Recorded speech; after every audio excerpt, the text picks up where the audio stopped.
Hey, you guys. Happy Friday. Mm-hmm. Hooray. Yep. It's Open Lines Friday. Only just getting right into the alcohol consumption. Yeah, I just got that rolling. And yeah, this is literally just my third sip. I had to go down there and get some more vodka because that 100 proof New Amsterdam was fucking me up. I had to go get some Scott vodka. That was too manly for Tom. Too fucking manly for me, man. It was dry. Real dry. It's good. It's okay. I mean, but the thing is that it's not good to start off with. Maybe if you were already drinking. And you were already drunk and were like, whatever, I'll just drink anything at this point. But give me that slug, Joe Rogan. Yeah, that's right. I'll drink that. Yeah, like on those manly man channels. But just starting from a standstill, no, you don't want that 100 proof.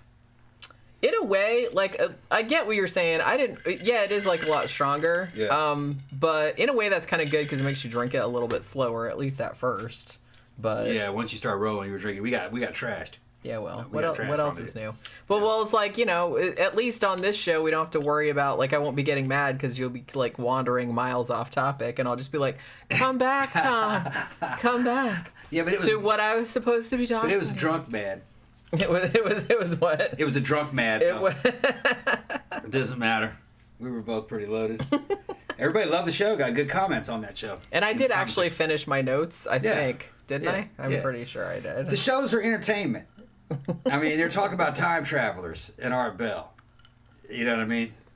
It's not like a life or death kind of fucking topic where, people are waiting on the edge of their seat to hear news of what happened to their long-lost son or some shit like that. It's not like... we're talking about time travel. Yeah, that'd be a little disrespectful. Yeah, it'd be real disrespectful. Yeah, we're just... I mean, I'm not saying we haven't done, like, gotten really drunk on true crime shows and gotten off on a bunch of stupid tangents, because we totally have. Yeah, man. We've had some shows that were just out of control. Started fighting and shit. Drunk and I didn't even, like, remember. Like, I got to the end of my notes, I was like, you know what? Fuck it. I don't even care anymore. Yeah, we don't care.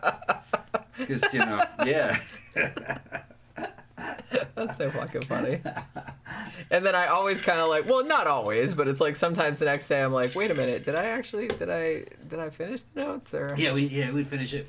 Yeah, I'm pretty sure I remembered that we finished the notes this time, because it's like I wasn't that drunk. I was still able to like, eat. I ate a meal. I watched an hour-long video. I washed the dishes. So I did things afterward. Yeah. And I went up and down the stairs without falling, so, I wasn't that fucked up. You were funny after that. You get in bed, and then she wants to start talking. I'm falling asleep, and she wants to start talking. And I fell asleep, and she was talking to herself. I don't even remember if I was talking to you. I was probably you're just talking. I was just talking to myself, probably. Yeah. Or talking to Pookie. Yeah, you were talking to me, and then just talking about things, and I'm like, yeah. That's no excuse, Tom. You don't even listen to me when I'm sober. No, I listen to you. No, you don't. Yeah, I do. Let's see what's happening here. Yeah, I don't know why I was thinking about this, but remember what we were saying the other day about wanting to watch like all those 70s disaster movies and like nature run amok movies and stuff? So it's like last night we were looking around. I was like, yeah, why don't we pull the trigger on that? So we watch something. So we watched the Poseidon Adventure.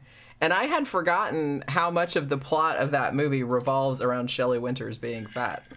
Yeah. I mean, that is like a huge plot point. And I was like, wow, somehow I guess I didn't like think of that. And plus I had totally forgotten that Gene Hackman was like the main character in that. That's like blew my mind.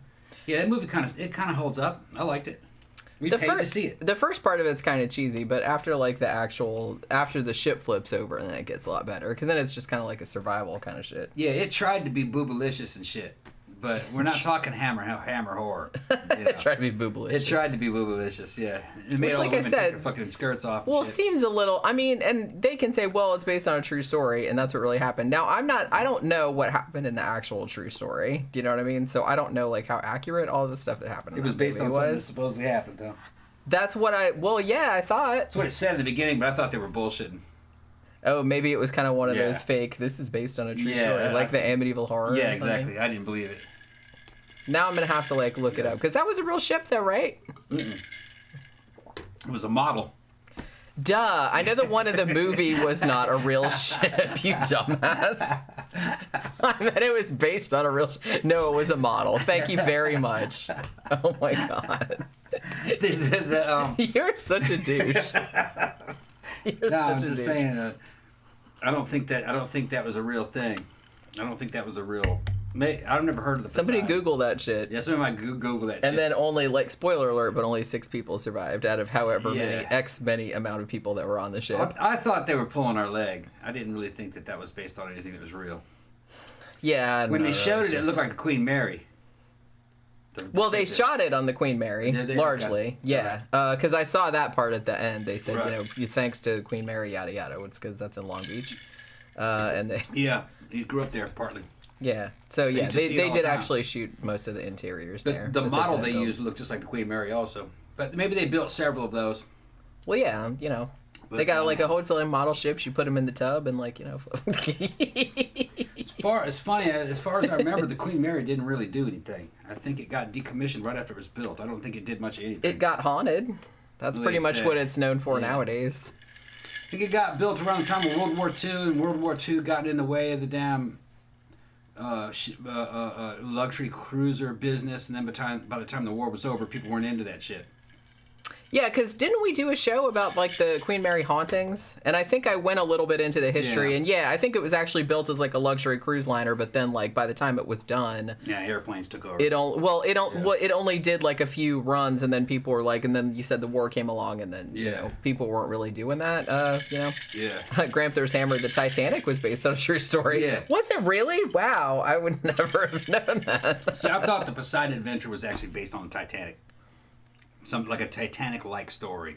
That's what I thought it was. I guess it might have been, but like I said, the Titanic, that kind of like broke in half, and then like a lot more people survived that though, because people actually got to the lifeboats. Yeah. This was basically just like a ship turning over 70s. in a rogue wave, and then people having to like fight their way out like through the hull before it flooded. 70s Hollywood wouldn't give a shit. They would just take an incident and make any old kind of movie. That's They true. wouldn't give a shit. Although I do want to see the Hindenburg again. They got that up there. The Hindenburg. Yeah, once you watch one disaster movie on Amazon Prime, they show you. I was like, oh, there's like the menu of all the stuff we wanted to watch. It's right there. I remember seeing the Hindenburg as a kid and loving it. And especially the part where the Hindenburg crashes. And I think they got real footage mixed in with some of that. I think, I'm sure they do. yeah. And I was mean, like, why shoot it again? They're like, hey, we Yeah. already have footage of it happening for real. Who cares if it's kind of tasteless? When I was a kid, they would show the Hindenburg crashing quite regularly on television. Well, yeah, I saw that shit Like all a the big time. deal. And people running out of it and fucking people falling off of it when it was coming down. And it was amazing, and there was just the idea. Oh, the humanity. Yeah, and when you're a kid, the idea of something so big catching on fire and coming out of the sky, and people jumping out of it and everything, it really grabs your attention. You know what I mean? Fucking, I just loved it. I had a model of the Hindenburg. A model. Did you crash it? Oh, I was constantly crashing. Of course you did. Constantly crashing. Yeah. Although I'm not going to judge. That sounds like some shit I would have done when I was a kid, too. I had that model just so it would crash. I think that's probably the only reason they made it. Yeah. They're like, no, we're trying to honor the history, and everybody's like, fuck it, we just wanted to, like, we're gonna light it on fire, and I'm sure that's probably what most. I had a kids did with giant it. inflatable United Airlines 747 too. You could blow it up. It's big, wings. It had jet engine. You remember that one? Like, yeah, I kind of From the remember. '70s. I would fucking throw it and try to make it fly. It never really flew well. Chuck Tingle would use that as a sex doll. It'd be it's like a Chuck Single sex doll. It was as big as I was. That was a deep back cut. in those days. Now it wouldn't be that big. It was probably only that. The wingspan was probably only that wide, but it seemed huge when you were a little kid. Which of those things are worth money. Oh, I'm sure they are. Because, Yeah. like I said, I'm sure, like, probably most kids just, like, fucking played with them and tore them up or set them on fire or something. And I think it was United Airlines. They gave them away. They gave it to me. Yeah, when you were on a flight. I was or on a something. flight. Yeah. I didn't know they had like I didn't see much of the inflatable ones, but I kind of feel like if you were a kid and you flew on a plane, they always gave you like the little bottles of the airplane.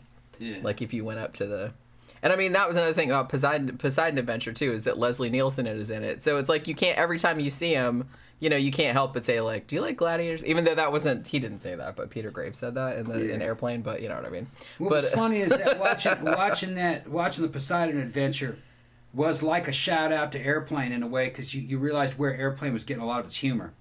Although, like I said, it came Amazon from that. Prime has it has Airport Yeah. 75, and then the Airport 79, the Concorde one. Yeah. So we should probably that'd be funny if we did just one weekday when we didn't have anything to do, just watch all of those and then do a matinee on it, because I don't know, like, wasn't there one movie, I think that, you know, Airplane was kind of parodying just disaster movies in general, and I'm sure they were, like, parodying the airport movies, but there was one in particular, what the fuck was the name of it? Somebody knows.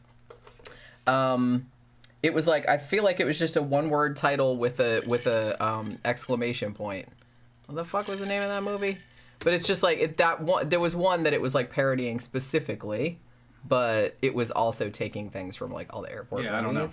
It wasn't Airplane. It wasn't Jet. No, it was something like fuck me, or no, it wasn't called that, but it was just that's like a porn movie. Holy shit, the movie. Yeah. No, it wasn't that, but it was something like that, but I can't remember what it was called. I'm sure, like, if Louis was here, he would know, but I can't think of what it is right now. Just fuck, I'll probably remember it later. But, yeah, so they had all the disaster movies. Also, didn't we see that they had Orca on there for free? Yeah, no, you had to pay for Orca. Oh, you had to pay for Orca? You had to pay for all of them. All the disaster movies were $2.99 or $3.99, I think. God damn it, why weren't any of them free? Maybe they're all, too high like, budget. They're just too damn good. You can't give that shit away for free. But they have, like, a lot of really perfectly good movies on there that you don't have to pay for. I guess it just has to do with, like, the studio, like, who owns the rights to it now and stuff. Yeah. I think a lot of those disaster movies are Paramount, and maybe Paramount, like, is like, we're not giving you bitches nothing for free. Come on now. You pay like, cough up $3. Well, they are classics. Yeah. I don't mind. They have a strong following. I don't mind paying $3. Like, I'm always kind of like, oh, you know what I mean? But... I mean, the thing about it, though, is that you always have to check, because we have, like, a bunch of different services, like I said. If it's a horror movie, always check Shudder first. You know, we have Shudder, we have Hulu, we have Amazon Prime, and also you always want to check Tubi, because you never know. Tubi has an amazing amount of movies that you can watch for free that you wouldn't think that you'd be able to watch for free. They have a shit ton of shitty ones, too, but... There's some really, watch those also. Yeah, there's some really, really good shit, like, in there. It's weird because I see, like, a lot of horror channels, and, like, some of them will just be, like, you know, random Tubi movies, and they always kind of, like, pick out shitty ones, because I guess those are more fun to, like, make fun of. YouTube asked me if I wanted to see Ghidorah, King of the Monsters. I think it's on there, 1966, I think. Yeah. Toho. Yeah. And for free with ads. Interesting. So I think some of the Godzilla stuff is appearing, and there was a lot of the Godzilla stuff is on Amazon. You had to pay though. Yeah, well, because that's weird. Because I kind of feel like isn't Toho are pretty, you know, tight with their Godzilla licensing. Because I kind of feel like Brandon Tenold, you know, who does the movie review shows. He does a lot of Godzilla movies, and he really has to like watch it because if he puts like some footage from the Godzilla movies, like particular footage in there, it will get flagged and he'll get like copyright things. So he's always had to kind of like re-upload some shit. But that's why I guess everybody always asks him like to do the Godzilla movies, and he's done like a shit ton of them. But usually he sticks to doing kind of like just Amazon can cheap get the license. Well, yeah. Yeah, Amazon has it. Yeah. It's just not for free. Yeah. You know, but yeah, they can get it. Dermot says, I watch Tubi here in the UK via a VPN. It's a great free service. Yeah, I mean, I'm constantly amazed at how much shit is on there. Yeah, there's ads, but there's not that many ads. I mean, a lot of watching. Yeah, a lot of times, like, if there's a movie on there that otherwise you'd have to pay, I mean, shit, it's like, you might as well watch it, and it's like, there's maybe, like, an ad or two every half an hour or something like that. And it's the old shit that's on deal. there is, like, Blu-ray or DVD quality at least.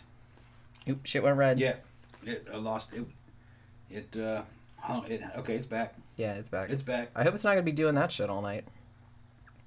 But yeah, so I'm constantly surprised. And it's like not only movies that they have on there, they have a fuck ton of TV shows. They have so many riff tracks on there. They have so many Mystery Science Theater episodes on there. It's ridiculous. They have so many riff tracks on there that I haven't even like been able to watch them all. Although I told you the other night I watched the Breaker one. We started watching one called Roller Gator. Oh, that was terrible. With what's that fucker's name that was in Soul Taker? It's one of the Baldwins. No, he's one of the Sheens. Sheens, all right. Martin Sheen's uncle? Emilio Estevez's uncle? Something. Yeah, those guys, man, the Baldwins. And Joe the Estevez. Yeah. He was in Soul Taker, which was on MST, which was actually like looked like fucking Citizen Kane next to this shit. This shit, it looks like it was shot in Florida, doesn't it? Kind of. Maybe Florida or California. It was like shot in a carnival. And basically the whole thing was about a wisecracking alligator puppet. Yeah, not even close to real. That it's supposed to be real. He's not supposed to be a puppet. It's definitely a puppet. I mean, it's just holding the puppet in front of the camera going, hey, and it's, what the fuck? I'm such a smartass, blah, blah, blah. It was like Triumph the insult comment. The humor is terrible. And so the whole thing is just this girl that finds this alligator puppet in a cave, and then Joe Estevez owns a carnival that wants to put the alligator puppet in a cage. It doesn't make any sense. It's like, even with the riff tracks, like, I got about 40 minutes into that, I'm just like, I can't take it anymore. It looked like somebody shot it. It didn't even look like somebody shot it with their phone, because then it would have looked good. Yeah. It looked like somebody shot it with one of those old, big, giant, like, VHS cameras from, like, the early 1990s. It looked like that. And instead of having a score, it just had constant acoustic guitar playing through the whole thing. That was the score. And it was like the same riff. Yeah, I had forgotten about that. The same riff through the whole thing. Someone didn't understand film scoring. Yeah. Because it was just kind of like one long instrumental song, and it was just on, like, all the time. Yeah. And it didn't change. Nope. And it was a terrible, like the whole fucking thing. I think that was probably what pissed me off the most about it. Was that it was just this constant. Just the worst possible cast. And plus, everything was just filmed. They either filmed it at a carnival where they clearly didn't have a permit, or they filmed it in someone's, like, broke-ass apartment with no furniture in it, where they probably also didn't have a permit. Or one of them just lived their sad existence, and they just shot it in there. It was just, like, it was so, so bad. I mean, I don't know. Like I said, I'm not shitting on low-budget filmmakers, obviously, but at least kind of, sort of know what you're doing. When it's done right, you can make a real good low-budget film. Of course you can. This one, and what was weird is that they had, the lead was a girl in her 20s who was cute, but they tried to get as much mileage as they could out of her. When it starts off, they put her in a bikini that just does not flatter her body shape. Well, to be fair, those are the types of bikinis that were in style at the time. I hate those high cut. Yeah. I mean, those hardly ever look good on anybody. But those did not look good in general. You could put those on Pam Anderson, who was a fucking knockout, and it made her look slightly funny looking. If you put that on an average woman, or even an above average woman, it looked bad. I mean, she would have looked a lot better in a 1960s cut bikini with, like, the little shorts. Yeah. And almost basically like. Well, those look better on pretty much everybody. Those look so much better. Yeah. I gotta say. Yeah, it's like little shorts and little rings on the side. Those fucking high thigh, those underwear and stuff like that. Those so big in the 80s and early 90s. God damn it, I hated those.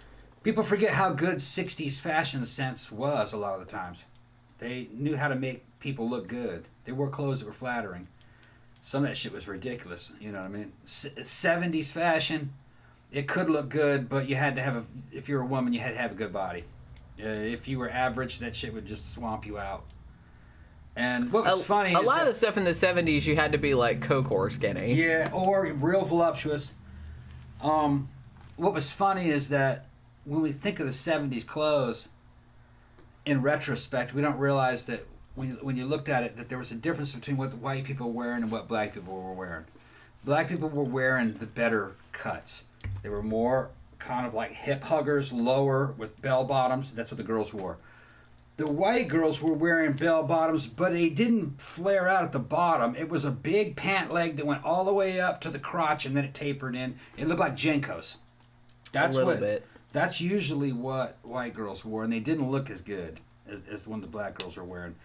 But then you did see, I guess, some white girls would kind of catch on to that. Yeah, because I remember seeing, like, some movies from back then where girls had pants like that. But for some reason, you see a lot of the white girls in basically what looked like Jenkos. But they weren't as cool as Jenkos. Jenkos could look good, but you had to be the right kind of girl for Jenkos. And once they got to a certain circumference, they started looking crazy. Let's call it that. Yeah. Then you just looked like you were a walk-in circus tent. Yeah. I mean, it just started to look ridiculous because it's like, it was almost like an over-the-top joke. Like, how fucking wide can these fucking jeans be? Yeah. Before I go into orbit. Yeah. Before I, like, you know what I mean? Jenkos looked better, kind of like on a slender girl who was showing midriff and had big implants and a real short shirt. so you could see the belly rings and all that kind of shit. They had to have a porn star or stripper build. If you weren't built like that, then Jenkos wouldn't work for you. That's just. Sorry. That's what I mean. Well, there's a lot of fashion that's only for certain. Builds. I mean, I guess every type of fashion is like that because nothing looks good on everybody. No. You know. No. You put Jenkos on those short fat girls and it just fucking look terrible. Yeah. Although you could make. You look like Tom Servo. It looks like a hover skirt. Yeah. Although there was stuff out there, you could take that same little short chunky girl and put her in something, she looked fine. It's just you couldn't put her in Jenkos. I kind of feel like short chunky girls always kind of look better in like psychobilly type stuff. Yeah, like 50s tight fitting stuff with like small waist, big boobs and like kind of collars, shit like that. Yeah, that's more flattering on that body style. Pedal pusher type. Pants. Yeah. Although they look good in tight bell bottoms too, the 70s style, but you got to put them in fucking like tall platforms because you have to give them some height. Kind of even it out a little bit. Everybody wants our little fat shrimpy asses running around. Well, it's just the way it is. It has to do with you're trying to stretch people out. When they're short, make her legs look longer. DJ Maniac says 70s women all had the coke whore look going, flat chested and long butted. Yeah, a lot of them. It depended though. You could look at men's magazines at the time. Which some guys who are regular listeners, they'll be on Instagram and they're sharing those old classic photos from the 70s and the 60s. There's some good Instagram channels that do nothing but that, and they can't go full nude. I think on Instagram you never see that, but you see like some of the partial stuff from Playboy from the 60s and the 70s. Yeah, you can get away with that. And no, they had some real exceptionally beautiful women throughout the ages, mixed with some of those old styles. It's just a lot of guys making the material didn't have good taste, or they would just tell some girl, "Hey, put this on. Put it on because I told you to put it on," but it doesn't really work for her.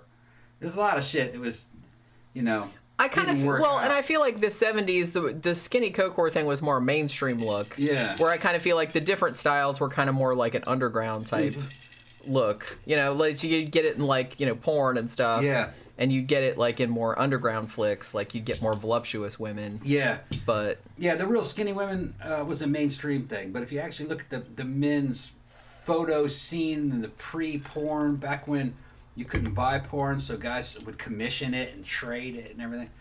It was that same kind of Russ Myers 60s look, voluptuous, big boobs, nice bodies. It's still popular today. The thick look. Kind of thick, which is more common. More women look like that than real skinny, and a lot healthier. It's a lot easier on a woman's fucking metabolism to look like that than to fucking just do a bunch of coke and get real fucking and try to maintain a 78 or a 80-pound fucking body. It's just terrible. Yeah, newsflash: doing a bunch of coke is not healthy. No. You might look good for a while, but it's gonna catch up with you in the end. Yeah. Guys have always kind of had that same taste, though, the Russ Myers thing, that in general. Yeah, not everybody, obviously, because everybody has their own thing. In general, though, that's, and that's between white guys, Hispanic, black guys, that's in general what they like. I think it's because it looks fertile. It looks real feminine, and it looks, pushes the right buttons. He's like, I'm going to she's getting ready to get pregnant. She's going to get pregnant. I'm going to get that pregnant. And then run away as fast as possible. Just kind of programmed for that. Okay. Oh, boy. DJ Maniac then said women had long butt until about 1992 when yoga got popular. Gramthars Hammer said, that too. Yeah. Because go back and look at the 60s. The 60s wasn't like that. What was popular in the 60s was what would be popular now. So those same proportions. Yeah. Gramthars Hammer said people were skinnier back in the 70s. It was before the era of 72-ounce soft drinks and supersized cheese fries. And before high fructose corn syrup. I think that probably contributed because that shit's in everything. Yeah. That shit's in everything. Right. Even shit you don't think that it's in, it's still in there. Yeah, high fructose corn syrup is plentiful and cheap, and you could sweeten that way, and you could shift your sugar cane off to other products that you like better. Money was behind it. When soda was all sugar cane, like you have in Mexico, you don't get as fat. Well, like I said, that's kind of why I like that in the last few years, things have kind of gone back to, at least they offer you the thing now. It's like, hey, this one's got real sugar in it. Yeah. So if you would rather have one with real sugar in it instead of high fructose corn syrup, then you can get that. It's much easier. They lied a lot to people. Oh, it went red again. Oh, okay. It's back. They lied a lot to people. They said sugar was bad for you, and they also said that butter was bad for you. So they gave you margarine, and sugar substitutes like high fructose corn syrup and saccharins and shit, and they're worse. So it's better just to have the sugar. Sugar's better. Yeah, and honestly, like, I don't know if this is still the case or not, but I always was under the perception that the less refined the sugar was, the better it was. So, like, maybe even brown sugar is better than... Yeah, it has to do with your body doesn't have as strong as insulin response to it. Because I used to get those packets of raw sugar, like, to put in my coffee and stuff like that, and that seemed to, like, not... What's partially making you fat is a constant fucking insulin response to those highly refined sugars and flours stuff. So your body's constantly trying to fight off that surge of fucking glucose going into the body. Surge. Yeah, it's because it's easy to break down. So it's like the difference between morphine and heroin. You know what I'm talking about? Yeah. Heroin goes in real fast. Morphine's a lot slower. It's the rate of intake. Well, primitive sugars and stuff, the rate of intake's real slow. So your body doesn't have a real strong insulin response to it. It's just kind of okay. And when you're in that state of insulin response, your body can't really burn any fat. It'll store fat but can't burn it. That's the theory that I've always heard. I don't know if it's true. But that seems to be true. Yeah. There's never seems to be any agreement. And then especially when you get older, your body just doesn't have the hormonal makeup in it to really burn off fat that's been stored, not at a very good rate. You can see an older person starving to death and they still look kind of overweight. Oh, not right again. Come on, please don't do this all night. Mm-hmm. God damn it. Yeah, it's going in and out. Gramthars Hammer said, I have a small collection of Playboys from the 70s. Women were very natural and hirsute. Yeah. Some of them. Yeah, I saw, like, one time a long time ago, like, in a bookstore, they had kind of this book that was, you know, classic centerfolds from the 70s from Playboy. And, yeah, like, most of the women in there had, like, some of them were skinny, some of them were more voluptuous. So it was all different body types, but, yeah, all of them had big, huge bush. Yeah, that was a 70s thing. That was a 70s thing. Yeah. and parts of the 80s. I'm not like shitting on women that want to like keep bush. It's like I'm not bothered by that, but it's just kind of, and I'm not bothered by like body hair as long as it's not like fucking, as long as you're not a werewolf. But I don't know. I find it like easier. I even shave my eyebrows off. So yeah. I mean that's even too much trouble. To, like most people shave their hair. Ancient Egyptians did it. Fucking rich fucking European people didn't fucking have much hair. You're just trying to stay clean. Gotta keep lice off you and shit. Yeah, gotta keep that lice off. Gotta keep that lice out of my eyebrow. What was back then, even in ancient Egypt, evidently they said, you know, they didn't waste water. They did wash off, but it makes it, you know, probably mostly like fucking with sponge bath type stuff, and not having any hair makes that process a lot easier. Well, yeah, that's always going to be, like, way easier to deal with. They just wear wigs. And, I mean, especially, like I said, easier. You don't have to, like, style hair. Ooh, it's already done. They had all the different way of hairs. Out the door. Yeah. You can just get to Starbucks and get to work at the... The men didn't have hair at all. They were just bald. Like I said, much easier. And especially down here in Florida where it's, like, just fucking hot. Ass balls hot, like, all the time. It's better to, like, not have as much hair. Camp Guy says, the preachers in my wife's small hometown shut down yoga classes because they were unholy. I still tease her about it. Oh my god, like when Kevin Bacon moved there, did they make him stop dancing too? Is that like what town is it? Is this Footloose Town? Where is this? When was this? I didn't know shit like that still happened. Well, like I said, it wouldn't shock me if somebody said nowadays, like, some tiny little town somewhere, like, in the South or the Midwest or something like that. Like, it would have to be, like, a pretty small town, but it wouldn't surprise me all that much, sadly. Oh, man, I don't think so. I don't know. I don't know. Fucking Mississippi was There's some pretty backwards ass people out there still. Mississippi was just the deepest part of the Bible Belt. And some of those towns, were dry counties. He says North towns. Georgia, 1980s. Yeah, 80s. Okay, makes sense in the 80s. Those people are all dead. People that did that. Or so old that they might as well be dead. Right. Or there's not enough of them to vote themselves into any power. This is virtue signaling about how good they were. Part of it was like lawfare. In Mississippi, a church would take over a town or a part of a county, and they would vote sin away. You know what I mean? To make sure that it was a dry county. You couldn't have this. You couldn't have that. And to ensure that 80% of their citizens would drive out of the city to go get some fucking alcohol. They did get it. They'd go somewhere else to get it. Yeah, of course. But they didn't want... They were trying to drive other people out of the town. That was another thing. Like, well, if you're not part of our church, we really don't want you in this town. Get out of here, you atheists and queers. Yeah, just whatever. Not even. I'm making a joke. Yeah, not even. Not even. No, that's hyperbolic. It was more like you suspected Catholics, you suspected fucking Mennonites, and this is Southern Baptist. We're a Baptist church, and we do not want any Mennonites or any. These are other Christian cults. They didn't want them in there. And it's just, it makes sense when you realize that it was like cult warfare. But the thing is that if you were to call them a cult, they'd get mad because we're not a cult, this is Christianity. Like, yeah, but your church is 400 people. You're a cult. I mean, like I said, they're kind of all cults. Yeah, they're all cults. To a greater or lesser degree. Yeah, they're Christian cults.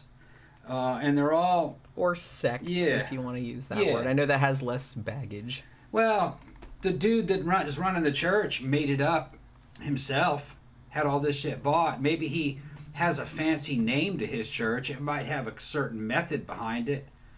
But it's all kind of like LARPing, reading the Bible and having your own spin on it. And yeah, it's a cult. It's a cult. And they would decimate a town by driving people away. And they'd be in there for a while. But they would start to die off. And when there wasn't enough of them... Yeah, that kind of stuff is just not sustainable. Especially when they're so extreme that they're just like, look, no one can have fun ever. Yeah. It's not in this town. That's just not going to work out. Everybody's like, okay, well, I'll go have fun elsewhere. Yeah. This is like some dinky little ass pimple of a town. Yeah, I can just go 5 miles over. You're right. And that's all the bars and whorehouses I could ever want. So Hollywood would propagate the stereotypes based on situations like that, and there were lots of situations like that, but chances are they grew up in a place like that and they ran away from it, and they never really saw it again, and they never saw the evolution. Shit like that only lasted 15, 20 years before the people were too old and other people moved away or the fucking money vanished out of the town. So they would destroy their own environments. There'd be no money there, and then it's kind of... Yeah, they're just like shooting themselves in the dick. Yeah. But it doesn't matter. It was little small towns, and everybody was voting with their feet. Nobody wanted to go there anyway. Yeah. Nobody wanted to go there, and fucking once you got in a situation like you'd leave, and it just not... I mean, if I was like driving through a town like that, it'd be like some Children of the Corn shit. Yeah. It's like, we're just gonna keep on going, even if we have to fucking walk. So I'm not hanging out in here too long. And then if you go there now, you mostly don't see that anymore. It's just very out of style. Cable television put an end to all that, and now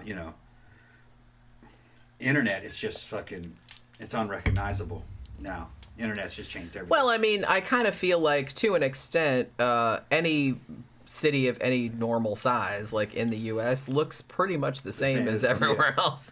I mean, not gonna lie. The Mississippi Christian cult era, which went on for a long time, about 100 years, more than 100 years. It was never sustainable. It was always changing. It was a bunch of scenes, basically. Imagine like scenes of goths. It's like that, but they're Christians. But considerably less fun. Yeah, well, as far as we know, because the guys that ran that shit probably had a bunch of different women, and then probably saw all kinds of fucking sex parties and shit. There's no telling. It's probably pretty fucking corrupt. Because usually what you saw on the surface wasn't the truth of what was really going on. Yeah, that's true. But in some ways, that kind of like environment doesn't scream to me, oh, everybody's like consensually having a good time. That's kind of more like a culty thing where a bunch of people are kind of brainwashed into. Yeah. That's that kind It's not sustainable though. They come and go. Yeah. Just like if you any other kind of cult, they're like, fuck this, I'm leaving, or man, I know he's after my wife, we're getting the fuck out of here. That kind of stuff. And it's because they were country people and they believed in what they were told, and they thought that religions were a way of being a good person, and that people that maybe ran religions were always good people. Some of them were, but they weren't always good people. A lot of times they were predators. I'm always kind of like, I don't know. I'm always just kind of like, look, I kind of feel like there's good people and there's bad people. So religion doesn't play into it. There's good people that come to a religion and they're still good people, and then there's bad people that come to religion, they're still bad people. Religion doesn't make bad people into good people. Yeah. And honestly, I'm always kind of like one of those people that if you need religion to make you a good person, then you're not a good person. Yeah. Then you're not a good person. Well, some people are raised in an environment. You shouldn't need that. You shouldn't need, oh, you're going to go to heaven or hell or whatever. Some people are raised in environments that are like that from a very early age, and without it, they think that something's wrong. So and I get that, and and that's really like fuck some people up, because I've known some people like that. Yeah. Where they were having a really hard time. Like a lot of times they'd get older and they'd be like, no, I don't think I believe any of this shit, but they still had like a lot of trauma about it because that was their whole life. They didn't know any, so it was very scary to them to like think in another type of way. I don't worry about it. You can't save them. It's just like anybody else. It's like people born with diseases or whatever. That's how they were raised. But a lot of people do get out of it though. Yeah. I mean, honestly, like... a lot of them stay in it. Yeah. I mean, a lot of times, like, when I used to kind of haunt a lot of the, atheist forums and stuff like that, the vast majority of those people had been raised very, very religiously. Mm. And they finally, like, broke free from it. And so it was really interesting to, like, listen to them talk. And, like, even a lot of the ones that got kind of prominent... Like, who's that one guy, Seth, whatever his name is, that we've watched YouTube videos of. And he was raised real religious as well. He was all in that satanic panic and all that kind of stuff. And so it's fascinating listening to the journey, because it's like, it's something I didn't experience because I wasn't raised, like, particularly religious. My family was just kind of like, yeah, God, whatever. It's I never went to church or anything like that. So it wasn't really a big part of my life. So to me, it was like not a big deal. I was just kind of like, yeah, this is silly. I'm just not into it, and nobody said anything about it. But it's interesting to me the experiences of people who were raised super religious and then were able to get out of it, like what that was like. So I'm always kind of interested in like hearing that. John Smith says, I was fired today. I'm sorry, but it was from a job I hated, so I'm ambivalent. So maybe congratulations. I'm sorry and congratulations. I know how that feels though, because I remember like the first job that I had, which was in a record store in a mall. Yeah. And I hated that job so much because you guys know, I'm not a big people person. Okay. Yeah. And working retail is not for me. Yeah. Because I'm really bad at like being nice to people that are being assholes to my face. Read what camp guy said. So, yeah. So, but no, what I was going to say was that I worked there for a little while and I hated it, but I still needed the money. But then I got fired. And when I got fired, I was, like, really upset, like, and I cried. But then, like, the next day, I was like, what the fuck am I crying about? I hated that fucking job. But now I have to find another one because, I didn't have, like, fucking money. Man, there's fucking help wanted signs up all over this fucking place. Yeah, I mean... Even the liquor store now has one up. I would not want to work in a liquor store. They're looking for people to work. No, I know. I'm just saying. There's a lot of poor people that need jobs.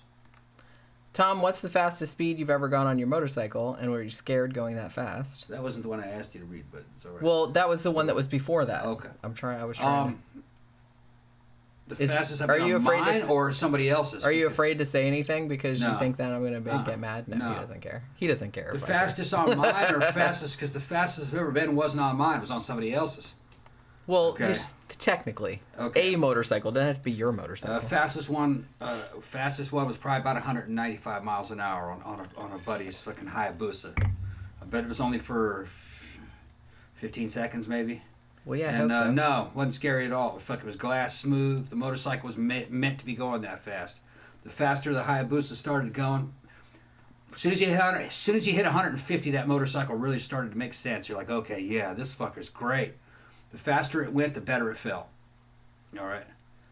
It got up to about 195 and fucking backed off of it. And I was like, whoa. That was because, man, if a semi had kind of like pulled in front of you, then you'd have been nothing but a little crimson smear. I was on the dotted line. I was right in between lanes, going fast. Off to the side. No, I'm just saying that if something had popped up. No, in I front had of along. you, It was headed out towards Daytona, so it was dead from I-4 out to Daytona. At that time. Usually not so much now, because the last time I drove to Daytona, to drive to my brother's house, I think, because I used to live there. It's there's a place in between the east suburbs of Orlando and Daytona where there's not much, but it's not really like that anymore because they're building a bunch of shit in between. Okay, so the thing you said for me. Now the fastest on mine would have been about 145 indicated on my XP12, and that's fuel injection says that's top speed, and that's what it said on the damn. On the speedo, and there didn't seem to be any more. It was just totally tapped out in 5th gear. And looked down, it was like 145. Says okay, that's what it's like. And it was hairy, very short wheelbase, 52-inch wheelbase. You're on a motorcycle it's a little bit smaller than a lot of 250s, but it's 1,203 cc's. Little, short, stocky Buell XP12 with a fucking big Harley Davidson V-twin in there. Well, not big, but big compared to other bikes. 1,203 cc's, only 106 horsepower. At the rear tire, probably about 98, but a lot of torque. I think it's 94 foot-pounds of torque at the peak. At idle, it still makes 80, so it's just all torque. Real good on the street. Not real good on a racetrack, but stoplight to stoplight on the street, fantastic handling. Real quick. Everybody said that the Buells were never fast. They were just very quick. The 0 to 90 over and over again was real good. Especially the XBs. Now, Camp Guy was talking about his religious upbringing. Yeah. The Presbyterian church I grew up going to was very progressive and country club type church. Not a whole lot of strict ideology. More how can we all live together in a supportive group. Yeah. They used to joke that we went to church so we could compare who has the nicest suits and clothing. Yeah, that seems to be... most of them. Well, like I said, when I was growing up, it's really weird because, me growing up in the 70s and 80s, I didn't really know a lot of kids that were religious or went to church. Or if they did, it wasn't a big part of their lives. I knew... one girl that was really religious, fundamentalist type of thing, and everyone thought she was a weirdo. And I knew one kid, one boy, who was Jehovah's Witness, and he was the sweetest kid ever, and everybody just felt bad for him because he wasn't allowed to celebrate holidays. So, but other than that, I can't really remember. Maybe the whole super all those weirdo religion people being oh, we have to teach creationism in schools and stuff. I kind of feel that was maybe a little bit after my time. Yeah. I don't remember that from when I went to school. No. There were a couple of super religious people, but most people I knew, even if they went to church, they never talked about it. It wasn't really anything that was discussed. Most of the churches in Mississippi are exactly what you're talking about. Which, like I said, that's fine. I wouldn't do it because it sounds boring, and I don't want to get up early on Sunday. In the 80s, sometimes I had to go for funerals and fucking family stuff. You had to go, but that's where you saw all the cute girls. Every cute girl in town that was available would be there, and some of them you could hook up with. And they weren't into that religious stuff, you know what I mean? They'd listen into fucking, Simply Red and fucking listening to modern English and all that kind of shit, the old same Billy Idol and fucking metal music. They weren't really religious. It's just stuff that they had to do. Yeah, but the weird thing is that in hindsight, I've read, nobody I knew personally, I wasn't a big social butterfly or anything, but in hindsight, I've read a lot of other people talking about their upbringings, and they grew up in the same time period as me, and they were talking about how they were not allowed to listen to heavy metal, or they weren't allowed to watch PG-13 movies, or they weren't, so I guess that there was a thing where a lot of people were kind of being brought up like that. Yeah. Where because but I didn't know anybody like that personally, or if they did have that, they didn't tell me. Right. That's all. Well, what sticks in American media and in the American gestalt, especially to Hollywood, was the negative ones. Because those are more interesting and memorable stories. Yeah, and I mean, nobody's like, oh, everybody's happy clappy, and like nobody's like getting down on anybody's shit or anything. It's like, that's boring. It's shit, right. So they're not talking about that. Just like what Camp Guy said, in my experience, what was happening in most of the Mississippi churches is exactly what he's talking about. It was more like tribal community and allegiance to that particular church and this particular town, and it wasn't really religious in the way of like we have to do something to save ourselves to go to heaven. They didn't even seem. It's like they didn't even give a shit about that. A lot of churches had like a bunch of sideline stuff that was like, you know, like daycare or you know, like summer camp programs and shit like that.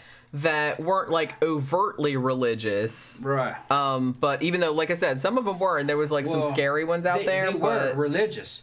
They just weren't real intrusive. That's what I mean. They were just kind of like, Jesus daycare, loves you, blah, blah. Happy clappy stuff, and they got Noah's Ark and shit. And it's more like they're just acting out traditional values of that part of the town, and it's. It was kind of like the military academy I went to, you know, and fucking we had chapel and fucking singing and fucking, you know, Bible stories, but we didn't really take it. It wasn't a negative experience for us, and you know, they weren't really asking anything of us. You know, well, yeah. See, that's what. Like I said, I don't. You know, obviously, I don't want that shit in public schools because it doesn't have a place there. But it's like if. You know, people want to go to church and want to like send their kids to like daycare and stuff. I don't have a problem with that. Like I said, it's the only problem I have is like when people start like imposing that shit on other people. They're like, oh, we all have to like, you know, follow this religion. We all have to this, that, and like, you know, we all have to follow their rules. Yeah, no thanks. I don't really want to do that. I wasn't aware that Christianity had any rules. Well, it depends on who you ask. Yeah, well, not the experience that I had. It was more kind of like just chivalry. It was more like chivalry than anything else. It didn't seem to have any rules. Just be good. Yeah, but like I said, you got a really watered down, generic kind of. But I think that's most of it.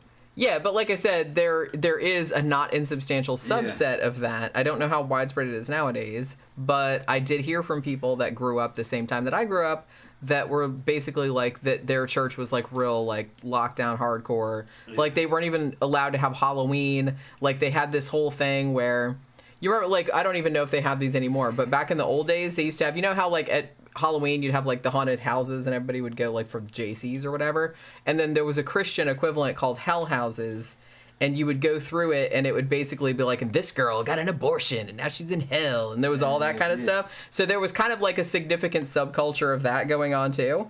You know, so I don't think that was like the mainstream, but it was like a pretty significant. Well, religion is a product. You have to sell it to people. Okay. If you have the mainstream is kind of watered down and it's doing well because people just enjoy the experience. Okay. Yeah, everybody just wants to feel like good and like community and everything. But nobody wants to feel like. But if you don't have control over that product and you're a preacher that says, well, I can't sell that, they're selling that. You have to come up with another product that can respond to that product and fill a void in the market. So you have to come out and go, those aren't the real Christians. I'm teaching the real Christianity. Here, we have to worry about our specific Christian prophet, and he said this and that. And if you drink Coca-Cola, that's a sin. You can't drink Coca-Cola. Pepsi or nothing, bitches. That's caffeine. Or and RC you can't. Cola. So then Mormons don't drink caffeine. That's what I'm saying. Oh my God, I would die without coffee. You start going down another path of trying to. They're selling Coke. I got to sell Pepsi. They're selling their version. It's a niche market. I got to sell this one, right? So just because a guy comes out with his self-styled fucking church, trying to sell an alternative product to a similar market, he's not representative of the fucking product and the market. For me, on my experience with it is it was very generic and kind of watered down, and it was not a negative experience. It wasn't much of experience at all, really. Just kind of boring. You know what I mean? That's just... Well, yeah, but like I said, I kind of feel like I don't, yeah, and maybe this isn't your intention, but like the way you're talking, it almost kind of sounds like, well, I didn't experience it like that, therefore it doesn't happen like that, or it's not like a big deal. No, just I didn't experience that. Right, and I'm just saying, but most people didn't experience. Well, I don't it that know. way. I don't know how widespread it is. I think I had the average, and I think on average it was just kind of a non-experience, really, kind of boring. And I think that's why a lot of people kind of gave up on going to churches and things, because it didn't really offer much of anything. Especially not today in the day of the internet. Because I think there's like 40 million other things you could be doing. And what it was kind of offering was a local community. Yeah. Well, which, like I said, I get you that. can get that online. But yeah, nowadays you can get that online. And like people that are maybe more in line with, you know, your interests. So, you know, you don't have to deal with a lot of boring ass It's just kind of technologically obsolete. Pretty more than much. anything else. Although I have to say that it seems like there's still big mega churches and they seem to be like pulling in the people. So there's obviously something that's... People want to belong. Yeah. Not me. But if you look at the mega churches, they're happy clappies. Most of them. So it goes right back to what I was talking about. A very generic, watered down, kind of just a feel-good experience. Yeah, because there's only like, I guess there's a certain segment of the population that just want to feel like crap and feel like judged all the time. But I feel like most people want to go somewhere that like makes them feel good and happy and safe and stuff like that. So nobody wants to go get their finger wagged at them all the time. Right, exactly. Well, I mean, obviously some people do because it's a product. But it's just another product. Greenspark said, I was raised Mormon, best salesman on earth. Yeah. Thorn Cezanne says, my church was very open. We had a Halloween, like grapes for eyeballs and spaghetti for guts. Oh, I remember that from the JC's Haunted House when I was a kid. Yeah. Then the church elders got rid of that minister and brought in the fire and brimstone jerk. Yeah. Yeah, see, well. And I bet you behind the scenes it had something to do with sales. We can't draw enough people against that other one. Because, see, that's historical. Nobody likes all this happy stuff. Yeah, this is getting too happy. We got to offer another product. You see, that's what was happening in Rome. In ancient Rome. Big business was religions. So you had to have all these different competing religions. And they're all competing for these followers. And the money that they brought in. And Christianity was one of those. And there were many Christianities in ancient Rome before it became Orthodox. So Christianity was always like what you see now. It was always just kind of self-styled, piecemeal, kind of hodgepodge cults. Some orthodoxy started to appear. You had Greek Orthodox, you had fucking the Roman Catholics, and you had the Egyptian Coptic. Those were the main ones. There may be another one up there. But we're talking about how Mormons are like they don't really like they're not allowed to have caffeine. Yeah. Greenspark says the wild ones hide Diet Coke under their bed. LOL, not kidding. Wish I was. Yeah. Yeah. I actually did know a guy that was a Mormon, and that's like some pretty weird, very restrictive. Mormonism's a trip. I'm not into. You know what? I could live the rest of my life without drinking Coca-Cola. That's fine. But I'm not going the rest of my life without drinking coffee. Fuck that. Yeah. Fuck that. That's no life I want to live. The Mormons were a trip because it was kind of like a mixture of Christianity, Masonic lodges, Masonic symbolism, and Islam. I think what was his name? Joseph Smith, I think, was called the American Muhammad in his lifetime, and he liked that moniker, the American Muhammad. And there's Mormonism and Islam. There are a lot of parallels, especially like the original version of it. It's also kind of mystic, a lot of Gnosticism. Mormons had a lot of cool rituals about fucking passing through the barriers and fucking shaking hands across the fucking curtain into the afterworld and pulling a lot of symbolism. Very Masonic, like joining an ancient Masonic lodge. Videos have kind of trickled out, even going back to the 70s, of rituals they were doing in those temples. You know, all these fucking singing and dancing and all these costumes, kind of dressed up in medieval looking stuff. And it has to do with, you know, the Mormon concept of history and what was going on in old America when the Israelites were fighting here in America back, thousands of years ago and shit during Old Testament times. John Smith says Mormonism always seems to be Christianity mixed with Lord of the Rings. Yeah. Yeah. I like some of the cartoons that like some of the people have uploaded to YouTube. They're very I gotta hand it to the Mormons though. The Mormons, I couldn't live in a Mormon city or anything. But the Mormons, hell no. Nah. I'm not having that. Nah. But the Mormons, the higher end, the higher parts of the church are practicing fucking selective breeding, going back into the 1800s, and they had some good-looking people. There was a girl I went to high school with in Brazil at the international high school I was at. Her name was Molly Day, and her dad was in charge of the Mormon mission, in charge of all of South America. So she was like the daughter of a bishop, I guess you could say, or she was gorgeous. I got pictures of her, and I was the prom king and she's the prom queen. I got pictures of and she was a Mormon, gorgeous, pretty, looked like a supermodel.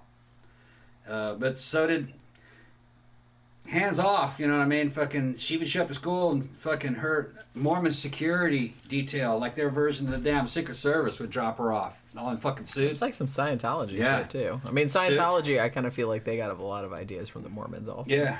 There's some crossover there. Well, they're kind of like royalty, you know?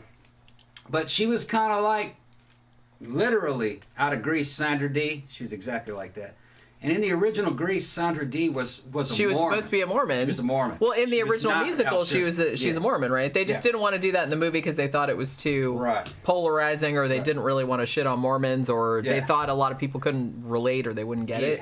So, yeah, they just made her like a goody two-shoes in the movie. But in the original musical, she was a Mormon. Yeah.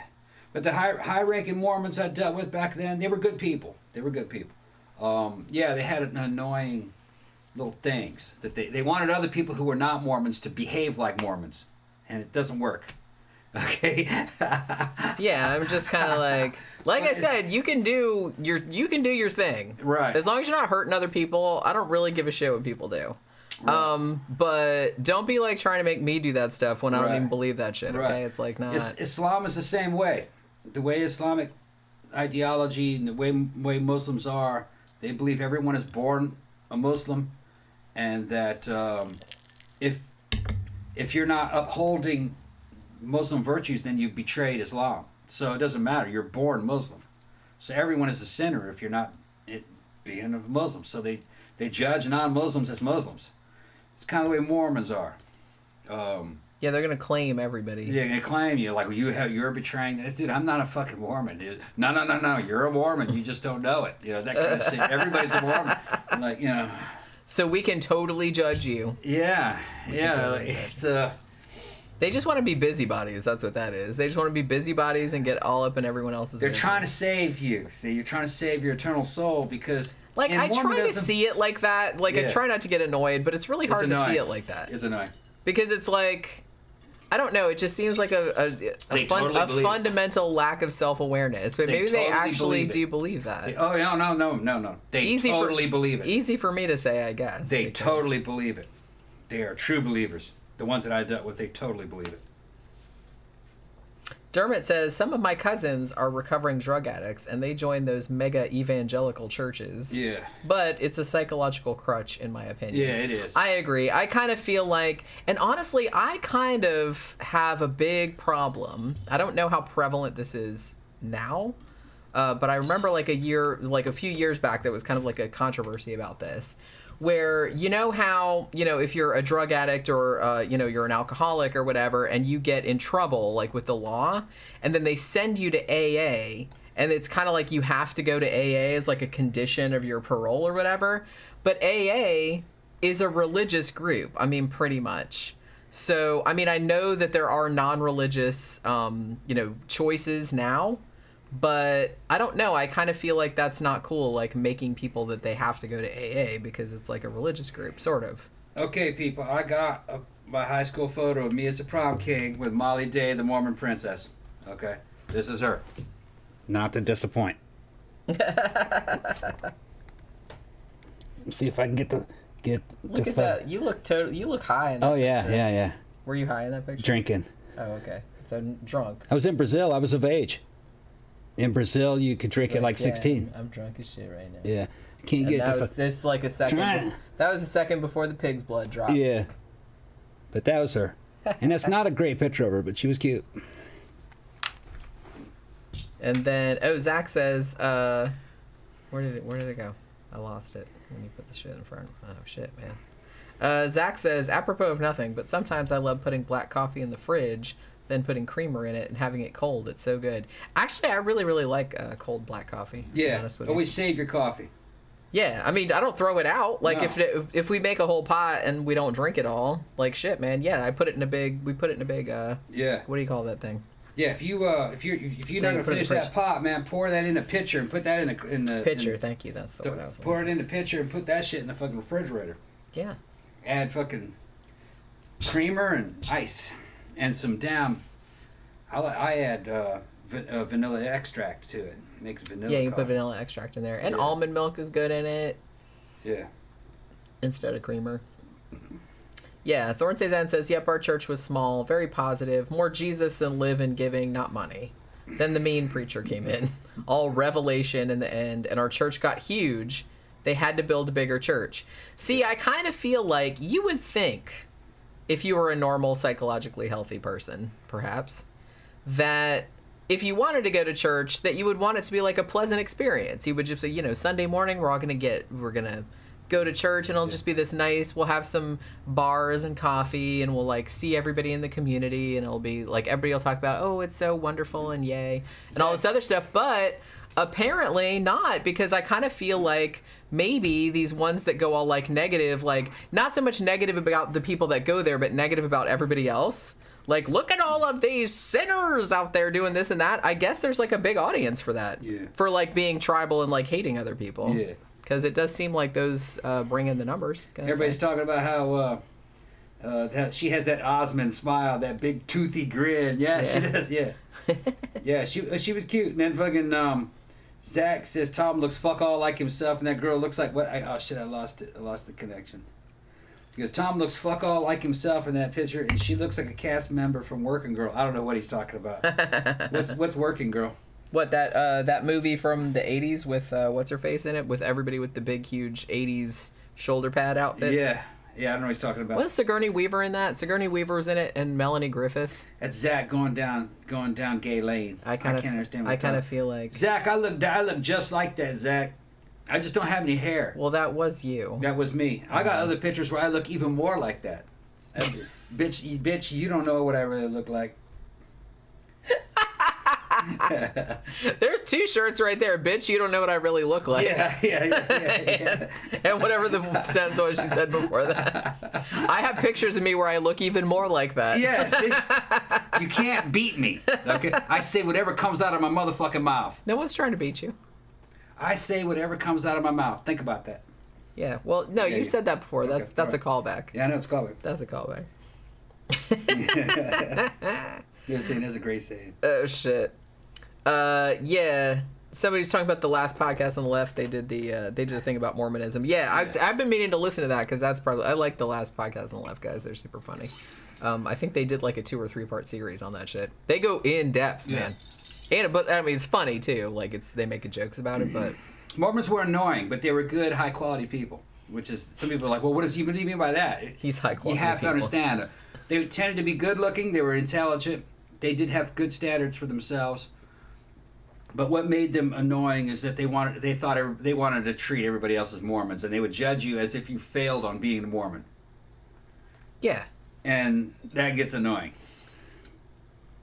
Yeah, John Smith says they don't put out the ugly ones to do the missionary work. And then Greenspark, who actually was a Mormon, said, I'll have to check that one out. It's funny, the joke is, actually, the ugly ones do the missionary work because they can't catch a man by 19.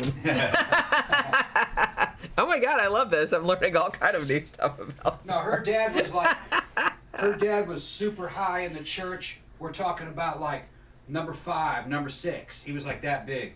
They put him in charge of all of South America. So he wasn't a pope, he was more like a bishop or something. Like a bishop. Yeah, this is like John Smith brought this up, and I kind of feel like I'd heard this as well. I'm not sure if this is entirely true, but they make everybody, like, posthumously, they make everybody a Mormon. Yeah. So like you said, I guess that fits with their view that like everyone is just a Mormon. They don't know it yet. Yeah. Well, so after they die, they claim them in their church. Yeah, I'm not lying at all. Well, no, because like I said, I'd heard that they posthumously like make people Mormons. Because everybody's like, hey, I don't want to like, don't take my name out of that book. I don't even know you people. You know what I mean? Yeah. Yeah, and then this is another thing that I heard.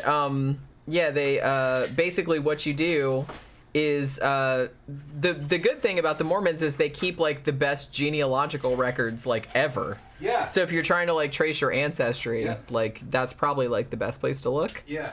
You know. And their leaders were all good looking. They all looked like movie stars. I showed you. Molly was fucking gorgeous. Probably, Greenspark said, they got in a lot of trouble for baptizing World War II Jews who died for their religion. Yeah, I can see how some people might get a little sensitive about that. That's pretty fucked up. You know. Yeah, John Smith said the last podcast on Left thing was like 6 parts. Yeah, I was thinking it was like 3 parts, but I was just kind of like, holy crap. Yeah, I honestly, those dudes, I could listen to those dudes like all fucking day long. They are so fucking funny. And I respect that, yes, they make like really, really tasteless, awful, like horrible jokes, but they're funny too. They're not just kind of like, you know what I mean? They're actually like clever and funny. But they actually do really, really deep dives into shit. They do a lot of true crime. They do a lot of stuff like that. So honestly, if we're doing like a big true crime case, I mean, I almost always listen to if I have time, I almost always listen to their take on it. Like before, just because it's so well researched. I mean, aside from like the 2 hours of jokes, you know what I mean? But another guy that I like in that regard is Time Suck. I can't remember that dude's name, Dan something. He's a comedian. And his episode that he did on Albert Fish, I still think about like shit that he said on that show and like laugh to myself. It's just like, because he's kind of the same, like he actually goes real in depth into the case, but then like he makes like a lot of really fucked up jokes about it. So I like that kind of shit. But yeah, so that's another good one if you don't know about that one. Although I haven't listened to him in a while, but I have so many channels that I like now that I can't really keep up, you know? Because everybody, especially around Halloween, like all the channels I like are like dropping so much content, and I'm just kind of like, you guys, I kind of have shit to do. I can't listen to all this stuff as much as I would like to. So I have in my watch later, because every time I see something pop up, I'm like, ooh, and like I put it in my watch later thing, and it's like, do you think I ever get a chance to watch all? Like every now and then I'll watch like, oh, that one's only 10 minutes, so I can watch that one. But it's like I still have a fuck ton of stuff in there, you know. What are you gonna do? Yeah, DJ Maniac said, you know, I used to work the same comedy club as the last podcast on the left, boys. Right, Henry and Ben and I are still buddies, even though they're on the West Coast now. They got a lot of weed for me. Yeah, those dudes are super funny. And I think I've brought it up before, but like I said, if you're into kind of like a more religion-based type of stuff, like from an atheist perspective, then God Awful Movies, which is a podcast, they put them on YouTube, but it doesn't have any visuals. It's just like it's just auditory. But that's super funny too. What they do is they'll usually break down, they will break down like Christian movies. And just, they'll usually, I mean, they're long episodes. They're like an hour and a half, 2 hours long, because they'll like go through the whole entire movie and then like make jokes about it and stuff. And then also, I think I mentioned this guy before too, but his name is Nick DeRamio, and he does a lot of different stuff. Like he'll do Lifetime movies. He does like cheap ass like Tubi horror movies. Like I think he did Ouija Shark, which we did as well. Yeah, that one wasn't that good. But but he he'll do like Disney Channel like kids movies. But he also has a PureFlix subscription, and he is like the gayest gay who ever gayed. Okay. And a motherfucker can gay every now and then. Yeah, and I'm serious. And he is like, he is adorable. He's adorable. And he like also puts a really lot. So he does a thing called Clip Breakdown, and the PureFlix ones are comedy fucking gold. He is so fucking funny. I mean, he's just like so fucking funny. I'm just like, I watch it and I'm just like dying. So all of his videos are like an hour and a half, because he really gets in depth into these fucking movies. He was doing one the other day that was like this PureFlix series about the Rapture. and it was 6 episodes, but the episodes were only like, he's like, the longest episode was like 8 minutes, and like the shortest one was like 2 minutes. It's like, why couldn't they make this a movie? I don't know. But it's like he was showing clips of it, and it looked like the cheapest shit ever. But it's like, and the acting was just, I couldn't believe it. It was just like, it was atrocious. Atrocious. It was worse than that roller gator shit that we saw. The best low-budget movie of all times, I'm going to tell you, people, I'm going to write this shit in stone, was Velocipaster. You really can't beat... That is the Ben-Hur of fucking low-budget movies. I was just completely charmed by that was the best low-budget Velocipaster. movie. Yeah. It knew what it was, and it knew exactly how to do it. That's what I mean. And like I said, I think I brought this up before, but like I said, as a fan of Mystery Science Theater, riff tracks, all that kind of stuff, and they went into this a little bit too, because they kind of go into, well, how do you go about like picking a movie to do? Like, what's a good movie to do for Mystery Science Theater riff tracks? Because just because a movie's bad, that doesn't mean it's going to work for that.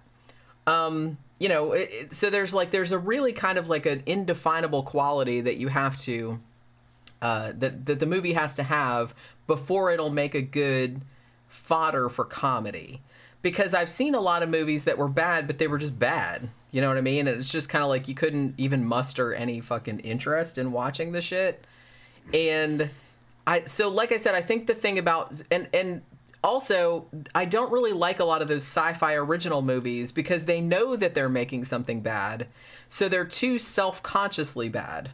And that can go too far. Like Sharknado was funny, but then they're like, oh, well, now we're going to make, Lava Lantula. Now we're going to make all these fucking it's an animal and a natural disaster mashup. Then they did all that. It got to the point where it was too self-conscious and it was too try-hard. I kind of feel like the best thing, you can make a bad movie on purpose, but it's really, really hard to do. I kind of feel like the best bad movies, like the MST-worthy bad movies, are movies that somebody made that they actually thought they were making like the best movie ever, and it went horribly, horribly wrong. Because that earnestness makes it funny. That's why I think so many of the Ed Wood movies are so entertaining nowadays, because that bitch really thought that he was making something good, and he clearly was not. But he really did believe it. You know what I mean? So I kind of feel like, and that's why Manos is such a classic of bad cinema, because I think that guy thought that he was making a good movie. And that movie is awful, but it's so awful that it's almost kind of awesome again. Well, yeah, I know what you're saying. That is one way to approach it. Velocipaster didn't have that earnestness. They knew what they were making was a piece of shit, but they were taking it seriously. That's what I mean. They were making a piece of shit that a fucking 14-year-old would think is just fucking awesome as fuck. And that 14-year-old is in 1983. Okay? It's as if a 14-year-old in 1983 came forward to direct this movie in modern times. And his grown-up self is now watching it. You know exactly. Okay. Well, see, that's what I mean about that's why it's hard to get that right, because a lot of times if you're self-consciously, hey, let's make the stupidest, most batshit movie ever. Yeah, it's not right. A lot of times it's too try hard. Yeah. This one just got it exactly right, and that's just so hard to do. Yeah. Because they understood that, okay, that we have to come up with the most batshit premise ever, but then everybody has to take it completely seriously. Yeah. And the acting has to be decent and all this stuff, and you just have to act like this is fucking Citizen Kane, like I said. Yeah. Even though there's a dude in a rubber dinosaur suit. In this film, badasses are all ninja. Okay? And that ninja are a real thing. And of course you gotta take this shit seriously. Like it's 1983, Black Belt magazine, before you realize that these guys are all fakes. Well, hey, it's in a magazine, it's gotta be real. I remember that mentality I used to have. If it was in print or shit, you saw it in a movie, then there must be something to it, But the coolest, baddest motherfucker in the world is a ninja. Ninjas exist. Ninjas are important. That's another thing. One of them gets bitten by a were-lizard, and he can turn into a velociraptor. Sometimes. And he's a priest. Yeah. This shit here, so there's oh man, and it's all serious. That's what makes it funny. Yeah. That's what makes it In a funny. way, it's serious. You just have to see it. Got it. Like I said, it's very earnest, but it doesn't come across as like fake earnest. No. You got to see Velocipaster, and if you live through the '80s, you will understand everything about what Velocipaster is about. Like I said, the problem I have with video games and everything. With a lot of the bad on purpose movies that people make, like just to get, clicks or just to get on Tubi or whatever, is that, first step, let's come up with like the craziest ass premise ever. Hey, we're going to have a Ouija board, but it will like have a ghost shark. Okay, that's good. I'll give you that. But then, like I said, you have to treat it completely seriously. Yeah. But that earnestness can't be faked. No, it's got to be real. It has to be like a real earnestness. We are taking this seriously as a horror movie. This is a real threat, even though it's obviously just, people in ninja suits or whatever. You have to take it completely seriously. And it's hard to get that right. The reason that a lot of the sci-fi ones don't work is that they're too self-aware. Yeah. That's what I'm saying. It's like, oh, this is a bad movie, but wink, wink. We know how bad this. We know how stupid this is. You're just watching it because you're drinking one night, and it's like I don't like that snarky like self-awareness. I don't like it. Kind of take it seriously. It's not as funny. Yeah. It's much funnier. Like the earnestness is much funnier. Well, in Velocipaster, they never take you out of the movie. You're in the movie the whole time. Right. Yeah. You just. Yeah. See, that's a mistake. Yeah. I don't want the actors in it going winking at me, going, "Isn't this silly?" That's like, that just takes the humor right out of it for me. It just sucks the air right out of the room. And that's what I mean. That's why the older movies where people thought they were making a good movie and then it just came out like horrifically bad, those are funnier because they thought they were making a good movie. Velocipaster is so good that the cameraman reacts to shit like, oh shit! It's so good. It's delightful. It's the cameraman reacts. It's delightful. I just had the best fucking time watching that. I'm like, oh my god, this is the best bad movie ever made. Yeah, John Smith says Velocipaster is a work of genius. Yeah. It is. Yeah. I mean, the people that made it's just... They thought it out. Yeah. They were doing. And they not only thought it out, they pulled it off. Yeah. They pulled it off. Everybody comes across as completely earnest, and it's just like... And it sells it. It sells it. Yeah, and it's a good movie, and you laugh. Yeah. You laugh. It's super fun. I loved it. And it's... They weren't working with much, but it's kind of like a deal where fucking the movie equals more than the sum of its parts because they had a good spirit behind it.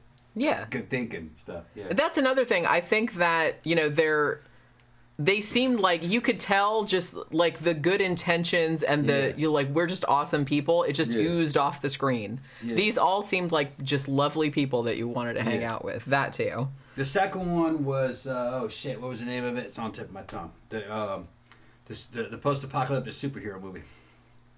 What, Turbo Kid? Turbo Kid. Turbo Kid was great too. That was like much higher budget, but higher budget, but it was really good. I really liked Turbo Kid too. Very, very charming. Turbo Kid was good. Similar kind of genius to Turbo Kid.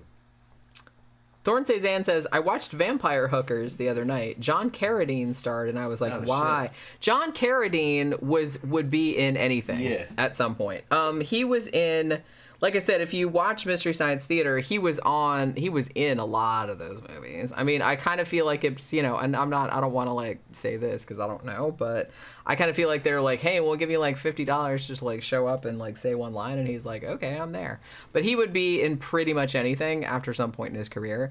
He was in some fucking Coleman Francis movies, and if you don't know who Coleman Francis is, he only made like 3 movies, I think.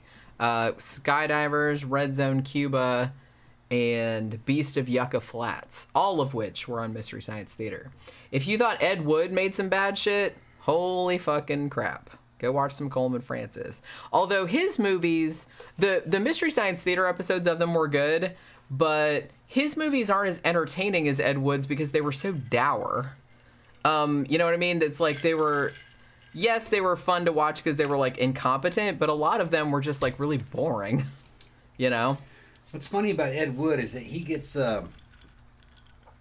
shafted a lot for fucking how bad his productions were, doing things in one take. But he wasn't that far off from other ones of the time. I've seen way worse movies than Ed Wood movies. Say that right. They had other guys that were bad too. That's what I'm saying. If you thought Ed Wood movies are bad, Yeah. go watch a Coleman Francis movie and Yeah. then come back and About talk the to me. same. Then come Actually, back and the talk to other me. dude that ended up being quite a fucking success, a dude that did, oh shit, the old predecessor, fucking Cameron's first movie, the predecessor to Alien 2, the Galaxy of Terror. Galaxy, yeah, we just talked about that. What was his Roger name? Corman. Roger Corman. Roger Corman in his early days did some shit that was on par with Ed Wood. I mean, a little bit better, but from what there were some Corman movies that felt a lot like that. Teenage Caveman. Yeah. Looking at you. Yeah. Although I did kind of like that movie. He was just trying. He was trying to do what Roger Corman ended up doing. Yeah. That's he was a wannabe Roger Corman. Honestly, Roger Corman's 50s stuff was shitty, but it was entertaining shitty. I kind of feel like once it got into the 60s, like, what was the fucking movie that he made? It was also on MST, Village of the Giants. And it was sort of based on Food of the Gods, the H.G. Wells thing, where, you know, there was a kid who was, like, played by Opie, Ron Howard, who was a little kid, and he invented this, like, weird Jello foam stuff that, like, made animals get really big. Yeah. And these ducks got really big, and, like, fucking, what's his face was in it? I'll think of it in a minute. Lloyd Bridges was in it. And so all these teenagers ate the stuff and got really big. That movie, I like the MST episode, but that movie is just like dull as fuck. It just wasn't, I don't know. It seemed like it was fun, but fun. It was like trying too hard to be fun. I don't know. He didn't get the 60s, I kind of feel like. But then like later on, he made some other good shit too. His 50s stuff was more entertaining to me, I think. Zach was asking, what is the best acting performance we've seen in a shitty movie, like in a low budget movie? Oh, there's lots of them. Yeah, honestly, like sometimes Burgess Meredith does a great job in any shitty movie that he's in. Yeah, and honestly, like I will say that like sometimes when real actors like turn up and stuff, and it's weird because I don't know. Oh, you know who? Okay, so you know I'm going to give a shout out. Speaking of Roger Corman, let's give a shout out to Beverly Garland. Beverly Garland was in a whole bunch of Roger Corman movies, including like that Western that he did. She was in the one with the giant space pickle. And she's great. She takes that shit totally fucking seriously, man. She doesn't phone it in. And it's like, I really appreciate that. So I'm going to say Beverly Garland because every time she's in a movie, I'm always kind of like, all right, we're in good hands. Even if I just respect that. She's like, yeah, I'm being attacked by a pickle from Venus. And she just like, she sells it. She sells it. And you got to be like a really good actor to do some shit like that because, you know. Have you guys seen that fucking movie with the pickle from Venus in it? No. Oh my God. You would know it if you saw it. It's a very famous movie, Monster, just because it's so bad. Dermot says he's having a hard time getting through Plan 9. Plan 9 is pretty bad. I would recommend like watching the Riff Tracks version. It's way funny. There are several Riff Tracks versions of it. They did a Riff Tracks live. They did like a regular Riff Tracks. They did Plan 9 is pretty bad. But like I said, Wood was not that much worse than early Roger Corman and some of the other guys. There were people that were worse than him. I think what held him back was cross-dressing didn't help. I think he was known for that. And I think that probably caused him problems. Alcohol and him wasting his money on in between movies. He had bad business practices. Couldn't keep his hands on any money. Yeah. I feel bad for him because I kind of feel like he was one of those guys where he's just like, oh, this next thing is gonna be my big thing, and I'm gonna make it, and he like never really did, and that just like makes me sad. Yeah, and then he started to go into what was called nudie movies. They weren't really porn movies. It's not porn. You couldn't get away with just hire that, some strippers to fucking shake their titties in the middle of the fucking movie. And it's just real low budget shit. And that kind of started to sink him pretty bad. Had he stayed along his Plan 9 trajectory, had he been able to hold on to money in between productions, if he didn't fucking drink all his money away and fucking constantly cross-dress in front of fucking cast members, he probably could have held on long enough to become kind of like a Roger Corman. That's what he would have been, I think, maybe. I don't think he had the business mind for it. He seemed like a good-hearted dude, but he might not have had the business acumen. No. I could tell by just descriptions of him that, you know, being a vet myself with PTSD, he had a lot of PTSD from fucking Island of fucking Peleliu. Fucking terrible fucking battles, all right? Yeah, he went through some shit. Yeah, the shit that was going on there was bad. I mean, a lot of beheadings. Dudes stayed around the bodies of the dead a lot during that. It was, they just annihilated the fucking, they annihilated the Japanese army on that little island. Couldn't take them prisoner. What are you going to do? Bring them on the boat with you? So it was a fucking slaughter. And they were slaughtering each other. It's not like, you know, the U.S. Army was just 100% bad guys. Everybody was a bad guy, you know? And evidently he went There's another shirt. Everyone's a bad guy. Everyone was the bad guy. Yeah. Yeah. We're not in a world versus good versus evil. This is evil versus evil. And these guys were being shoved into that shit. Fighting for survival. Having to kill to survive. And he went through that whole thing wearing fucking women's panties. He was terrified of being wounded. He didn't care if he got killed. He was terrified of being wounded. And having the medics fucking tear down that he was wearing bra and panties. Honestly, that makes him like respect him a lot more. Because I'm like, man, good for you. Yeah. Good for you. He wasn't, especially back in those days. Yeah. He's like, he was that committed. He wasn't gay. He just was a cross-dresser. Well, transvesticism is not the same as being trans. Yeah. That's like a totally different thing. He said that when he put on women's clothing, he felt stress come off of him. Yeah. Which makes a lot of sense. He's going into combat. He doesn't want to be a man. He'd rather be a woman. It's less stressful. So he's in touch. Being a woman is less stressful? Yeah. Okay. In his mind. Let's switch genders for a week and then we'll see. Then we'll talk. In his mind, that's how he sees it. You know, he's trying to be his own love object. Yeah, I get that. Like I said, I don't like overanalyze. Like if dudes want to wear like women's panties, I don't, you know, whatever. Yeah. You do you, man. Life's hard enough without people like shitting on you for your like little decisions that don't affect me in any way whatsoever. He recognized that it was a fetish, that it was kind of a mental hang up. Like I said, he was kind of ahead of his time. He knew what it was. He says it made him feel better. I understand. I fucking like women's shoes. Now, I don't like women's shoes so much that I just need the shoe and don't need the woman. They got it, guys. Like I said many times before, they got dudes that don't even need the woman. I like the woman and the shoe. I'm just good with the shoe. If you put the fucking right shoe on a woman, that's it. Back up. Jenny knows. Yeah, he does. Yeah, if I was to say, Jenny, hold on, Jenny. I'm gonna get them shoes. Wear them stripper shoes. I come in with put them shoes on. This is maybe TMI, but I do have a few pairs of shoes fucking that transform me, man. You don't need that I don't ever wear out. Yeah.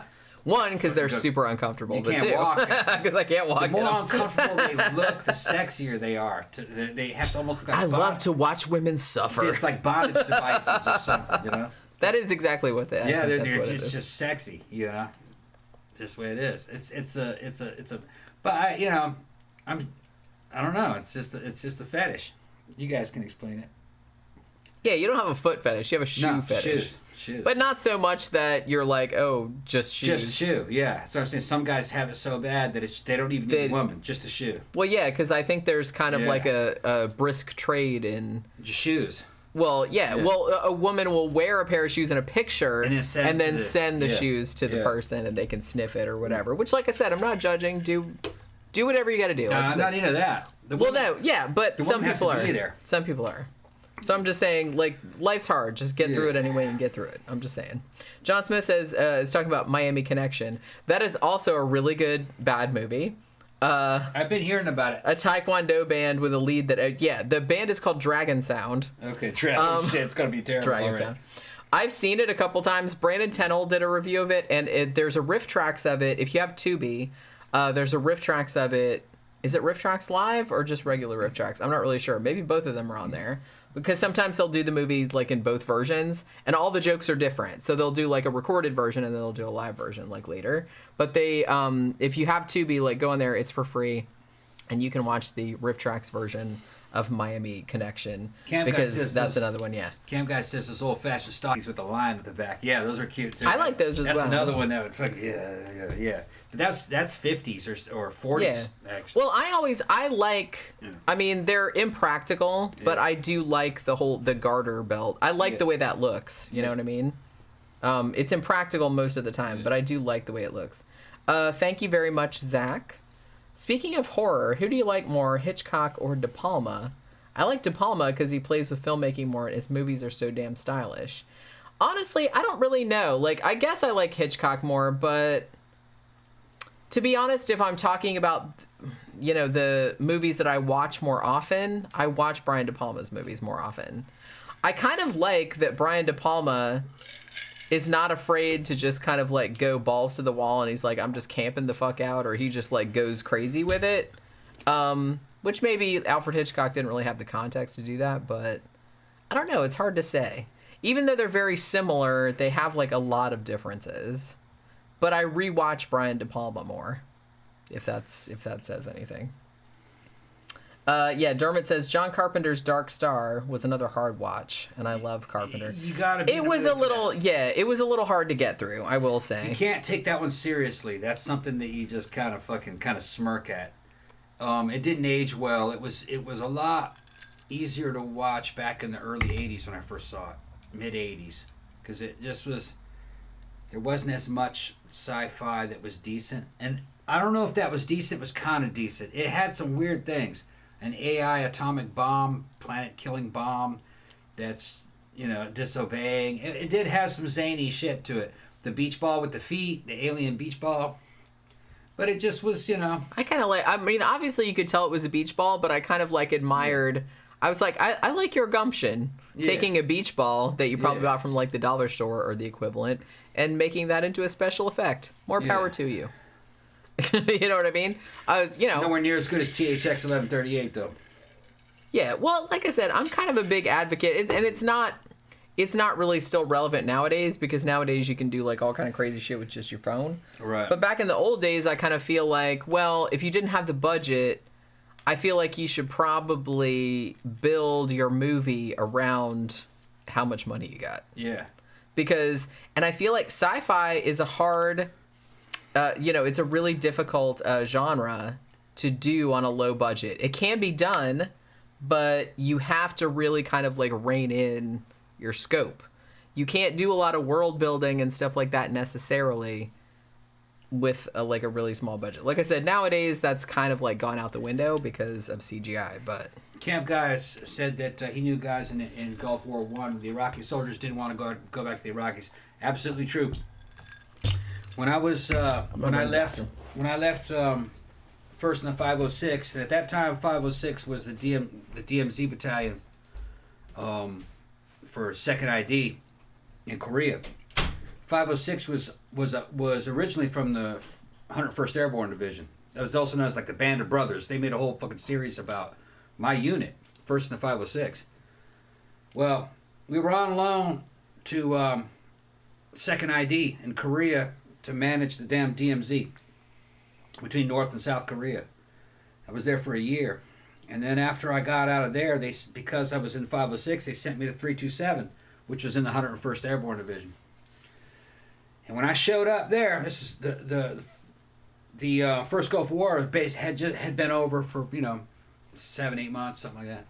But a lot of the guys that were on the Gulf mission were still there, and they were ETSing little by little, leaving the service. And you hear all kinds of stories of what 327 did and 101st, what they did during the first Gulf War. And they're absolutely right. They would pull up on an Iraqi unit and they'd come pouring out of the defensive positions trying to surrender, bowing and scraping. They hadn't been supplied. They didn't have any information. Saddam sent them out there and fucking basically forgot about them. They just left them as human targets. Saddam had no plan to use them as any kind of winning force. It was kind of like a big bluff.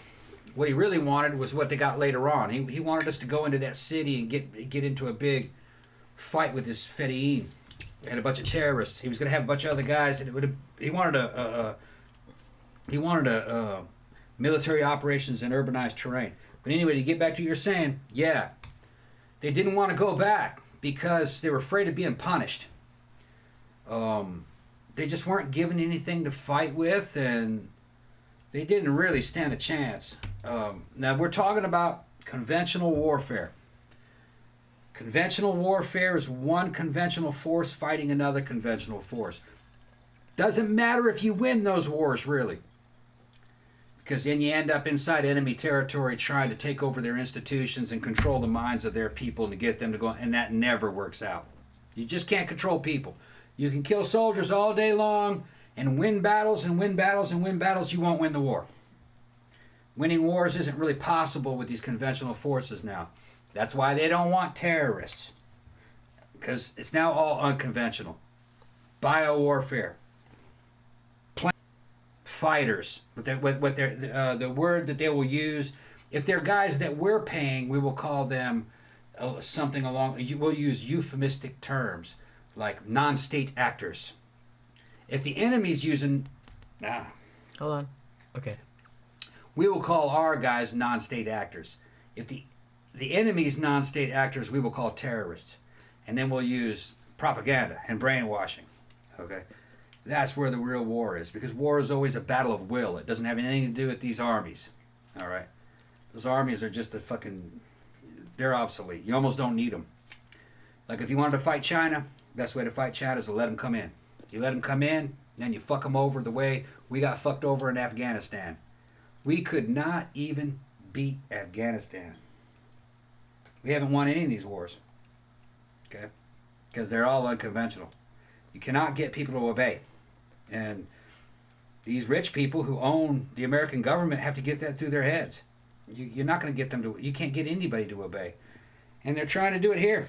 I recognize it. The United States government right now is in full counterinsurgency mode with its propaganda. Full counterinsurgency mode. They're doing it to protect rich people and corporations that don't even live here. We're going to see how... I know how it's going to turn out. It's going to go the way of all empires. All right, Jenny, I'm getting off the subject. I'm getting mad. Getting mad. Why do you always want to make everything not fun? I know. I'm getting mad. I was having a good time. Okay.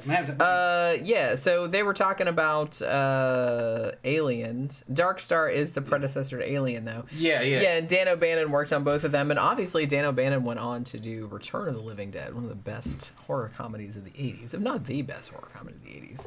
So, like I said, not everybody gets it right the first time. I don't even remember a lot of shit about Darkstar, to be honest with you. It was kind of a corny movie, but a lot of good ideas, good visuals. Yeah. For the limited budget. Like I said, I'm not going to shit on people for their first movie because a lot of times, they don't come out exactly the way you want it. So it's like a sci-fi comedy, kind of, with some dark. See, I don't remember it being funny. Now I have to watch it again. How long ago did I see that shit? God damn, it was a long time. It's obviously it's above a student film, but it's a very low end, but kind of well done indie film. Yeah. It had funny elements in it. I mean, trying to convince the bomb to fucking obey, and it blew itself up. Why would you give a bomb AI?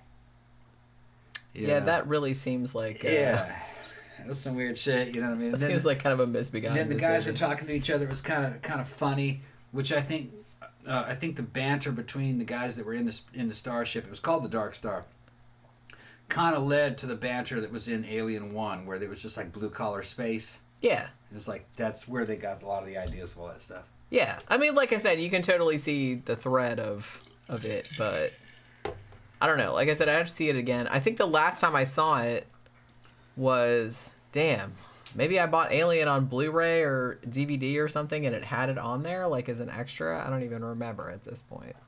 But it's been a long time since I saw it. Yeah, Dermot says, to be fair, Darkstar was a student movie. Okay. It had some good ideas, very limited budget. Yeah, Beach Ball being a monster is kind of one of those. So. Yeah, I think it was so on par with the original THX 1138, which was also a student movie. But it was kind of better than the original THX. The theatrical THX was really good. I like that one. I remember liking that a lot. We watched it a couple years ago. And I remember liking that. I haven't seen the new one that had all the CGI stuff added to it. I wouldn't mind seeing it. I'm not... If anybody wants me to review it, you send it to me, the new one. I don't have it. Honestly, though, I don't understand why Lucas has to fucking add everything. He's a dick. He's a dick.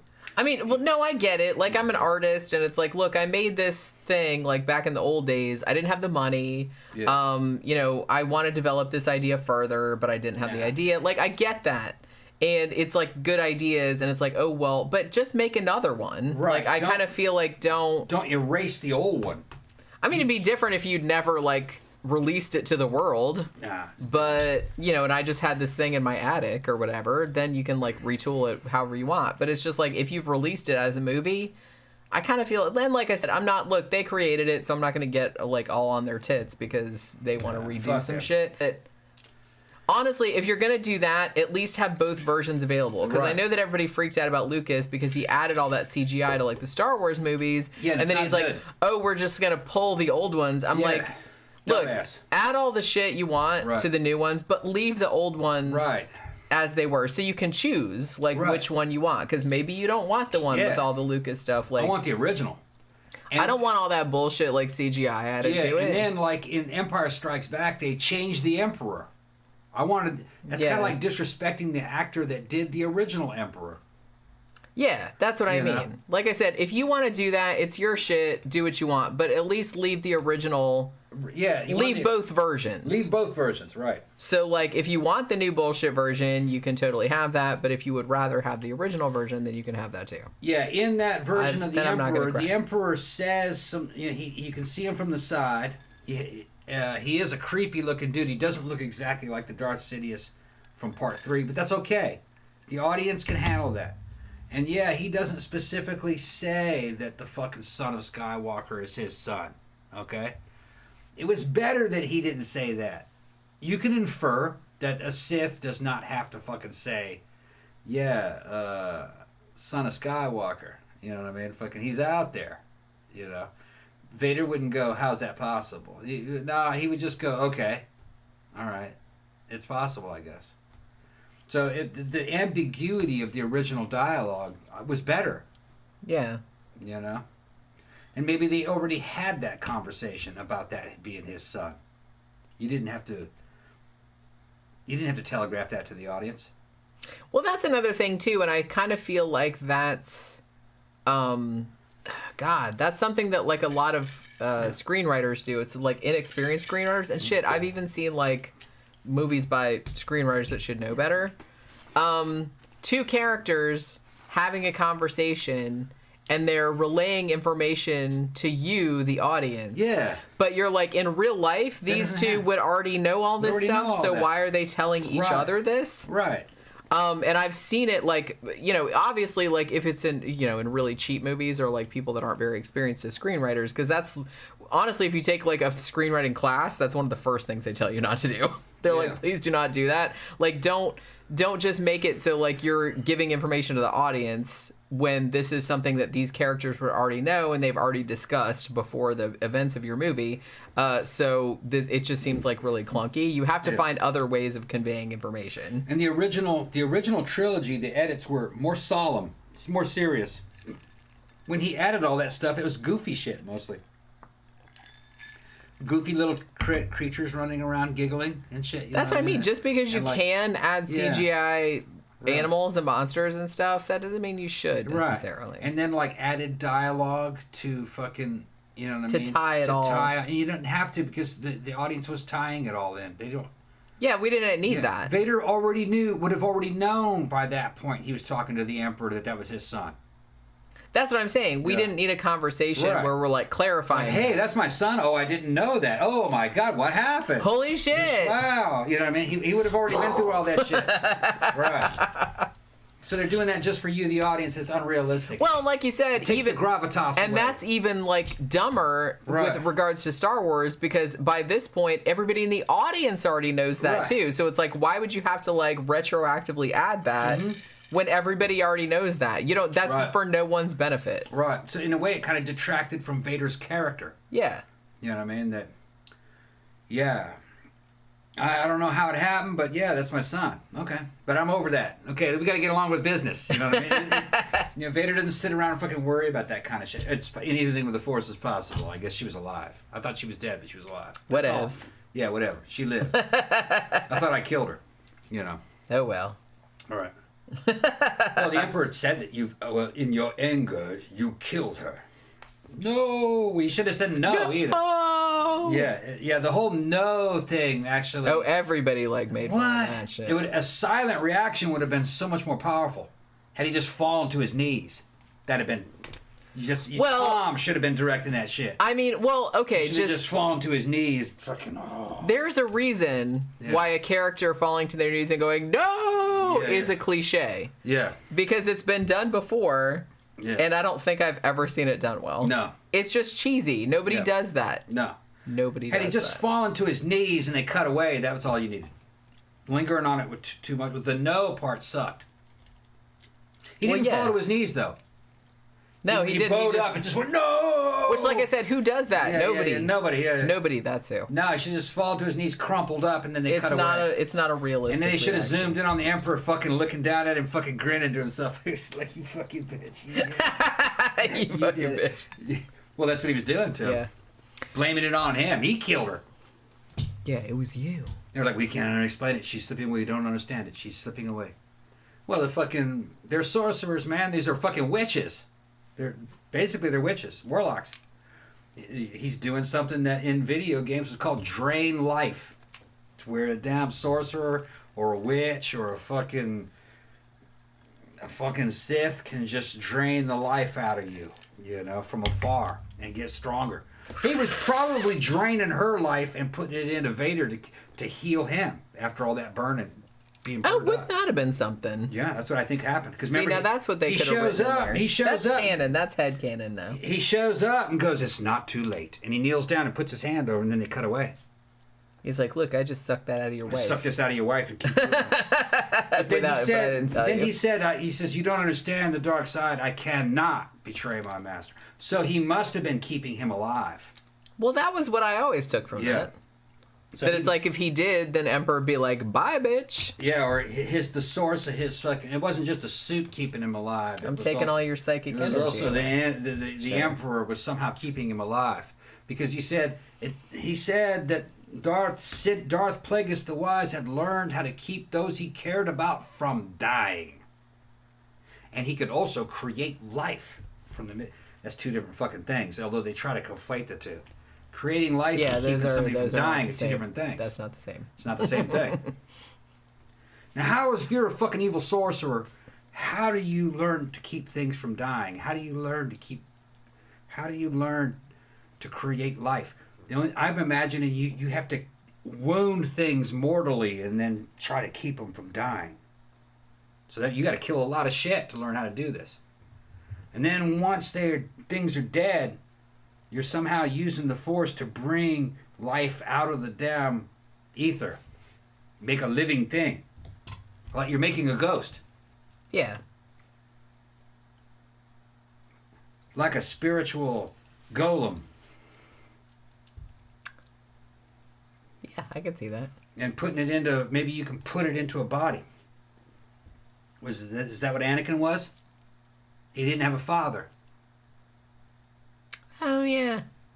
So We're probably thinking too much about this. I don't know. I don't think so. They said Anakin didn't have a father. See, but every time I talk about a movie, he tells me I'm thinking too much about it. But Star Wars and stuff, I guess it's okay. He can think too much about it. Well, it's got to be something. I'm not allowed to. Shmi said he didn't have a father. I know. But then they kind of knew where he was. So was he made by Darth Plagueis the Wise? Or maybe he was made by the Emperor. I don't know. Thorne Cezanne makes the point, the ending of the original Planet of the Apes, Charlton Heston falls to his knees. That ending was awesome. Yeah, he didn't. Honestly, that ending, you blew it up! Yeah. Yes, stupid bastards. He didn't say that. Mm-hmm.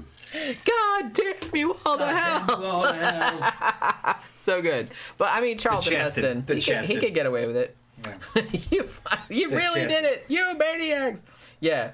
The Dad in Pet Cemetery does the knee drop too. Yeah, he does. I'm not shitting on the knee drop. It's just the no, because nobody does that. Like I know people do drop because all of the energy goes out of your legs. When you hear something really shocking. Yeah. Like that's not crazy.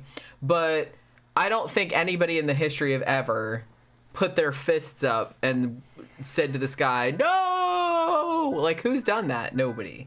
Okay. Yeah, man, somebody's car alarm's going on. Uh-oh, somebody's car alarm. That's not the first time. I heard that happen yesterday. They stopped it. Somebody needs to quit touching that shit. Quit touching that car. Yeah. Green Spark saying it sucks. I wish he'd stop it too. I think he must be talking about fucking George Lucas. Yeah, that's back shit. when we were talking about. Yeah. Yeah, like I said, you can change it if you want to. Like I said, it's your movie or whatever, but just at least leave the original intact so people can choose that one instead. That was the only thing that I, had an issue with, was that he's like, oh, well, let's take the original ones off the market and only have these ones that I fucked with. Evidently, the originals are still out there. They were on Laserdisc, and people fucking downloaded the data. You can get the originals of course. In Blu-ray format. You can nowadays because they re-released them because everyone complained. Oh, they re-released them? As far as I know. Originals? Okay. I mean, I'm pretty sure they did. Yeah, okay. Or you can get them. I don't think it's like hard anymore. Well, like I said, that's just kind of like... Yeah, making an opportunity to sell the shit again. Well, duh. I mean, it's all kind of like, what are they going to do? It's like, I made one movie. I want to make like all the money out of it. So I'm going to release the director's cut. I'm going to release this other cut. I'm going to do this, that, and yeah, Dermot, you finally did it. You made it. You blew it up. You blew it up. Although, God damn you all the hell. Cheston, when people think of Cheston, they think of the Planet of the Apes. They think of fucking, what was the greatest story ever told, where he does Moses and shit. That was a good one too. But I actually, when it comes to Cheston, I think of the Omega Man. Neville! He was good in the Omega Neville! Man. Excuse me one second. He puts his drink, he tells that to Caesar. Excuse me one second. Goes out with that fucking BAR with the fucking infrared night vision fucking scope, starts shooting him up and shit from his apartment. That's pretty good. I liked fucking... Basically, they were Antifa. The zombies were Antifa. Remember that? We're going to burn this down. This old world, we're going to burn it down. Yes, my brother. I'm not going to... Okay. They were Antifa. Okay. Whatever. But, yeah. Oh, whatever. They were. Okay. Yeah, they were saying the same. They were saying the same thing. Yeah. DJ Maniac says, "Boom, still have the originals on VHS of all the Star Wars movies." Yeah. So honestly, it's funny because I read the book of Planet of the Apes, which came out like it's French actually, and I think it was called Monkey Planet, whatever the French equivalent of that is. Monkey Planet. And the ending, I mean, it sounded cooler in French. I'm just saying. And I took French, but I can't remember what the title of it was. Yeah, he was in Soylent Green, although Soylent Green isn't as good as... Honestly, I liked Soylent Green better in the 70s. And then we rewatched it a couple years ago, and I was just kind of like, this is not as good as I remembered. No, it's slow. It's not as good as I remembered. And here's the thing, when you know what Soylent Green is, when you're watching the whole thing... It kind of ruins it. Kind of ruins it. And Planet of the Apes, even though you know the ending, everybody knows the ending. He's on Earth, spoiler alert. So that's kind of not a thing. But even knowing the ending doesn't spoil your enjoyment of it because it's still entertaining. Soylent Green, if you know the ending, Soylent Green is made for people. Everybody knows that. So the whole stuff leading up to that just seems kind of like, yeah, it's made from people, duh. So, you know what I mean? So it just seems like a little bit pointless. It's one of those movies that once you know the twist, you can't really rewatch it. You know what I'm saying? You can, but it's like it's not really that interesting. Yeah, Thorne, fucking out of the Cheston movies, my favorite will always be Omega Man. Just something about fucking seeing Cheston running around with that fucking Smith & Wesson MK760. He's got the damn flashlight underneath it, and just him foraging and running, and he's got his fucking castle, his brownstone, fucking all defensed up and fighting the damn vampires. The Marxist vampires. Jenny doesn't believe me, but everything they said was Marxist stuff, about destroying the past and rebuilding a new future, and that's just what it was. And it's because, they had all that back in the 60s, so they're riffing off of all that. And it was fucking great flick, man, and it stands up today. It did. Here, the only problem, my only criticism of Omega Man is that it didn't have enough action by modern standards. It was a lot of action for those days, but it needed some more gunfights. It needed a little bit more of chase scenes. It needed some more stuff in it. I want it to end with a big explosion. Yeah, it just needed a couple more scenes with some more stuff, and it would have been. I think it would have been more legendary because the movie actually kind of got forgotten. I don't know about that. Well, I mean, they did. I mean, they remade it again. Yeah, but that remake was terrible. It wasn't even a remake. It was another adaptation of the novel. Yeah. But we're not even going to talk about that. You know what I mean? It's kind of like that movie made me so mad. Omega Man was its own movie. And if they were going to redo Omega Man, you have to have mutants that talk. It has to be that same dynamic. It has to be that same moral lesson about man as a killer ape, and that you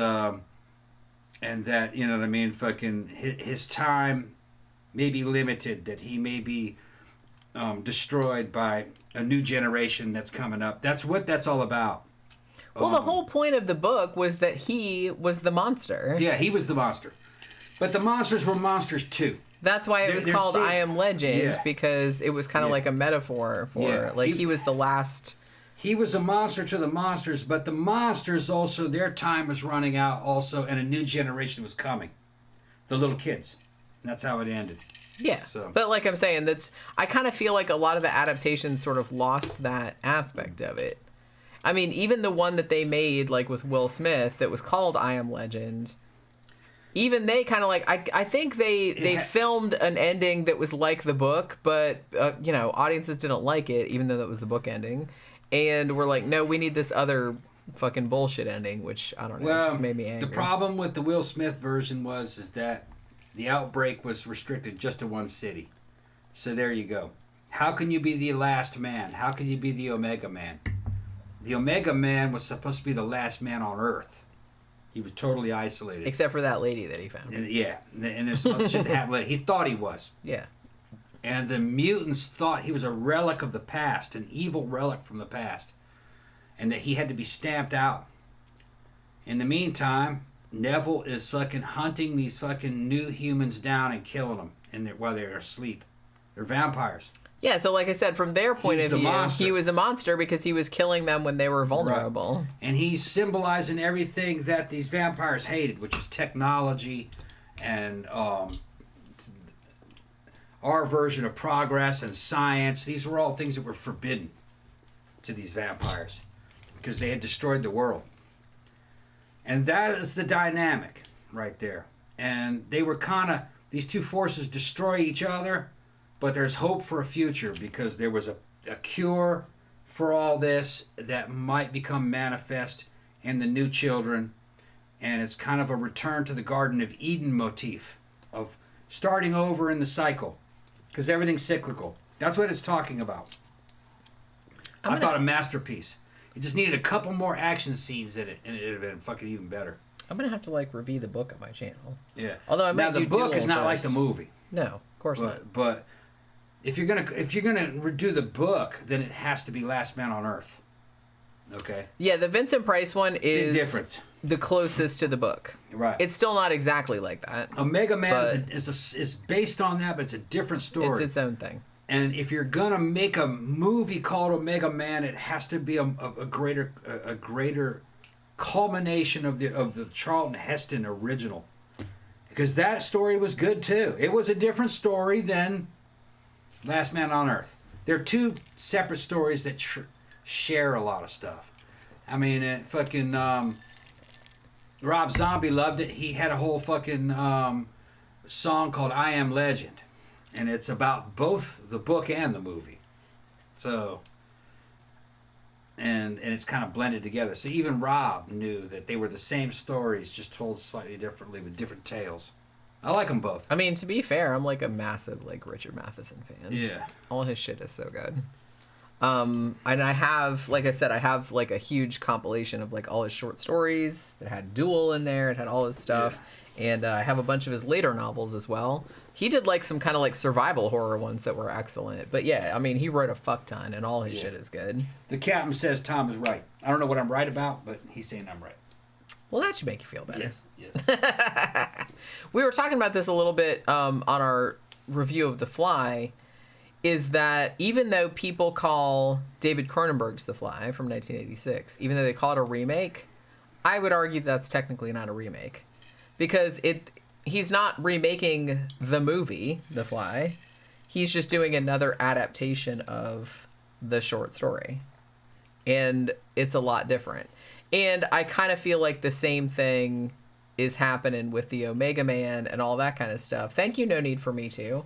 Got a little free time to listen, miss everyone, but I'm super happy the Mustang is about to go in for a frame off Restomod. I guess that's how you pronounce it. Yeah, Using my Restomod, dad's 401k to do it, and it's going to be sweet. Yeah, he was telling me about that in the Patreon. What kind of Mustang is it? What year we're talking? We're talking about 64 and a half? Talking about old? We're talking about an old Mach 3 with SN95? Talking about, because I'm a Mustang dude too. I fucking love Mustangs when they're done right. Matter of fact, when I was up at the biker bar, a guy came in there with a 66. Fucking fantastic. It was fucking red, and it had rally stripes down the hood, and inside the rally stripes were tiny airbrushed fucking skulls. Looked really good. And he had a fucking V8 in it. Really sounded fucking badass. You haven't been up to the biker bar lately, have you? Not this week. We gotta watch it on the money, man. Yeah. After that damn supply run and everything, and well, we went to Memento Mori on Yeah, Monday, and then, like you said, we went to Sam's and spent fucking. and I got hit with the $200 fucking drug bills. Oh, for that's fucking, right. What you call it, for my fucking HRT. I mean, I can go, but I didn't know, what you wanted to do. I mean, it's only 7:00. Did you want to go out tonight? No, I was like I said, I'm broke. Yeah, to be honest, all I'm right. not broke, but I'm not flush enough to be like Okay. going out throwing money at liquor when we have some at home. Yeah, all right. You know what I'm saying? And I'm trying to close this house next month. See, so they're watching me. The loan company's watching my credit card activity. So Yeah, what I have on the credit card is gonna be totally paid off by the end of this month. So we don't want to be You going gotta out, watch. I'll be able to being do like, it. oh my god, they just spent $200 on fucking alcohol. They don't really care about that. They just want to know if you can top off by the time you're fucking paid. Yeah, I know. It's over. And then once the house is bought, gotta hire a guy to come in here and sort out these damn sprinkler systems. It's got a huge fucking sprinkler system and it's not working. I got a damn fucking street light. Every one of these houses has a street light. And you're responsible for that street light. I had to put a bulb in it and it runs 24/7. I can't find out the switch. The neighbor said his switch to that street light's in the damn garage. Not in our garage. I got switches inside the living room that don't do anything. I didn't realize that was on all the time. It's on all the time. And I got switches in the living room that don't seem to do anything. So something's wrong with the wiring. Yeah. And then I need to get the fucking carpet shampooer out and shampoo these carpets. Because now that the air conditioner isn't running because it's cooling off, you smell kind of the damn fucking feet smell. And it's not her or me. I know her smell. I know my smell. It's the prior fucking tenants in here. The people that used to rent this place. I gotta get this fucking carpet. I got the machines there. Gotta shampoo this carpet. And then once the place is bought, we're gonna buy paint. We're gonna make sure that these walls are the colors we want them, and then we'll start decorating. And that fucking living room is gonna be badass. I want a bar in that living room out there. Our upper stairs, we got 2 living rooms, but our upstairs living room, I want a fucking good television, flat screen television. And I want fucking video games in it. Old school, like the little miniature 3/4 1-up video games. It's just mostly for decorations. Only a couple $100 each. Yeah. You know what I mean? We'll do like an 80s theme or something. Thank you, Dermot. What'd he say? London calling. Have some British pounds towards the new mortgage. That's it. Thank you very much. That's Thank you. 20 British pounds. That's probably 25 Pounds American sterling. dollars. Yeah, I'm not sure what the Probably exchange 25, rate yeah. is. Something like that, probably. Mm. But Dermot knows. Dermot saw the Omega Man because I recommended it, and he said he liked it. yeah, Thank you it's a very- good movie. It's a good old-fashioned flick that needs to be done correctly with that same value system in it, that same moral about the cyclical nature of man and morality and his technology. Back in the day, old Hollywood could come up with some really good shit. Now they're not as good as they used to be. It would have to be an independent movie. They just have different views, and they got these different priorities of how they want this shit to go. I'm a fan of Will Smith. I think he does fucking great work. But I saw that one where he was playing a clone of himself. That was a pretty good one too. It didn't. Yeah. Okay. Is it coming back? Okay. Yeah, it's back. Saw the other Will Smith movie where he played a clone of himself. That was really good, even though it bombed at the theater. It was okay. I thought it was good. It was good. I didn't love it, but it was. I was kind of like, good. oh, that was alright. I was entertained. What the hell was the name of that? I don't remember. Gemini. Gemini. Something. Gemini Man. Gemini yeah, Man. Yeah, there we go. But his Omega Man, and it wasn't because of him. It was the script. That Omega Man script. I don't even know. It's like it was a script issue, and it was a we showed this to test audiences, and they didn't like the ending, so we had to do another ending issue. Yeah. So some of it might have been like the audiences they were showing it to too. They were like, well, we don't really like that it ended like the book. Let's kind of have this other like bullshit ending. I kind of feel like that was what movies need to go back to fucking old school badass morality tales that are true and hard edged, and they have to be mythic. They're like mythic storytelling, and you'll make a lot of money at the box office. People will enjoy them because people like to be told the truth. They're like bullshit. I don't think that's true. I think people like to be told the truth. I don't think that's true. Not at all. Okay, well. But honestly, I mean, I kind of feel like I liked the era of where, obviously if you're making a movie, that's like a massive endeavor. So it's not just one person's thing unless you're just making it with your phone. You need like a crew, you need other people involved, like actors at least. So it's more of a collaborative effort. But I do kind of like maybe like a trend more toward people that, are just making a movie and they have their own vision for it. Or there's a small group of people that are making a movie and they have their own vision for it. And that's kind of how it comes out. And you can make it like about whatever you want. Even if it's not good, I just kind of want to see people's, like, what do they want to make? You know what I mean? It's just kind of like, I don't know. Like I said, it's kind of harder to say with a movie because that's more of a collaborative thing than like a book or something like that, which is just like one person. No Need for Me 2 sets, a 69 fastback, 302 3-speed power steering, being done in a place that has 5 cars and a hot rod magazine. Okay, elite restorations and SoCal. Okay, the 69 fastback 302. Okay, yeah. I was talking about. It was kind of like 64 and a half, but it had the back of it went out a little bit further than it. But I think it was the same one as the 64 and a half. It just had a different top end modification, if I remember correctly. It is not a Mach 3. I don't think the Mach 3 came out until what, 71, 72, something like that. The Mach 3s looked good too, but they were a lot heavier. Okay. No Need for Me 2 says, loved I Am Legend, the original and the remake. Yeah, I didn't really like the Will Smith one, gotta say. I think it was okay up until the point... Like I said, I didn't like the ending. I just didn't like the way it ended. I only saw it one time, to be fair, but I remember just being like... Pfft. If you haven't seen Omega Man, see that one. But I'm going to recommend, if you're a reader, like, read some of Richard Matheson stuff. Yeah. I Am Legend is great. Like, all his shit is great. Like, his short stories are good. All his novels are good. I particularly like Stir of Echoes, which is a novella, which they also made into a movie, which was good. But... they made a lot of his stuff into movies. He did a lot. He wrote a lot of like Twilight Zone episodes and shit like that. He said Mach 1 was 69. Okay, so we were talking about a Mach 1. Okay, yeah, that was a good looking car. They came in green. They had a good green color, black rally stripes on them. They looked good, and they were heavy though. A lot of it was glass because that fastback, the fucking glass on that fastback was big. I remember when it came out, the magazines of the time were like, "Why are they doing this? Why are they putting more weight on it?" But it didn't fucking matter. It was a street rod to begin with. It was a street car that had macho, and it had a good look. You're not talking about a race car. But yeah, I always liked the Mach 1s. I thought they looked good. I thought they looked really good. And nowadays, you just put a good suspension, good brakes, and fucking bump the power way up. That extra 200 pounds, fucking 300 pounds, that doesn't matter. Not when you can just add more power to it. They were underpowered. They all were back then. Okay. Danny Rolling Ghostface brings up A History of Violence with Viggo Mortensen. A good film. I agree. It is an excellent film. That is David Cronenberg, actually. So yeah, that is actually a really good movie. So thank you for bringing that up. I would actually like to see that again at some point. I think I've seen. Have I seen all of David Cronenberg's movies? I kind of feel like I have. Has he made one in the last few years? I feel like he's made some in the last couple of years that I've missed out on. But I saw History of Violence. I saw Eastern Promises.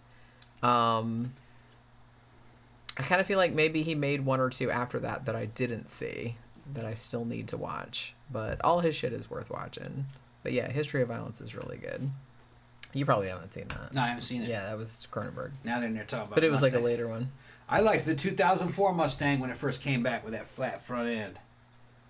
They got a lot of cheap ones out there, used ones in this area. I mean, shit. 9 years ago, I saw one for $4,000 right at the road here. I'm going to go to that used place to see if they're still around. I wouldn't mind buying a $2,500 fucking 2004, maybe 2005. I could get that running again. I know that car inside and out. Get rid of that old fucking Taurus. Even the V6 would be good. That had a good V6 engine in them. I don't need the V8.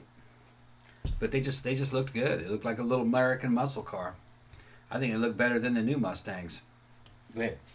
I like that we have somebody in the chat that's called the Pookie. The Pookie. We got the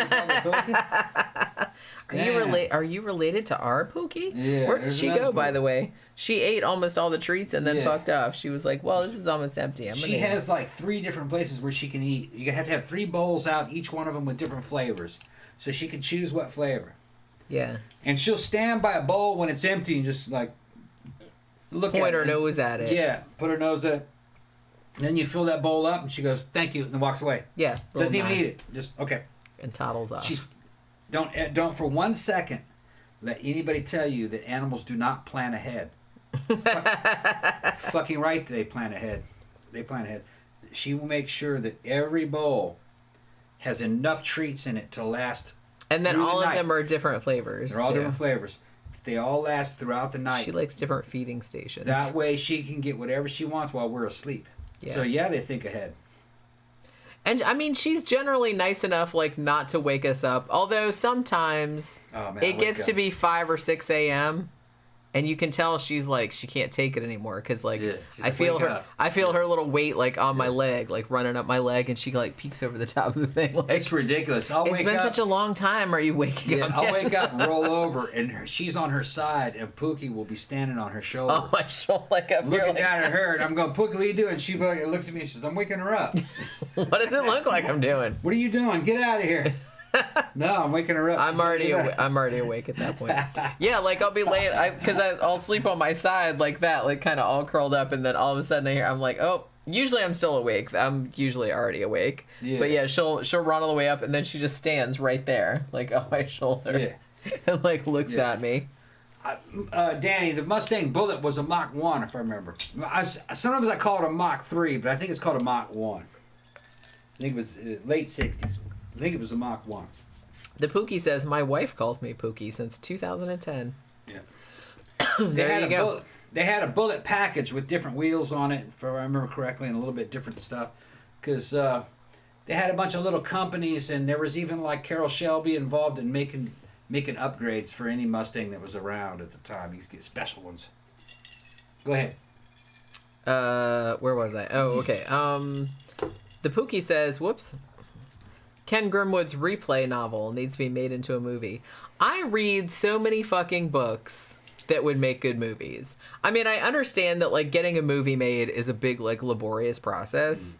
And I know that a lot of, because honestly, like I've read a lot of books and then I was like, man, this book's so awesome. And then I'll look it up later and they'll be like, yeah, they've been trying to get a movie made of this for like 40 million years, but no one will get the funding, or it keeps going from company to company, or rights issues. So I know there's a lot of other shit involved, but I mean, there's so much content out there that could be made into good movies. I mean, it's just, I read books every week that are good enough to be made into movies. Speaking of Bullet, just a couple days ago, me and Jenny were looking through Amazon Prime, and they have Steve McQueen's Bullet on there. And I've never seen the movie. I've fucking never seen it. If you guys have seen it, man. It's good. I remember liking it. Yeah, I've never seen it. I mean, I haven't seen it for a long It's time. like a cop movie or detective movie. I think. I don't know. I've never seen it. I should see it. Yeah, you It's supposed to be I like kind of feel like you should. It's supposed to be like or a I'm going to legend. revoke your man card. Yeah, it's supposed to be like a legendary man card type movie of Steve McQueen and shit. Bullet. And it's starring Steve McQueen and his fucking Mustang.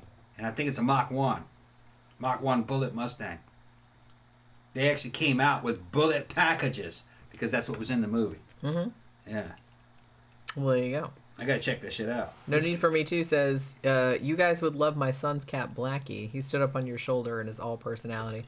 Yeah, Pookie is pretty much like, I guess because she didn't really, I mean, she got abandoned by her mom, I guess, when she was really little. Because she was found by herself, as far as we know. Yeah, we don't When she was, I mean, she was only, when we got her, she was maybe 6 weeks old? Yeah. She was very small. She didn't even know anything. And so she didn't, know how to cat. Yeah. So she basically, as soon as we got her, she took to us like, Mommy, Daddy, okay. Yeah. I'm a tiny little fuzzy person now. Yeah, And- I took her out of the cage and put her in between me and Jenny where we were laying in bed. And she looked at me, and I looked at Jenny, and then she looked at Jenny. We're and she's okay. We all looked at each other, and she fell asleep right there. The next morning, she's still there sleeping. She's like, yeah, she's like, I guess it's okay. That's how it started. these are my mommy and daddy now. Yeah. And I was like, okay. Yeah. And as it is now, it's like she'll do her own thing sometimes, but honestly, she likes to be around one of us, even if she's sleeping. Yeah. Honestly, I'll be in here in the office, working, and she will sleep in that chair right there all day. Yeah. She'll just kind of just lay there, and every now and then she'll wake up and look at me, or she'll jump down and jump up on my desk and be like, what are you doing? Honestly, before we did the show, you said she jumped up on the window thing, the windowsill, and she made that weird, that weird noise that cats make when they see a bird out the window? That weird, yeah, kind of noise. She was doing that. She jumped up on the thing and saw a bird out there, and she was making that that kind of noise. Yeah, so where was I? Okay, so I kind of feel like, Dermot says, don't forget to watch When the Wind Blows. Yeah, that's actually on my list still. I think it's still on Tubi. I think it's still on there. Or I saw it somewhere very recently. So that's on my list. I got to do that at some point. Maybe I'll do it in December sometime. Yeah, and it doesn't seem like anybody has ever seen fucking Steve McQueen's Bullet. I saw it. Yeah. But it was just a long time ago, and I don't remember much about it. Okay. I mean, I remember the car chases and shit, but I don't remember. Yeah, I gotta. I was like, wait, what was even the plot? It was a cop thing. Let me go to the restroom. It was a cop thing. Okay. Thorne says, I have a feral cat community that adopted me. Oh, I got all the adults spayed or neutered. The kittens they had before then are getting fixed this weekend.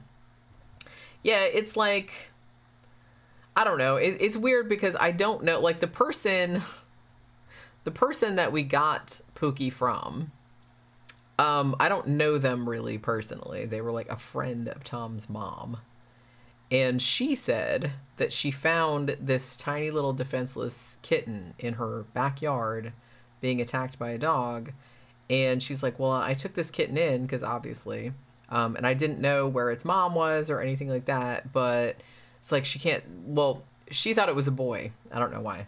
Even though she said she worked at a vet's office. And it's a week or two after we got the cat, Tom's like, I'm pretty sure this cat's a girl. And I was like, yeah, I think it might be too. So somebody that works in a vet's office, you'd think they would know if a cat was a boy or a girl. Even that, I know it's hard to tell, at that age. Okay, I'm not hating, but I'm just saying she should have probably known. But yeah, so she told us the cat was a boy. She's like, look, we found this little kitten, and it can't stay here because I have a shit ton of dogs, and they'll probably eat her. So she had been keeping Pookie in a cage in her garage in the summer. So it was summertime. So it was just really, really hot. And so she sent us pictures, and I was just kind of oh my God, we can't let that poor sweet baby, we can't let her live in a garage or live in the fucking, no, we have to take the cat. So we took her. And I mean, honestly, it's so weird because she was scared when she first got there, and Beijing was not having it. Beijing comes out and she's like, what is this? What is this business? Swishing her big fluffy tail around. And then So we open the little cage, and little bitty Pookie comes out. I mean, she was tiny, like when we first got her. I think her eyes were still blue. Yeah, her eyes hadn't even changed color yet. Yeah. Because all kittens' eyes are blue. I don't know. Smacked her. I don't know if you guys know that. Yeah. But yeah, so her eyes were still blue, and yeah, Beijing comes out and she's like, "Oh no, Yeah. I'm not having this. I don't like this baby. I'm the baby." Yeah. And she was like, "Pow," and then, but I gotta say though, Pookie, even when she was very small, Pookie is not afraid of anything or anybody. She just basically thinks everybody's just like playing with her. So She's even afraid of dogs. Well, yeah, but like, you know, she is afraid of dogs. But other than that, like if cats are bigger than her or anything like that, she's just kind of like, I don't care. It's not so much not being afraid. It's just like she just thinks everybody's like being funny or like playing games with her. She doesn't really like she doesn't feel like in danger from Beijing, even though Beijing gets like mad at her sometimes and like hisses. She tells Beijing to fuck off. Yeah, but you know, she's like, whatever, I don't care. I don't care if you're bigger than me. And she's still bigger. Beijing is still like much bigger than her. Because Pookie didn't really get. She's bigger, but she didn't really get as big as Beijing. Yeah. Now this is Open Lines Friday. If anybody has any questions, you want to talk about any kind of cases that we've done about in the past or even the future, you want any opinions on fucking any of the cases that we've done, feel free to drop a comment there in the comments. Tila just showed up. Hey, what's Ain't up? that some shit? Tila just says, fuck this shit, I'm rolling in here 3 hours late. How long have we been streaming? 2 hours and 26 minutes. 2 hours. You're late, Tila. Now we've been talking about all kinds of stuff. She can't help it. She probably has a life, unlike us. She says.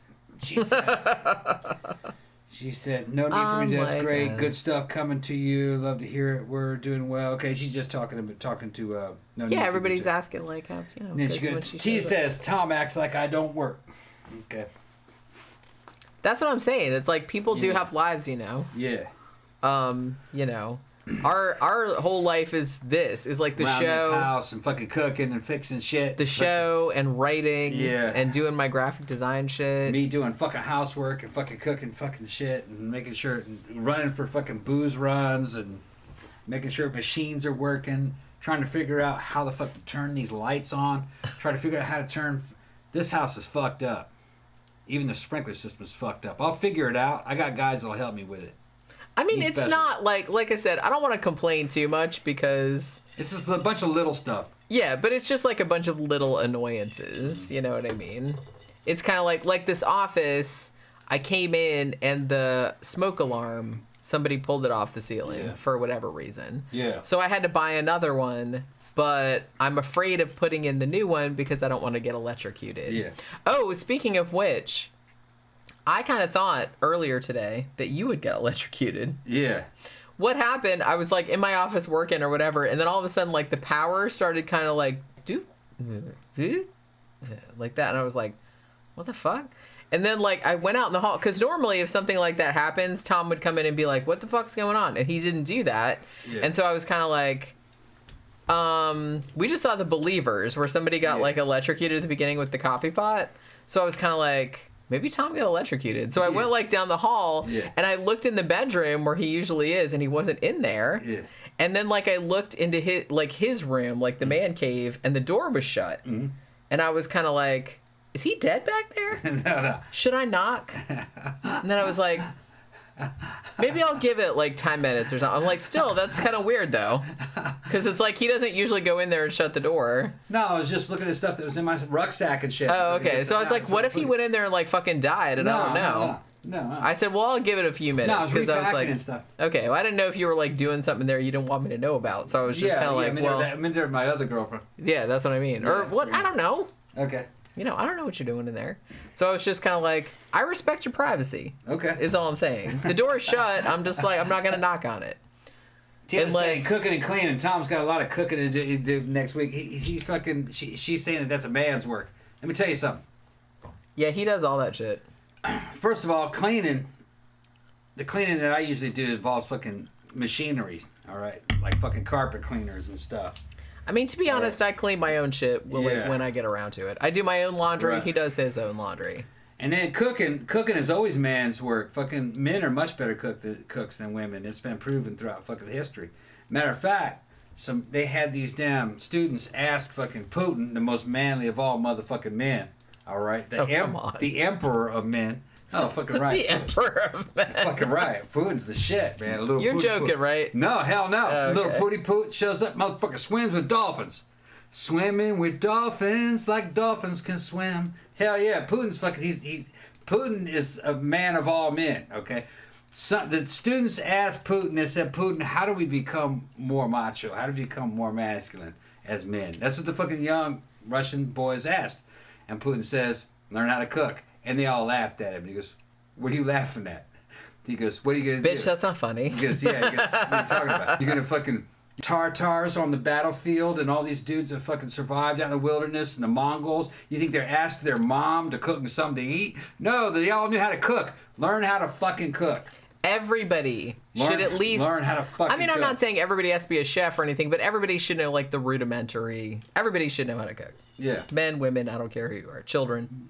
Honestly, like at least know how to make a few things so you don't starve to death. Mm-hmm. That's all.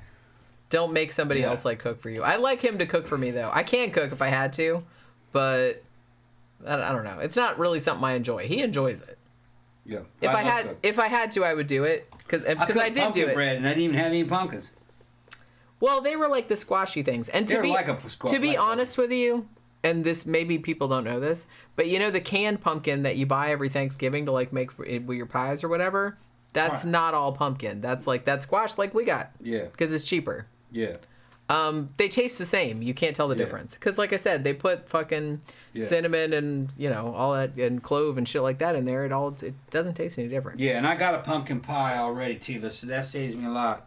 But I'm going to have to... Yeah, we usually buy ready-made pies. Because that seems... I mean, you make so much stuff. I'm going to make a pecan pie, though, because I have all those pecans that I have. Oh, okay. And I have all... We do have a bunch of pecans. And I have all that fucking... I got a shit ton of maple syrup, which makes great pecan pie. Okay, we do have a pre-made pumpkin pie though. And I'll just make my own crust and everything, and I'll do that. It's so much cheaper than buying one. We have made from scratch pumpkin pie last year or the year before. Because I had all that pumpkin though. Because we had all that pumpkin. We made like 8 pumpkin pies. Right. Pumpkin pie. I got 2 turkeys. The turkeys were on sale. That there was a good price for turkeys. I got them both frozen. Well, yeah, this time of year you can get them super cheap because they're trying to get rid of this. Around here you can. I don't know if anywhere else. No, like pretty much everywhere because I kind of feel like, well, Thanksgiving everybody's buying them, so they are encouraging people to like buy as many as possible. I don't know. I thought there might have been supply chain problems with turkeys. I don't know. We didn't really seem to have a problem, did we? Well, Florida doesn't have a problem with that. We have farms here. Well, yeah. I mean, there's other farms states all like over California. the place. I don't know. They can ask. Fucking, if anybody in California, New York, tell us if you're having any supply chain problems with turkeys. Shit, bitch, I've seen wild turkeys around here. Yeah. Just walking around on the side. They're not like, you could still eat them. They're not big, fat ones like farm-raised ones, but, you know, you could still eat them if you had to. But, I don't know, man. I'm looking forward to Thanksgiving, even though I can't eat like I used to. Yeah. I look forward to, like, I don't know, my eyes are bigger than my stomach. Oh, I'm going to eat this, that, and the other thing, and then I eat, like, a quarter of that, and then I'm like, nah, I'm gonna throw up. I just can't do it. I can't do it. What's up? There's Pookie. Yeah. Oh, okay. She had to stop and like scratch her butt for. Okay. Yeah. What's up? She's gonna come up and see you. Did we lose it? Nope. It stopped on my side. It says it came back. Yeah. It's back. It's just we've had like it hasn't been too bad. It's been dropping out like every now and then, but it's only for like a couple of seconds. Yeah. And if I see it go orange or red, we stop talking, so you guys aren't really missing anything. Yeah, we have an indicator there when it stops fucking running. Yeah, I have OBS, so it's like when the connection goes, it starts changing to colors other than green. And like I said, Pookie's okay. Tila says no issues in the Bay Area, but prices have gone up. Okay. Pookie gets upset when I fucking do anything. I dropped the chair and she went running. She said, "What the fuck happened?" Don't worry about it, Pook. Honestly, I bring my It's a monster. It's just a chair. I bring my exercise bike in here in the morning so I can like watch YouTube while I'm on my exercise bike, and she like flips the fuck out. Yeah, it's not gonna hurt you. What's that? Chair's not gonna hurt you. Come here. Chair's not Which, gonna like I said, we got her when she was tiny, tiny, tiny. She was a tiny baby. Nobody has ever hurt her. Nobody has ever done anything fucked up to her. Nobody ever. But I think she likes to. I think it makes her life more exciting to pretend that everything we do is like a monster. Because I'll do something like my chair will move and it'll make like a creaky noise, and she's like, ah, and then she like runs out the room, and then she'll come in later. She's trying to like make her life more exciting, I guess. That's okay. We all do that kind of stuff. Dermot said Putin sucks big time. Why does Putin suck? You tell me why Putin sucks. I think it's funny that you're like looking up to him as like. I love Putin. I know you do. I love Putin. You're so weird. You're so weird, Tom. I don't understand it. I listen to Putin whenever he talks. Of course you do. Yeah, I fucking. You and your weird like hero worship. Well, it's not hero worship. Strange It's just thing. me recognizing. Although I will agree that I don't just think that men should learn how to cook. I think everybody should learn how to cook. Well, like I said, I don't think everybody should. You don't have to be a chef or anything, but I do feel like that's a skill that at least. See, Dermot's from the UK. All right, and they kind of look down on Russians. Russians were like the slaves of the white people. The Slavic nations and shit. Actually, the word slave kind of comes from them. They were always kind of like the trash of Europe, and so they don't like them. They're ghetto. They fucking have always been ghetto. They were ghetto in the Soviet era. They welfare babies, and. People don't want them to be anything. Whenever they fucking stand up, then people fucking try to stomp them back down. They're kind of oppressed people in a way. But I respect them. They're very intelligent. They're good-looking people. And they're trying to fucking... They have a gigantic landmass that's very empty. It's mostly rural. If you watch any YouTubers that travel across Russia, Russia's fucking... Man, it's big and it's empty, and it looks like a huge housing project in most areas. It looks very depressing, and I respect anybody that can survive that. They're intelligent and they're ghetto, And they're just trying to get a fucking better life. And the media here doesn't like them because they betrayed communism. Our media always supported communism. What you doing? You should probably give her some more stuff. Give me some more. Tila points out no one looks up to Putin. He's 5'5". So It's okay. Well, I would because I'm only 5'2". I'm short. I'm short. Camp Guy says he got a family pack, boneless beef short ribs, 1.82 pounds today for $4.98 a pound. Regular $5.48 a pound. See, that's a good deal. How much were the turkeys? I gotta go back and look at it. They weren't that much. They were like, I mean, honestly, like I said, $20 each. Yeah, I mean, $14. In the U.S., generally around Turkeys Thanksgiving, they don't even sell that many turkeys the rest of the year, which is a shame because I love turkey. But most people don't buy turkeys the rest of the year.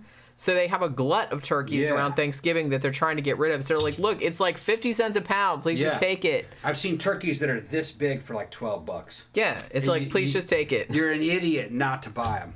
You're an idiot not to buy 2 or 3 of them. I got 2 of them. I would have bought 3 of them, but I don't have room.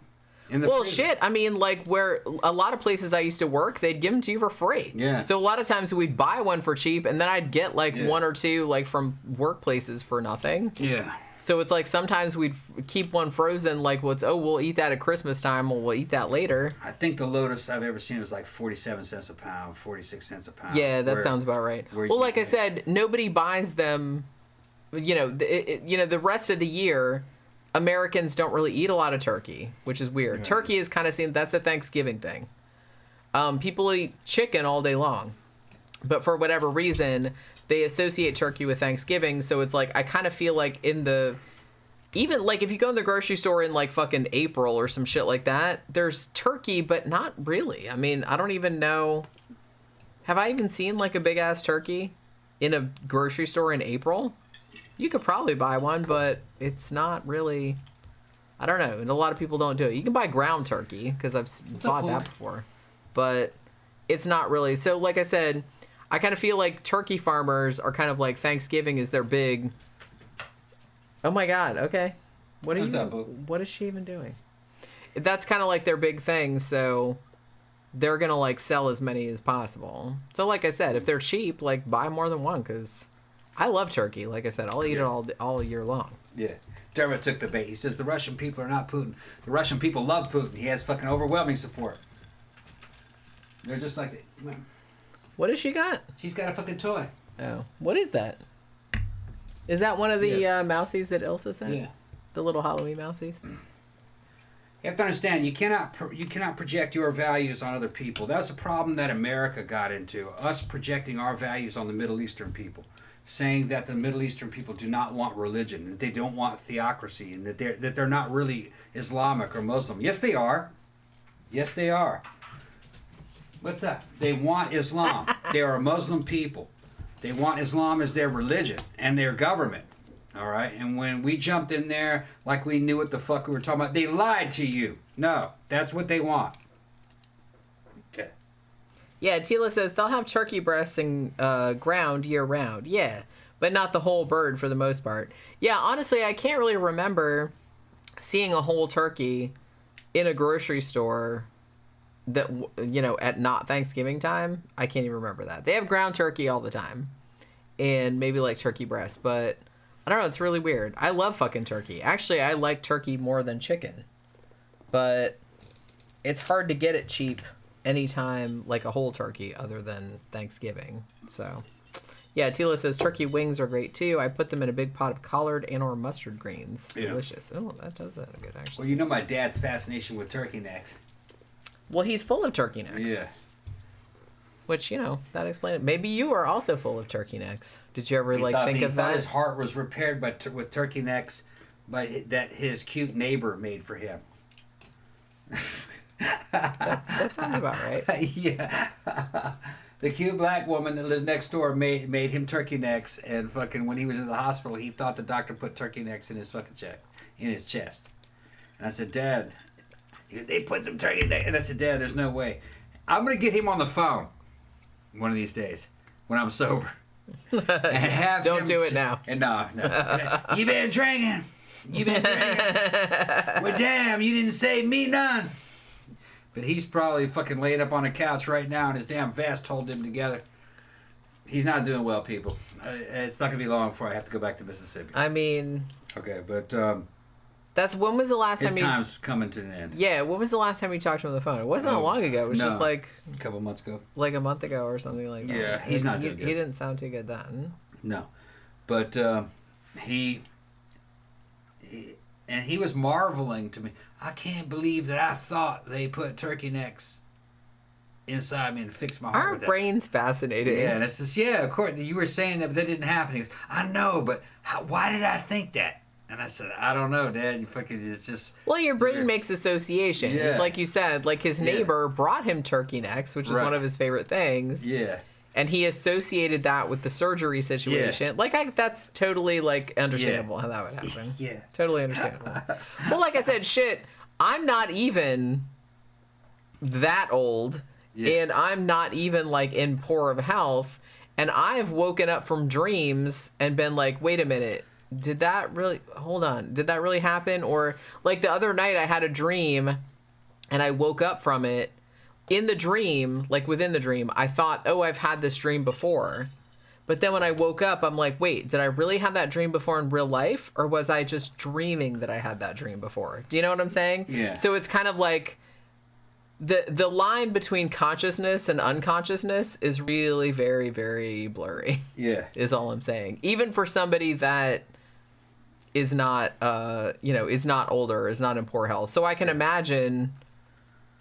if you're in bad health or you're going under like some fucking really traumatic shit, that you can have all kind of crazy ideas. I get it. Tina asked me, says, Tom, does he have a caregiver in them? He says, no, he doesn't. And this is the thing I was trying to tell you people. The mainstream culture will tell you a lot of lies about the South. All right? Where my dad lives and where I kind of grew up during part of my time as a damn teenager was Heidelberg, Mississippi. It's right outside Laurel, Mississippi. You can Google it, okay? It was a German village. It has, even at its biggest time, at its biggest period in history, it didn't have any more than maybe 1,500 or 2,000 people in it. Now it probably has under 1,000 people in it, and it's all black. My dad is one of the last white people in Heidelberg. Heidelberg is Black Mayberry, okay? It is a country village that's very nice and quiet. It's all black now. My dad's the last one, and his neighbor is a guy he's a Mississippi National Guard. He's a first sergeant or a master sergeant who lives across the street in a house that white people used to live in, but they died. Okay, I know the house and everything. I know the house, and his wife is a cute, light-skinned Mississippi woman, and they go over there and check on him every day. They called the ambulance when he was out on the front dying, and they go over there and feed him and make sure that he's doing good every day. And they are not caregivers. It's just very country Mississippi culture. It doesn't really matter what color you are. They are Republicans. They're black Republicans too. All right. So it's not what they're telling you in the mainstream news. I told you about that movie, Free State of Jones. All right. This is in Jones County. Republicans were segregationists. Or excuse me, Democrats were segregationists. They were the Klan. And in these country areas, that's what it's associated with. They're not segregationists. They're fucking trying to. Everybody is the same. It's the same country mentality, and and they have a nice high school there. It's all black. They have parades. They have football games. They ride down the middle of the town in their cars, and they're all up on the hoods and during these big parades. It's very much like the 1950s and American Graffiti, but it's all black, and it's Southern. It is not the same culture that you'd find in California, live there too, or probably not even really the same as Florida. Maybe Panhandle, okay?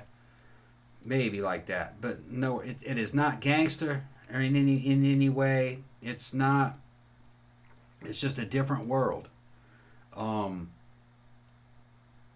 Mississippi and Alabama are people, no matter what color they are, they're very good people. Now you go into Jackson, there's problems there. It's more of an urban style. You have kind of that gangster wannabe, but it's gangster wannabes. They're wannabes. That is not Chicago.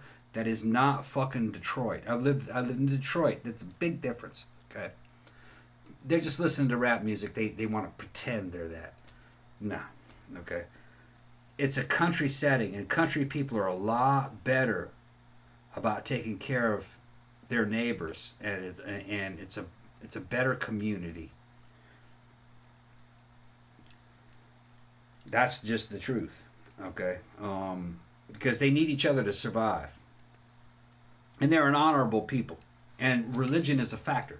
We were making fun of religion earlier on a little bit. I understand that, but yeah, it can be a drag. But religion does give a sense of community to people, about being good to people. Now, very high IQ people don't need religion, but average people do. So you kids can't really. I don't judge everybody. You know what I mean? I everything's a case by case basis. I'm kind of drunk, so it's hard for me to kind of explain everything. Well, everything should be on a case by case. It's a case you by don't case. know what that person's background is like. Right. You don't know what you can't stereotype anybody. Right. Because nobody is there's generalities, but Right. no one individual Right. is all of those generalities. Right. So you don't know what you're getting with any Right. individual person. Now, some people might come in, they try to fucking recast this as something that I didn't say. The white people did not die out. Okay, there are more white people today than there ever been. There are more black people today than there have ever been. What happened is that the old white people died out. Their children moved away because there was more opportunities outside of Mississippi. As the older white people started to die off, black people who didn't have any opportunities really took over their positions. Well, their children, okay, are now moving away from Mississippi. It's a cycle, okay? So now it's kind of like in development, in evolution, the Mississippi black people are only one generation behind the white people. Now, the black kids that grew up in a 1950s style Mayberry setting are now moving away, and they're going to larger areas. They're not going to LA, they're not going to New York. They're going to more like places like Atlanta, or they're coming to Florida, or they're going to Texas, okay, to go like experience the fucking a bigger theater, you know. They will, as they retire, they probably will go back. A lot of people who left the South, like I did, go back to the South later to kind of retire when they're 40-something, they come back. Oh, I can't take the big city anymore. What it is you have money, and your money goes further down here. Well, yeah, that's and it. The big city is kind of like bullshit. It's fun, but it's not something.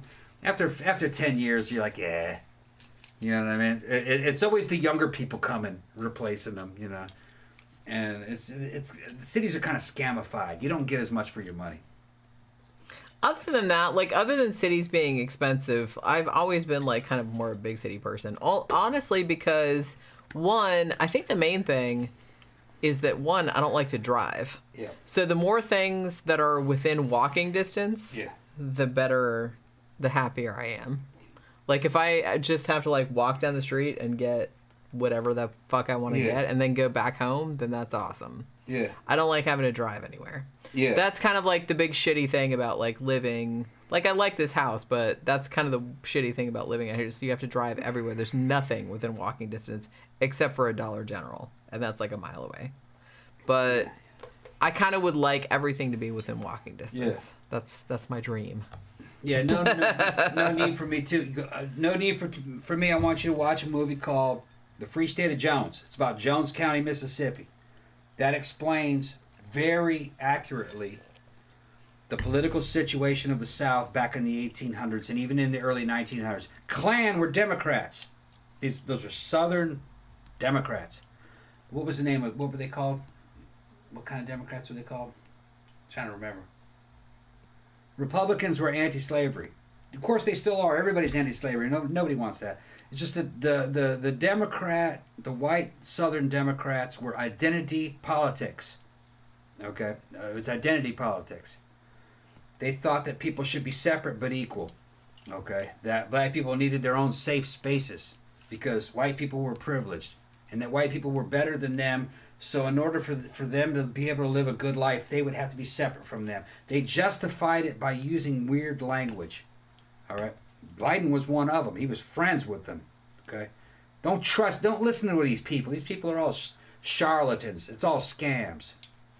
They'll twist language and twist language. We have a terrible political class here. Okay? But being a Democrat in the South back in those days was a bad thing. It's not the same as fucking shit in California or whatever. It was different. Okay.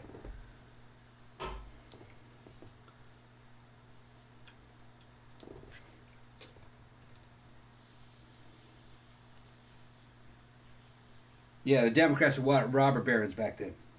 They also owned all the plantations.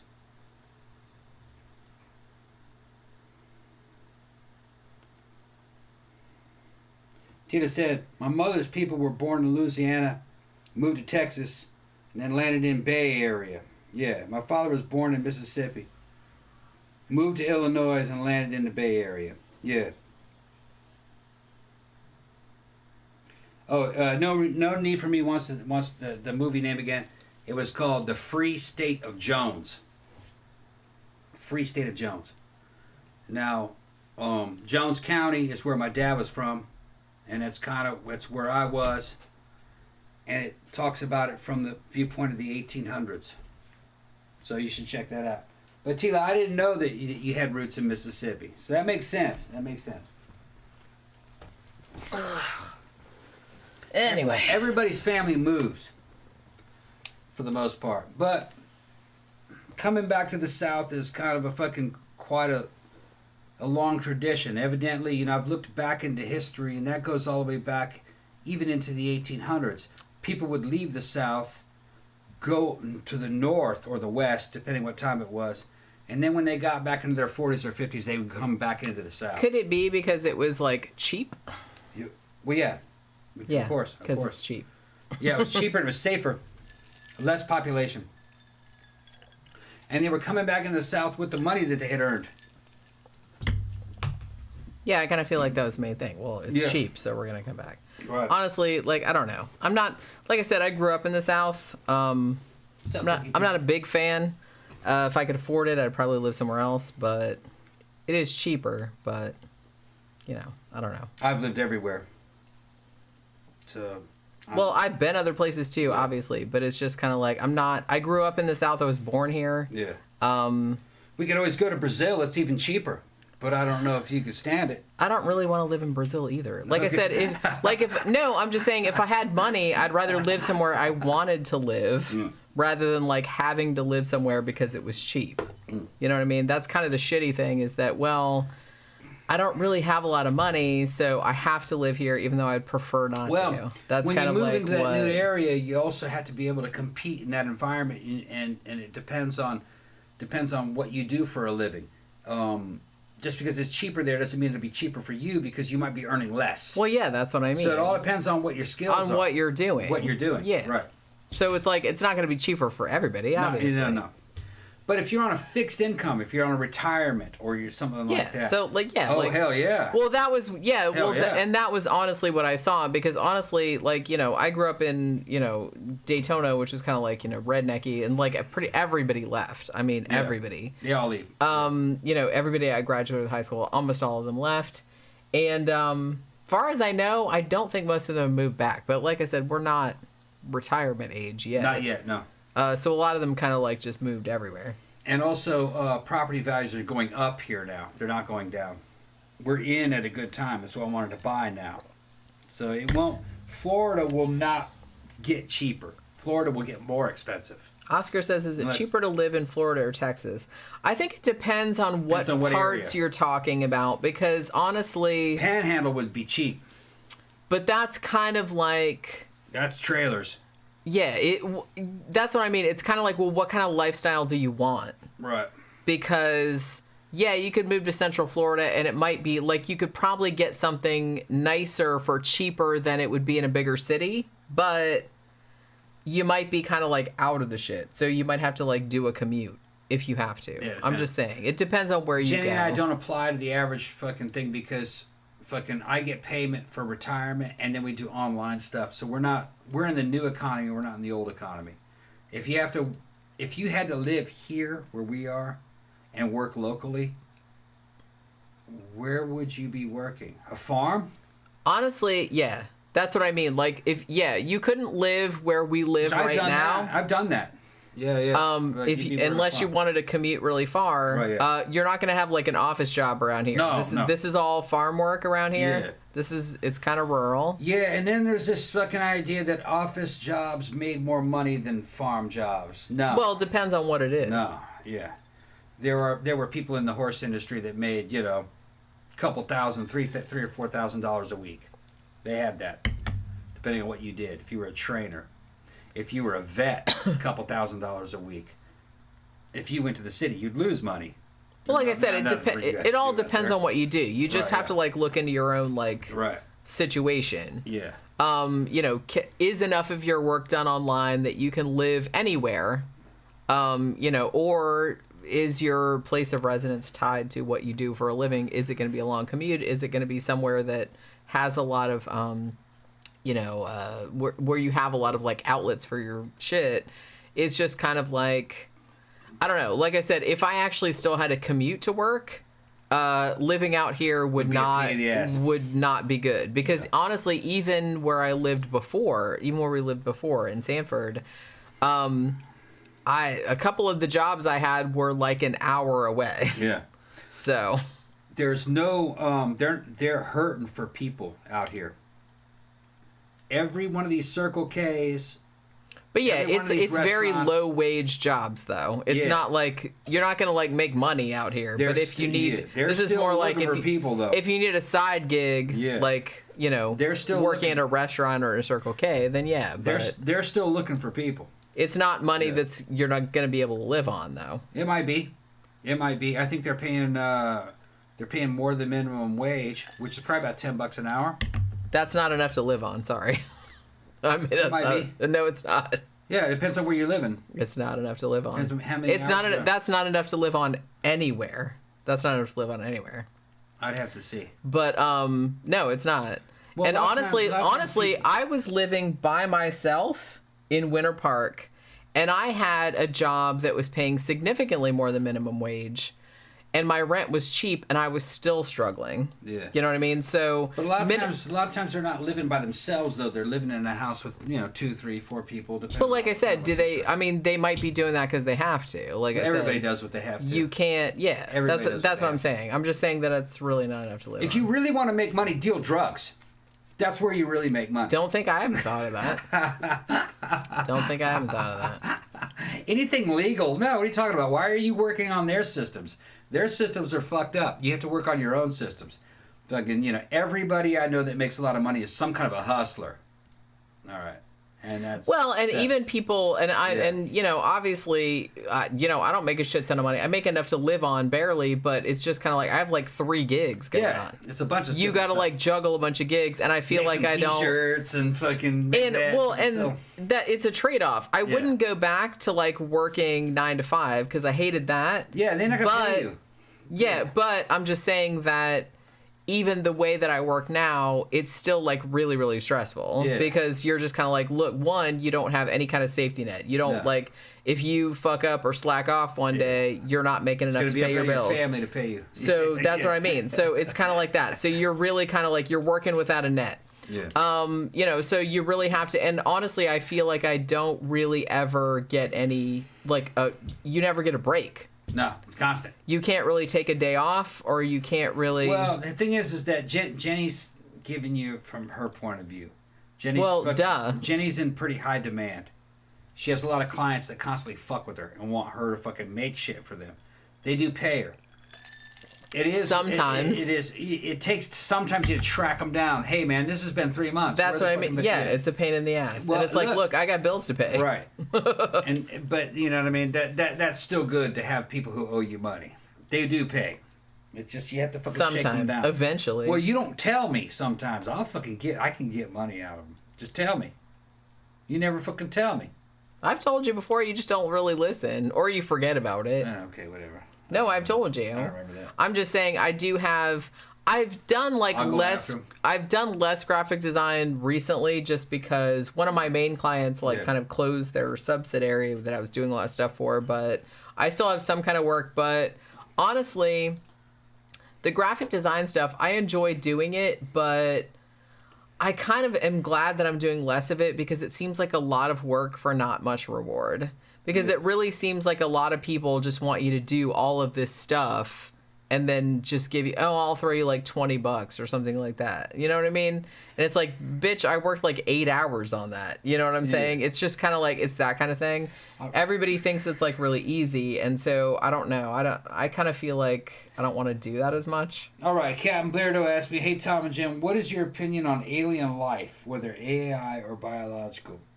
If it was here in our solar system, if they would make contact with us now or not. In other words, if aliens came through our solar system, would they talk to us? That's what he's asking. I wouldn't if I was them. No, I don't think they would. I don't think they would bother. You have to understand. I wouldn't bother. You have to understand that anything that's extraterrestrial that can go across from one star system to the next is probably not biological. It's probably some kind of living machine. And they wouldn't see mankind as anything all that important. And they're also fucking amazingly ancient and old. They would see a lot of planets like ours probably. And just probably wouldn't think they were that important. And probably wouldn't recognize us as true life or intelligence. They were probably looking for machine intelligence more than anything. Because you see, you're looking for human style intelligence because that's what you are. So you're saying you're looking for something that's at your level. You're going to recognize that. Well, that's what a living machine would be like. It would be like, well, if you're not an intelligent machine, then we don't really consider you true life. And it would just move on.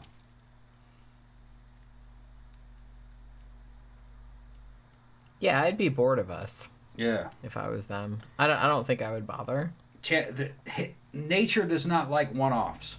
So when you look at humanity, mankind, and Earth, if you think that there's only one of these, and you're tripping. Nature does not like one-offs. There's lots of these. And they're probably well, nature doesn't like or dislike anything. Yeah. Nature is indifferent. I'm just saying that if it exists once, then that means it exists that it exists everywhere. Because so you look at Earth and you look at Earth and mankind, and you have to assume that there must be a lot of these because that's the way nature is, and extraterrestrial spacecraft and shit moving between the two because of the problems involved, the distances involved. It's probably machine intelligence, because machine intelligences can be immortal. They don't have to go very fast. 10,000 years travel doesn't mean anything to them. So it's going to be a bunch of living machines looking for other living machines. We're not going to have much to do with it. They're going to just go, oh yeah, more of those. Animals, yeah. And shit, man, like I said on the last show, as soon as somebody invents some cyborg body that you can like pop your consciousness into, I'm totally on board with that. That might happen within our lifetime, maybe. I'm kind of hoping. That'd be awesome. I'm gonna be one of the first people to sign up for that. Yes, please. Tila said that's what happened last year. Somebody lost jobs, had to move in with the parents. I see 5 or 6 cars parked outside homes in the burbs now. Yeah, I kind of feel like that happened a lot. Tina says, went to a family reunion in Mississippi as a teen and didn't like it. They also thought I was rich and talked too white. Born and raised in California. Too different from them. Yeah, they probably would. Yeah, I don't know. Like, I guess my experience is that, and I still get that sometimes, but if you are kind of like a girl and you're like a smart person, or like nerdy in any way, it's not as bad as it used to be, obviously. But back in the 80s and stuff like that, you were always kind of like, they'd always think there was something the matter with you. You know what I mean? So you always kind of got, that wasn't what you were supposed to be like because you're not ladylike or you're not whatever. So I don't know. Like, I really didn't have, I'm not saying it wasn't a good experience. I'm just saying it wasn't ideal. It wasn't what I would have chosen if I could have chosen. Yeah, well, it's kind of universal. You're going to have different kinds of fucking Southerners, and that's really the same thing with Northerners too, really. Anything that's out of the ordinary for them, for some of them, depending on who they are, is kind of shocking to them. Like, I'll go down to the biker bar and I'll have some of them just look at me up and down because I'm not wearing the exact same motorcycle gear they're wearing. I'm wearing real motorcycle gear and they're wearing biker gear, which is vests and shit. And they're like, what the hell? What the hell? And but you can set them straight, but you have to have certain abilities to set a motherfucker straight. Okay, when you're dealing with dumb people, really force is what matters. You're just like, I'm wearing something different because I got a different kind of motorcycle and I actually ride. You don't. I'm like, what are you talking about? And it says, your motorcycle's easy. Let me see what you have. And then they start talking about your motor. How many times have you wrecked? So you've never wrecked? Let me see what you're riding. Of course you've never wrecked. Now get on mine. Let's see if you'll wreck that. Oh, no. Okay, so you have to have the ability to call. Of course you're going to have dumbasses. You have dumbasses in any population. Dumbasses are lame. Dumbasses are fucking everywhere. You have to know how to diffuse a dumbass. And diffusing a dumbass biker is, are you willing to go to jail? Are you willing to go to hospital? Are you willing to go to a grave? Okay. And you gotta know who you can tip and who you can't tip. Now you tip someone under leverage and pressure. You look at them. If they're physically not as strong as you, you can tip them. Okay. If they're physically stronger than you, you may want to avoid them because a lot of it has to do with how big you are. And it sounds stupid, but we don't live in an intelligent world. We live in a stupid world. The average person is 100 IQ. That's dumb as fuck. And half of them are dumber than that. George Carlin. Okay. So you just have to understand that we live in a very colorful world with a lot of dumb motherfuckers in it. Just have fun. Have fun. Don't try to moralize this shit because there are no morals. There's also no rules. Really. There might be. I guess there are the rules, but they're lying to you about what the rules are. That's probably closer to what it really is. I don't worry about it. I don't care. Jenny might get upset. Well, this is the sound. These people do this, and I don't want to. I don't care. I don't care. Well, you don't care because people are assholes. Well, because you were never on the receiving end of it. Oh, we talking about? No, I'll be on the receiving end of it. It's just that I can. So dish it why and I would can you take care? It. You were on. I was on both receiving and I can receive it and I can dish it out. I don't care. I'm used to it. It's nothing compared to the military. The military like is even I said, intensified even more. Yes. Even more. Everybody's not as cool as you, okay? It's not nothing to do with cool. Yeah, it's just about being. You have to be resilient. Tom's superior to all of us. The end. That's kind of how this always goes. No, it just has to be. That's how this always goes. It's about just being resilient. Don't worry about it. Don't worry. You got assholes. That's how they are. Yeah, no shit. Yeah. No shit. I don't take it personally. Well, that's like I said, it's easy for you to say. It's hard for you to like judge other people because you're not them. Okay. You're just you. Yeah. And I know that you like to, your thing is you project your own shit onto everybody else and think everyone should be the same as you. But that's not the case. So. Okay. I'm just saying. That's all. All right. Yeah, so... says, Tom, you got them arms, gonna love it. I don't know what you're talking about, baby. Everybody's talking about cruising. I just actually watched that the other day. That's actually an excellent movie, Tila, if you haven't seen that. Dermot is recommending it. I had seen it before, but I'd forgotten, but it is very, like, ahead of its time. It does kind of... I don't know, it plays into that whole, like, those promiscuous gays kind of shit, but, but it's still, like, good. And it was, like, early AIDS epidemic type of movie. So there was that. When the gay scene was in the meatpacking district, which is prime real estate today. Yeah, I kind of feel like all that shit that you... It's funny when you see all these movies from the 70s and stuff, like all the shit that was so scuzzy, like back in New York City, instead now people like paying like fucking millions of dollars for that shit nowadays for like a little closet. It's all gentrified nowadays, pretty much. I mean, I don't know. That has plus sides and minus sides, but...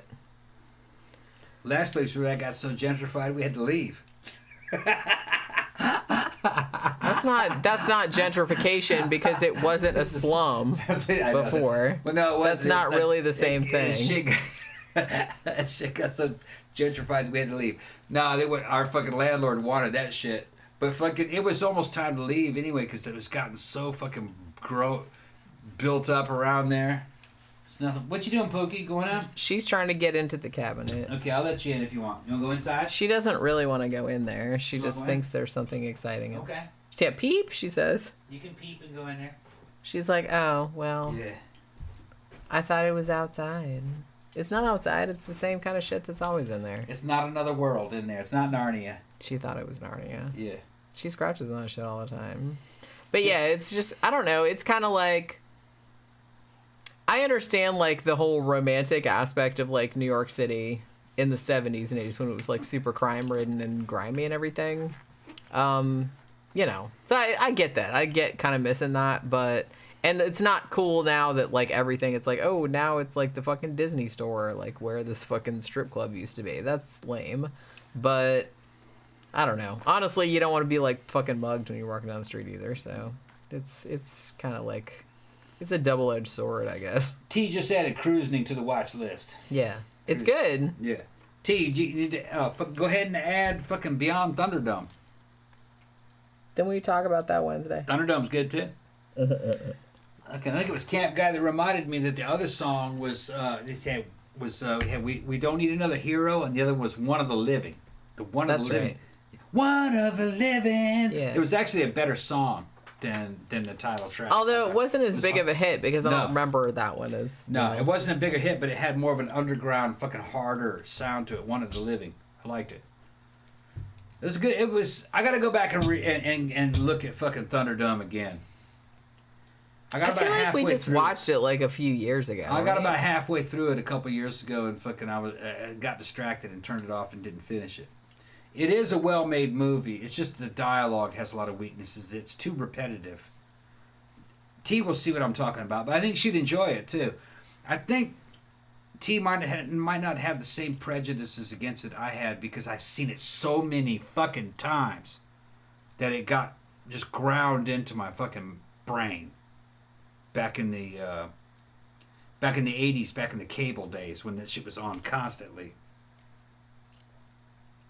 I always kind of wish, I know it's like a weird thing to wish, but like sometimes I wish just for one day I could have like memory wipe of all the movies that I saw when I was growing up, so I could just watch them without any preconceived notions, like without any like nostalgia factor, because I'm always really curious how people, like how younger people, for example, would see a movie that came out in the 80s that I really loved as a kid, because I want to see how much of the love that I have for it is nostalgia and how much of it is actually that is a good movie. You know what I'm saying? Yeah. Like to some extent you can say that because you can see like other movie reviewers, for example, like on YouTube that are in their 20s or whatever, and they're kind of like, oh my God, I love this movie so much, like from the 80s, but I don't know. I kind of feel like I would like to experience that for myself in some ways because I want to know. Because there were so many movies that I grew up with that I loved a lot, like when I was a kid. And like sometimes when I see them like later as an adult, I'm like, holy fucking shit, what the hell was I thinking? That's terrible.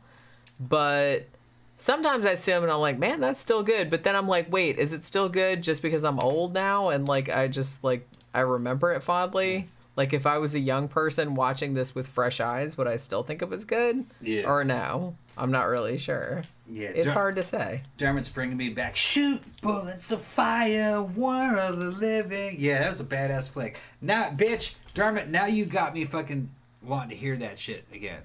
It's in my head. It was a good song. Real good song. Well, it's the 21st century. You can listen to it right now. Yeah, no, it's a real good Tina Turner song. Shoot bullets of fire. Yeah. I barely remember that song. Yeah, it was kind of hard. It was kind of a hard song for Tina Turner, actually. You know what I'm talking about? It wasn't like a soft, fucking. It was kind of a fucking hard rock song. It was good. Hot, but it was a pop song. But it kind of had a hard rock element to it. It was good. I liked it. Yeah, Dermot says Soho in London was once the center of the gay artistic community at some stage. Today it is full of Starbucks. Yeah, I kind of feel like the same thing happened in New York City. All over the America. All over America, really. Yeah, we had like all these little bitty, like little artistic enclaves and everything was like super cool, and like now everything is just kind of like, you know, kind of been like corporatized, I guess. Cities aren't what they were. They don't. And I'm not saying that doesn't still exist, because it does. But it's not in those same places. But it's not. Yeah. Well, and you have to look harder. That's all. And also, it's more diversified. There's more of those than there used to be. Yeah, and they're just part of the mainstream culture now. So there's lots of those. They're spread out. You can go out into those clubs and do all kinds of shit. Nobody will remember you 20 years from now, because that's already been done. And a lot of it had to do with boomers. Boomers seeing it for the first time, and then they put it in a movie, okay? And they kind of immortalize it because they were impressed with it, because it was impressive back in the 60s or the 70s. A lot of what those boomers were doing in the 60s and the 70s, you'd laugh at it today. That shit's happening in a fucking goth club fucking every fucking weekend. Better, actually. A lot better. Well, and the thing too is that a lot of boomers were like talking about how impressive their shit was, but it's like, you know, like they're not talking about how impressive our shit. Well, honestly, one that too, and honestly, it's like, you know, the late 19th century would also, and the 1920s would also like to have a word with you, because that was also like some shit that was going on. Right. So you weren't like the first ones to think of that. Yeah. I'm not saying that it wasn't good. I'm just saying that don't think that it was just like this out of nowhere, Go back to like see actual films of people partying at Studio 54. It looked pretty cool for the 70s. I could hang out there, but I would also blow them away with my outfits. Well, Studio 54, that kind of shit and even better is everywhere now. You know, It's just that I can understand back in the 70s how in New York, Well, how that would have been real impressive compared to everything else that was going on at that time. But it's just, that's not the same era. And it's not the same generation. like I said, let's talk a little bit about, because I think we'll cover this on Sunday, because we watched Midnight Cowboy. What you doing, Poke? Holy crap, Pokey, what the hell? She's opening the other one now. Yeah, she opened figured one. out how to open the bathroom Open one, cabinet. that's just going to open up all cupboards. And she just wants to like go in there. There's nothing in there. She knows there's nothing in there. But we because we were watching Midnight Cowboy, and there's a scene in that where they go to like this big this crazy party. And all of the people at that party were like Andy Warhol like factory people. So that was like an actual party, pretty much, that they were filming over the course of several days. And to our eyes, it seems very tame. Yeah. I'm just saying it's like, oh, let's do some body paint, and we have this crazy psychedelic film or whatever. But it doesn't really seem all that nutty. No. Honestly, our waitress does that. I'm trying to think, what could you put in a movie nowadays that would shock anybody? I'm not really sure you could. A bestiality scene. Yeah, but even that, I mean, that would be shocking, like, I guess, but some people would just be like, yawn. Yeah, the fetish crowd would be like, oh, yeah. Seeing it, whatever. Yeah.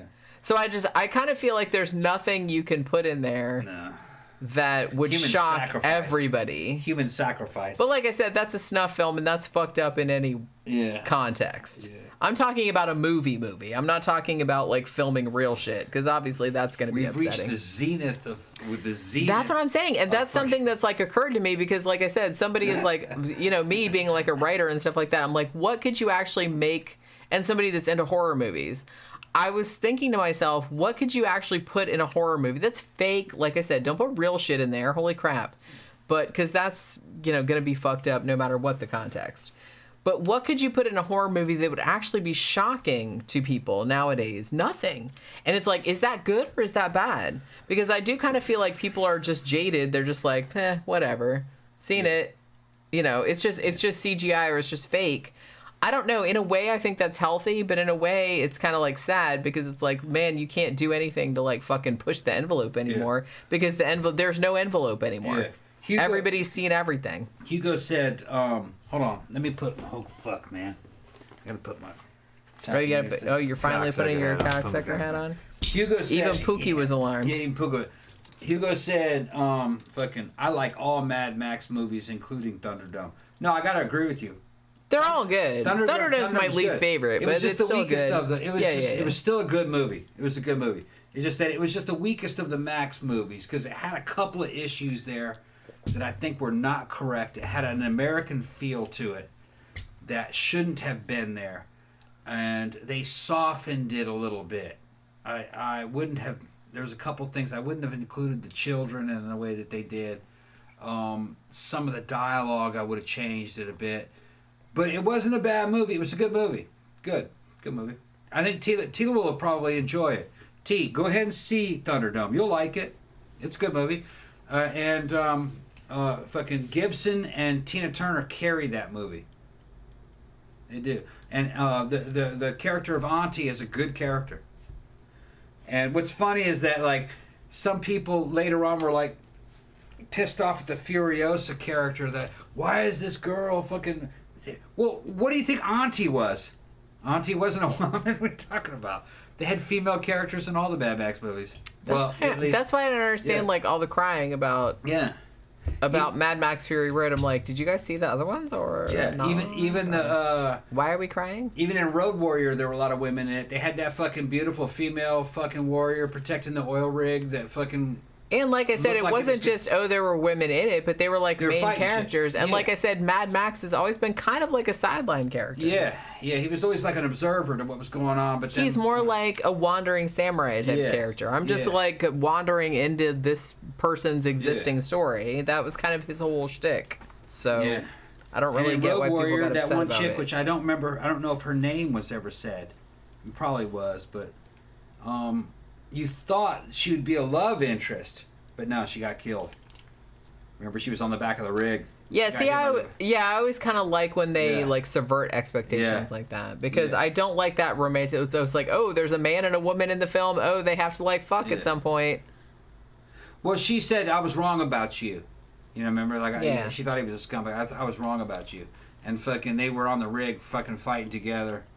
And she was all heroic and everything, and she died. She got killed defending the fucking her people on the back of the rig, the war rig. It was a great story. That's a great story. I love that movie so much. I could write a dissertation about that shit. Tila is talking about Angelina Jolie, and she says my favorite movie of hers is Gia. Thank you, because I kind of feel like a lot of people don't bring that one up. That is a great fucking movie. Have you ever seen that one? Which one? Angelina Jolie was in it, and it was called Gia.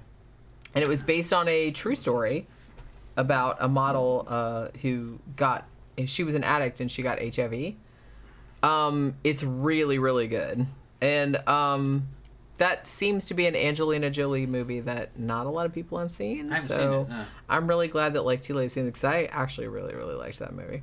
Now, we're talking about, somebody said The Old Dark House, I think, from the 1930s. That's totally worth watching. That is on Shudder, or at least it was last I checked. That's in their horror essentials section. And Tila says, once you've seen the original French Martyrs, you've basically seen it all. Yeah, that's what I'm saying. It's just kind of like... And I don't know. Like I said, I don't know if I feel like good about this or bad about this. It's like everybody's like, oh my God, you have to see a Serbian film. So I watched a Serbian film and I'm just kind of like, this is fucked up, but it's like, I don't know. It didn't bother me that much. I don't know. It's fake. Like I said, if it was real, yeah, it would bother me. But it's just kind of like, I'm watching the movie, I'm just kind of, I don't know. I was like, this seems a little try-hard. I'm like, but they're trying so hard to be edgy. I don't know. Like I said, I love horror movies, but I don't like try-hard. I don't like this whole thing. It's like, oh, I'm going way out here, like, to be shocked. Is this shocking? Or am I shocking you? And I'm just like, just stop it. Just make a good movie with characters I give a shit about, and like try to scare me, but like not in a jump scary kind of way, and I'm happy. You don't really have to do this extreme, look, I'm raping a baby. You don't do that. It's like, okay, all right, cool. That's cool. But I don't know. It doesn't bother me. It just kind of like pisses me off in a little. It's just annoying. You're just trying too hard. That's all I'm saying. You're just trying too hard. And I'm not saying that I don't like gore. I'm not saying that I don't like extreme movies. I do. Martyrs was awesome. Like, a lot of the French extremity movies are awesome. But I don't know. I feel like there's a line. A lot of it is very, very try hard. And I don't really, really like that. Because like I said, if you're going so much out of your way, look how transgressive I am. I'm just kind of like, I don't know. Like, I don't know. I don't know. It just bothers me.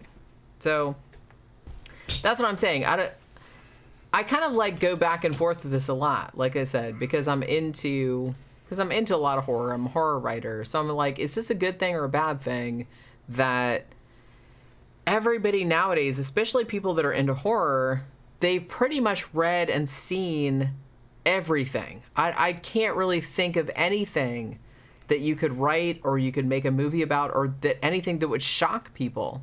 I can't think of a single thing. You know what I mean? I really can't. And maybe that's my lack of imagination. And like I said, I'm not talking about like real shit, because okay, that's fucked up. You don't want to like watch real shit, but like just watching like a fictionalized. Could you think of a scenario that you can make a horror movie about that would make people go, oh, fuck that? You can't think. You can't. You can't think of it about topping shit that's already been done. Everything's been done. Everything's been done. You just have to go down a direction that you feel's right and see if it works. Well, see, that's what I kind of go with. I'm just kind of like, because it kind of bums me out, because I'm like, look, there's, like I said, there's no envelope to push. There's no envelope anymore. Yeah. So I feel like that's, and there was some value in it when there was an envelope. There was obviously a lot of value in like pushing that out and getting rid of it. But honestly, I think in this day and age, I don't think there's an envelope anymore. No. So now I think is a lot more fertile ground for, well, why don't you just explore stories, like personal stories, like stories that just coming from my point of view as like a horror writer, what scares me? What would scare me? What would I like to read? What would I like to see as a horror movie? And just write that. Yeah. Because honestly, that's kind of all you can do in this atmosphere is you just have to like put out your personal kind of shit. Book is fascinated about this whole drink making fucking exercise. Yeah, I made a drink, Book. Where are you going, baby? She watched the whole thing, just like, what the fuck, what? Well, everything we do. Yeah, she watches. She's it. Like, yeah, and everything's like she's gonna like she's gonna do it herself later. Yeah. She's trying to understand it. I told her earlier. You're not gonna understand it, Pookie. You're a cat. Okay. Well, I told her earlier. She keeps jumping up on there and like kind of I'm like, do you want to type a letter? Do you want to type something? Yeah. I'm trying to teach her. Yeah. Maybe we can teach her to drive. Throw it. Here, I'll throw it. Oh, she's playing with the toys. Okay. Meow. I'll throw it. You ready? Oh, she wants to play. She wants to play with the toys. You gonna jump? Get Jump on the camera. Get on camera. Come here. You gonna do it? Do it. Got it. Oh, she wasn't on the camera though. Yeah, she went on camera though. No.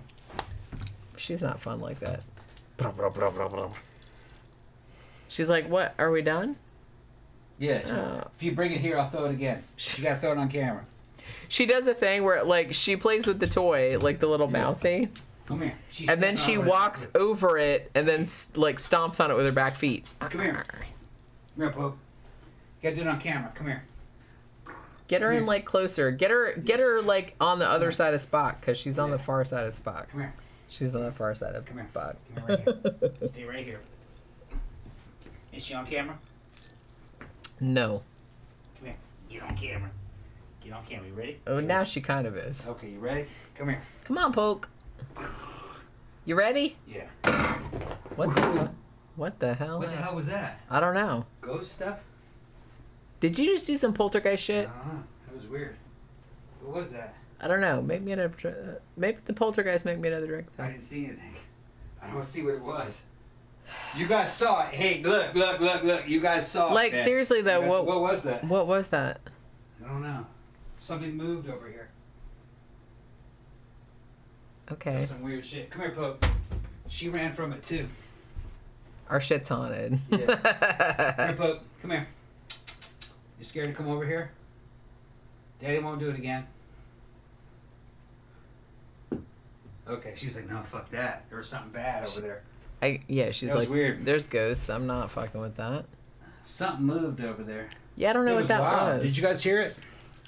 You know what it sounded like? It sounded like one of those doing things like on the one side of the door, but I don't think I have any of those. Yeah, I don't know That's what it sounded like. Something moved. Pookie's upset. I don't really... Yeah. Is it a ghost, Pookie? You can tell me. She never tells me. Well, because you know how sometimes, like, if you guys have cats, like, every now and then they'll, like, just space out and they'll just, like, stare at a spot at the wall? And I always I'm like, is there a ghost over there? Like, please tell me. Like, just, I don't know. Tell me if there's a ghost over there, but she never does. But I kind of feel like I suspect. Well, I'm over here. I don't see anything out of place. I don't know what it was. Tila says, never saw a Serbian film, but I've heard so many reviews about it, so I'll stay away. Yeah, it's like, I watched it because I kind of felt like I had to. But like I said, I guess because of all the stuff that I had read, like, ahead of time, like, it didn't upset me as much as I thought it would. Yes, there is baby rape in it. Yes, there is, like, a lot of fucked up shit in it. But to me, like I said, it just seemed really try hard. I don't know. It seemed very fake try-hard. Anyway. That's what I mean. Like, if it was a snuff film, then yeah, that would be different. And Tila said, yeah, Human Centipede was great. Yeah, I liked that one. That was fucking weird. Yeah. I mean, honestly, I think it's like it's a good movie, but... I couldn't get through the second one. Yeah, the second one was kind of... Yeah, I went through like 40 minutes of it. I'm like, man, I'm turning that shit off. There was just nothing really happened in it. I can't... Yeah, it was a little bit. It was lame. But, honestly, the only reason... Like, I watched Human Centipede because, again, I felt like I had to, but... It's not... Anything that has to do with, like, poop or vomit, I'm just kind of like, yeah, I'm good. You know what I mean? I can watch, like, evisceration and, like, all kind of horrible shit all day long. But if your whole, like, shit is around, hey, look, it's like people are shitting in other people's mouths, I'll be like, yeah, I'm checking out. Yeah. I get it. I can imagine that. It's fine. Tila asked what was happening. What happened was I put Pookie on over here, tried to get her on camera, And I was going to throw something to her so you guys could see it. During all that, over here, somewhere, something moved. It was loud. Yeah, I'm not. It was like boing, boing, boing, boing, boing, boing, boing. Something moved over there, but like that. But I'm not really sure. I don't have anything over there that makes that noise. yeah. And when I went over there, I didn't see anything out of place. But it was like a poltergeist type thing. Something moved over there, but I don't know what it was. Nothing's out of place. And yeah, nothing fell off. And it was loud. When Pookie heard it, she ran. Yeah, she's sitting there now, but she's kind of like, yeah, I don't know. Now, interestingly, this is something that that I kind of get into a lot. Dermot says, I can't watch Saw or Wolf Creek or Hostel as it could happen in real life and it's too close for comfort. Now, I've heard that a lot from, like, especially from horror fans. They're like, well, they find the scariest stuff, like stuff that could really happen, like stuff about serial killers or whatever. And the weird thing about it is that even though I am, like, not a believer in the paranormal, I don't believe in ghosts or any of that stuff, really. But to be honest, if a movie's going to scare me, which very few of them do, it's going to be like a ghosty or like a paranormal movie, even though I don't believe in it. Honestly, even, like, I watch a lot of those, like, I love Wolf Creek. I love the first Saw. I didn't really see the other ones. So I like serial killer movies. I like these kind of, like, home invasion. I like those if they're done well. Yeah. They don't scare me, though. If something's going to scare me, it's going to be, like, some unknown shit. She says she doesn't believe in paranormal stuff, but she's seen it. No, I said ghosts. That's different. Yeah, it's different. Well, ghosts are paranormal. Well, some of them might say that ghosts are supernatural. But ghosts are kind of paranormal. Poltergeist, you've seen things move. Yeah, but that's not ghosts. That's just you doing that shit. It's RSPK. That's what I'm saying. So that's not the same thing. I'm talking about, like, ghosts of, like, people coming back from the dead and shit like that. Like, I don't believe that happens, obviously. It's just weird. I think it's a weird quantum effect that certain personalities have over things. That's where all this shit comes from. I think the Buddhists knew about it. Ancient Buddhist monks knew about it. But that's what's interesting is that even though I kind of feel like, I guess it's because I find the unknown or the unexplained scarier than something that is explained. So I like movies, like I like slasher movies. I like movies about serial killers. I like stuff like that. Shit that could really happen, like Texas Chainsaw Massacre, stuff like that. I love that movie. But I don't find it scary, even though that could really happen to me in real life. Yeah. It's probably not going to, but it could. But for whatever reason, if a movie's going to scare me, it's going to be like supernatural shit, even though I don't believe in it. Camp guy mentioned Cannonball. I don't know what he's talking about, but it made me think of Cannonball Run. And we wanted to see Cannonball Run again. And Smokey and the Bandit. That's some shit that was playing when we were talking about that. I forgot you remember fucking Smokey and the Bandit, Cannonball Run and all that shit? I don't know if you're old enough to remember that when that was on cable. But they would play that shit constantly. And I loved it as a kid. I want to know if it holds up. Cannonball Run and Smokey and the Bandit. I mean, we watched some of these disaster flicks. We saw fucking Poseidon Adventure. It was pretty good. Pretty good. Other than, like, the first, like, I didn't like all this stuff about, like, let's establish some character. I'm like, everybody's, like, really cheesy, so just knock it off and, like, let the ship sink, for Christ's sake. Yeah, well, that was the filmmaking of the time. I know. It was kind of like Airplane. I know. You see where Airplane comes up with a lot of their shit. I know that. Yeah. I'm just saying, but Airplane was, like, supposed to be a comedy, like a parody. Well, this one is like... They knew how to parody them because they parodied those movies because they made a shit. And I'm not saying, like, Gene Hackman was awesome. Gene Hackman was awesome. But, you know what's funny? When we were looking for Poseidon Adventure, we were looking on YouTube, and one of the videos on YouTube is just called "Everyone in Poseidon Adventure is a Dick." Yeah. It was true though. And it's and once we watched it, I'm like, oh my god. Everybody is. That's like, I don't know. That's the title of that YouTube video. Made me laugh so hard. Everyone in Poseidon Adventure is a dick. We're bringing this 1970s disaster flicks back to y'all, so you can understand it. What it is. They weren't though. They were kind of cool. Ernest Borgnine was a dick. They were all dicks. They weren't. They Ernest Borgnine was a dick. The preacher was making all the girls take their skirts off.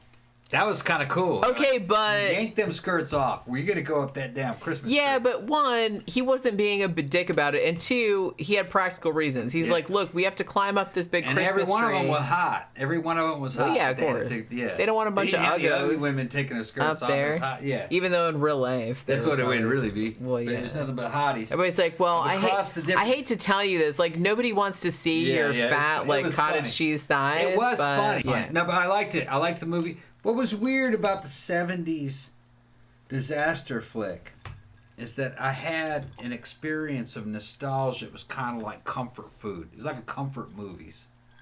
Kind of, you know what I mean? There was something about them that was kind of like, they're very, very normal and they're very kind of predictable. You know what I mean? Well, yeah, you know, like, the disaster is going to happen and most of them are going to die, so you're just, like, waiting. Yeah. So it's, like, funny to me that those kind of movies in the 70s, I kind of feel like were more mainstream acceptable than slasher movies, even though the outcome is kind of the same. Mm-hmm. People, like, criticize people that were into slasher movies in the 80s, just like, we're introducing a bunch of characters that we're going to, like, violently kill off later. But that was kind of like the same thing that was going on with 70s disaster movies. You knew most of these people were going to die in horrible ways. You were just waiting. You were waiting for that fucking shoe to drop. Yeah. And honestly, like, nobody's above it, okay? You were waiting. And some of the times it was sad, but sometimes you're like, yeah, fuck that bitch. You know what I mean? Yeah. Good. She just asked me if we smelled anything when that was moving. No, I didn't smell anything. No, I didn't. Camp Guy says, I guess because we were talking about Human Centipede. Camp Guy says, my kids would explode a diaper so bad, you had to just take them to the bathtub and put them in with their clothes on. Damn. I don't have any kids, but I had 3 younger siblings and my parents ran a daycare, so I'm very aware of that. It's probably why I never wanted to have kids of my own, because I was like, yep, seen it. That's enough for me, thanks. But yeah, so much poop. It's just kind of like on it. So I don't know if that's maybe what my aversion about all these movies. Like I said, even amazing movies, like, for example, okay, the Korean movie, which you still haven't seen. I gotta show you this. God, you're gonna love it. Yeah. This Korean movie, I Saw the Devil, which is one of the best movies of all time. I'm not, like, not even horror movies. It's one of the best movies of all time. It has a scene in it where the antagonist, I'm trying not to ruin anything. The antagonist, he had, like, a tracker inside of him. And so he goes in a bathroom and, like, takes a bunch of laxatives and, like, shits it out. And then, like, he suspects that there's one in there. So he's like, digging around in a diarrhea toilet, like, to find the tracker. And that scene, I was like, nope. And I had to skip over it. Because I'm like, look, if I see that, I'm just going to be thinking about it. I'm just going to be gagging forever. All right, Tila's asking about what the hell's Cannonball Run. She's never heard of it. Okay, it was a Burt Reynolds movie. He starred in it. It had an all-star cast. It was like A-listers, B-listers, and C-listers across the fucking board. And they're having a rally race across the United States. And all kinds of funny shit happens along the way. People changing cars and switching up. And it kind of had a lot of sexual innuendo going on. It had a fucking outstanding all-star cast. Like Dom DeLuise was in it, who played a superhero named Captain Chaos. It had fucking... oh shit, who else was in it? All kinds of people were in it. Fucking Sammy Davis Jr. And who was his sidekick in there? They were all Vegas dudes. Yeah. Fucking not Frank Sinatra. It wasn't Frank Sinatra, but it was like from the Rat the other Pack. dude. Yeah. They're in it, and it's like it was kind of like Death Race. The movie Death Race, I think, might have been actually. Yeah, it was like an illegal car race across the United States. And and people were following it as it was going, and a bunch of comedy and shit. It's a comedy. It's comedy action, and it had a shit ton of fucking celebrities in it. I mean, it's very 70s. It's very 70s. Very drug inspired, but it's kind of fun. That's the way I remembered it. I haven't seen it in a long time. Yeah, I haven't seen it in a long time. It probably fucking sucks nowadays, but I'd like to see it. And they had two. Dean Martin, thank you. Dean Martin, that's right. Dean Martin and Sammy Davis Jr. were riding a car. My pickled brain. And would they're not dressed come up as with that priests. That's their disguise. So Yeah. nobody will pull them over. And they're driving a Ferrari, I think. Priests in a Ferrari. name. Yeah, they're in the Ferrari. Well, Yeah. they're in their Ferrari, right? I think it's a Ferrari. Or the hot girls in the Ferrari. The hot girls might have been in a Ferrari. They were in a good car. Yeah. And, Who was in the Ferrari? Was it them or was it the hot girls? They did have hottie girls in the fucking silk fucking one-piece jumpsuits. They were kind of like the fucking. So every time the cops would angels. pull them over, they'd be like, "I'm unzipping this. Yeah, they put it. Look, titties." Yeah, to try to So- get out of the fucking. And then Right. it was. I remember it being a fun movie. It's a movie that you watch when you're drunk and just enjoy it. It was like just a fun movie. And then it did, and of course. Yeah, it did have fucking Lamborghini. Lamborghini. It was yeah, Lamborghini. It's a Lamborghini. There That's you right. go. Yeah, it's a good movie. And what was funny is that Sammy Davis Jr. and his boy were fucking. What was his name? Fucking Dean Martin. Dean Martin. Were dressed as priests, but if you look closely, Sammy is wearing a head of Baphomet necklace. Yeah. Which is a satanic fucking necklace. And it's because Sammy Davis was made a fucking bishop of the Satanic Church From by Anton LaVey. Anton LaVey. Anton loved him, and he gave him an honorary title of fucking bishop. He wore the movie. I love that. Yeah, so he wore that shit. It was fucking funny, but it was like a high movie, 70s boomers got high and drank and watched that movie. Yeah, it's like drink a lot and watch it. I remember it being like really fun. They made a sequel. Very Las Vegas. It's like a Las Vegas movie. I remember the sequel being okay, but Not as good as the first one. yeah, well, it never is. Right. Now, Smokey and the Bandit Yeah, it was similar. kind of like okay. So Smokey and the Bandit was more like a rednecky take on it, where Smokey, like okay. So Burt Reynolds was a dude smuggling cigarettes in a truck. No, it wasn't cigarettes. It was like beer. I thought it was smokes. Was it cigarettes or beer? It was cigarettes. It was something that you couldn't sell. It had to do with the damn tax stamp, if I remember correctly. You couldn't sell something west of the Mississippi. They weren't taxed. I thought it was beer. I'm pretty sure it was fucking cigarettes. I thought it was something like Yingling that you couldn't like sell like west of the We'll have Mississippi. to go back into it. Some of you guys can correct me. So so he had the Trans Am. Yeah, and then he didn't also- have it. The Bear had that shit, Okay. right? But then also The Bandit had that. yeah. But then also there was fucking what's his ass? What's that dude's name? You had Burt Reynolds driving the Trans Am. He was you had in the the other Trans guy Am. driving the truck. And Burt What was his Reynolds was name? running out in front Jerry of him. Reed. Jerry Reed. Yeah. And Burt he Reynolds had the semi that had truck. all the beer in it. It was beer. I thought it was fucking cigarettes. but It's maybe- fucking beer. Okay. But anyway, Burt Reynolds was driving this fucking black Trans Am with a big golden bird on the fucking hood. And he's running interference for the fucking truck. And he's trying to speed and get the policeman's attention so they don't notice the truck. As if just driving the truck wouldn't get the policeman's attention. But this is a fucking movie. And he picks up Sally Fields along the way. She escaped from a wedding because she had a wedding She dress didn't want to on. marry the. She didn't want to marry the. Yeah, she ran away from her own Yeah, way. it's There's a whole thing. and she's like young as shit, and she's just cute as a bug. And then you got fucking old boy, and he's got the damn mustache, the '70s mustache, Coming at you with it. and he's Burt Reynolds. It was Burt Reynolds at his fucking zenith. You It is couldn't. Burt Reynolds-iest. Is at his most Burt Reynolds. He was unstoppable back in those days. And it's kind of like a fucking time capsule of late 70s, early 80s cool. About how cool, what a And, cool like- guy from that time was supposed to be. Well, and there was a lot of like CB stuff, and Yeah, CB Talking on a stuff CB was really, really real because I remember fucking my popular. dad being like really. Everybody really wanted a CB. That's how old this shit is. That's Yeah. like my dad's. CB kinda. was the internet of this era. So they were like, Everybody oh, man. had like CB handles. Yeah. Well, the idea is that CB was like you were getting away with something because you weren't paying. You know, telephone, you had to pay for. You know what I mean? You don't have to pay for this. This is CB radio. It's fucking cheesy. Yeah, when you people think said about it was beer. I just beer? remembered Okay. the fucking song. Look, dude, the fucking song that Jerry Reed wrote for this Okay. fucking movie. Hey, it was beer. Okay. Eastbound and Down. There's beer in Texarkana. That's like the fucking lyric from the song. It's fucking beer. She got me. Cigarettes.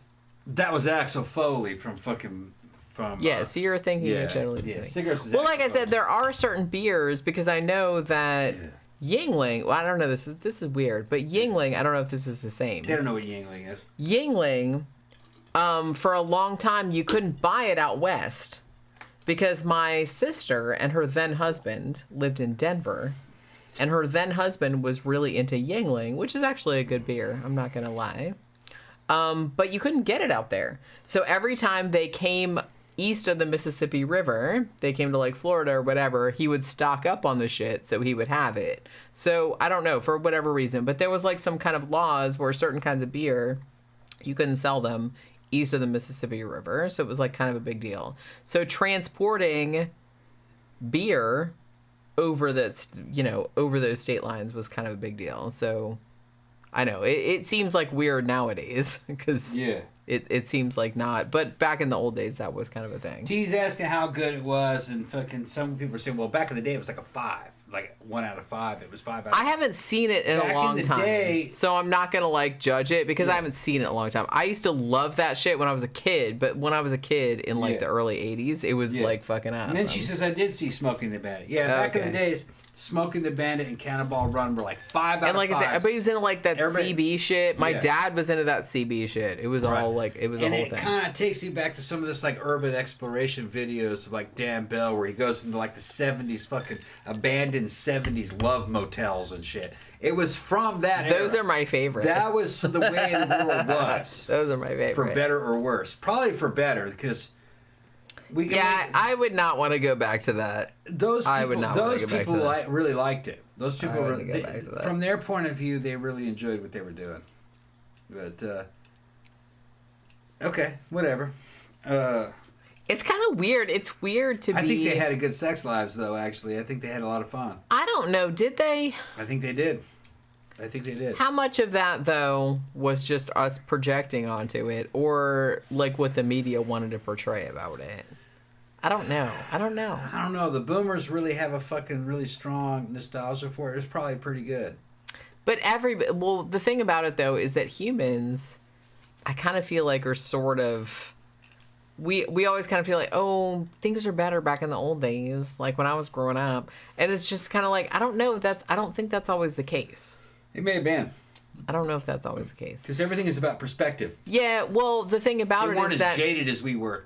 So smaller amount of stuff would fucking send them through the roof. Yeah, that's one thing. And they did have all those fucking swinger hotels and fucking couples hotels where fucking they'd go. They did all have all that. Fucking, it was out there. And it was kind of related to this type of stuff. It was the 70s and the early 80s was kind of a unique time. And I remember it, but I wasn't old enough to partake in it.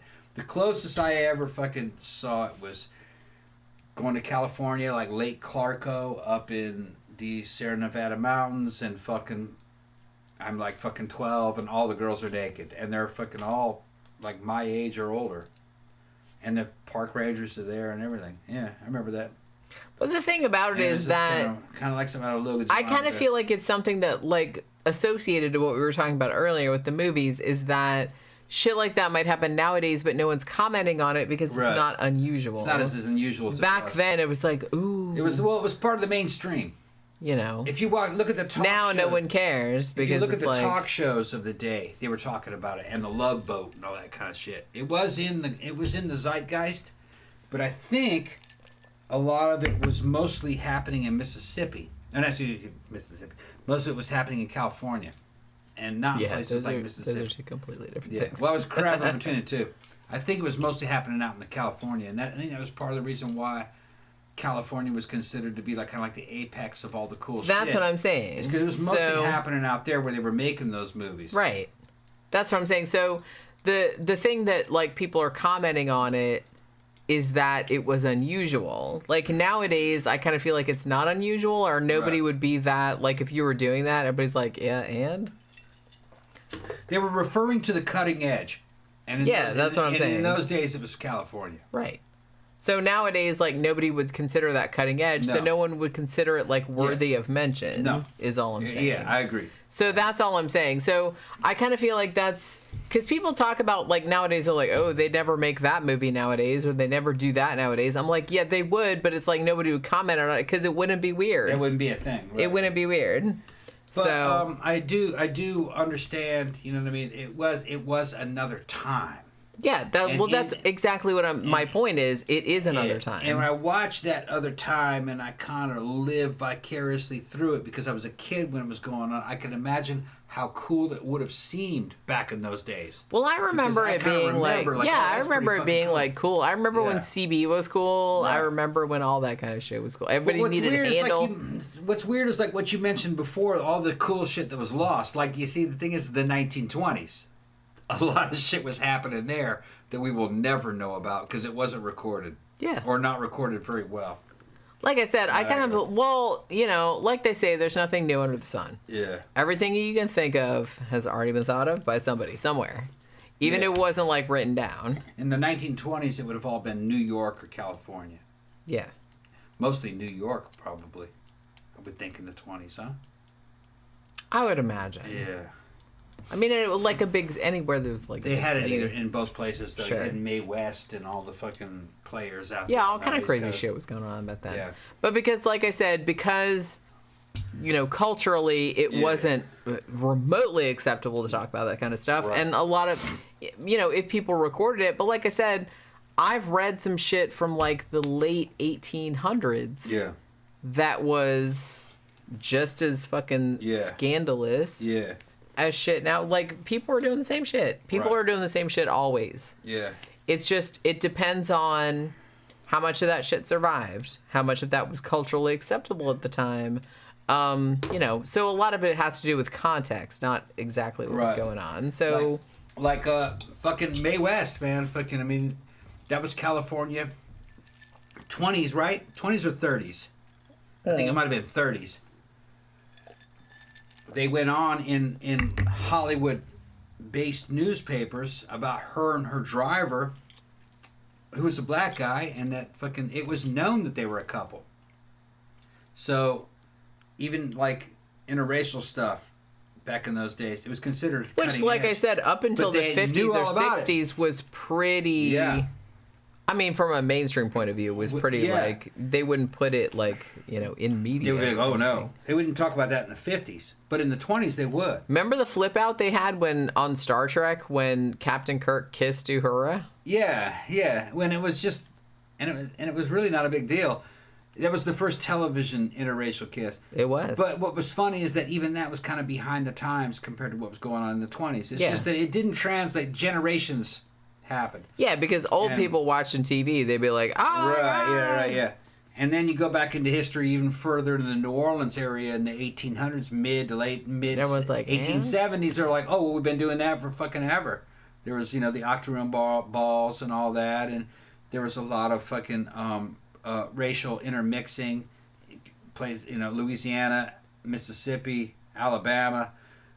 I mean, the segregation movement much later on was an attempt to try to reverse what had been going on for 100 years. Well, like I said, I kind of feel like in a lot of ways, like laws and media are kind of like behind what actual people are doing. Yeah.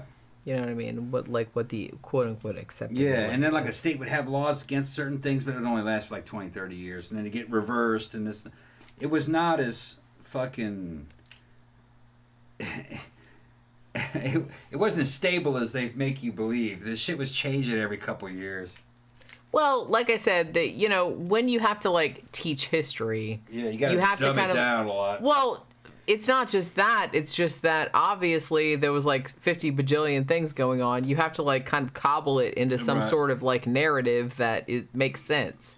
So, you know, we're going with this narrative, which is true to a point, but obviously there's like 50 million other things going on like around the tendrils of it. History's always like that. Right. And unless you're a historian, you're not going to know like all the little byways and stuff. It was all local.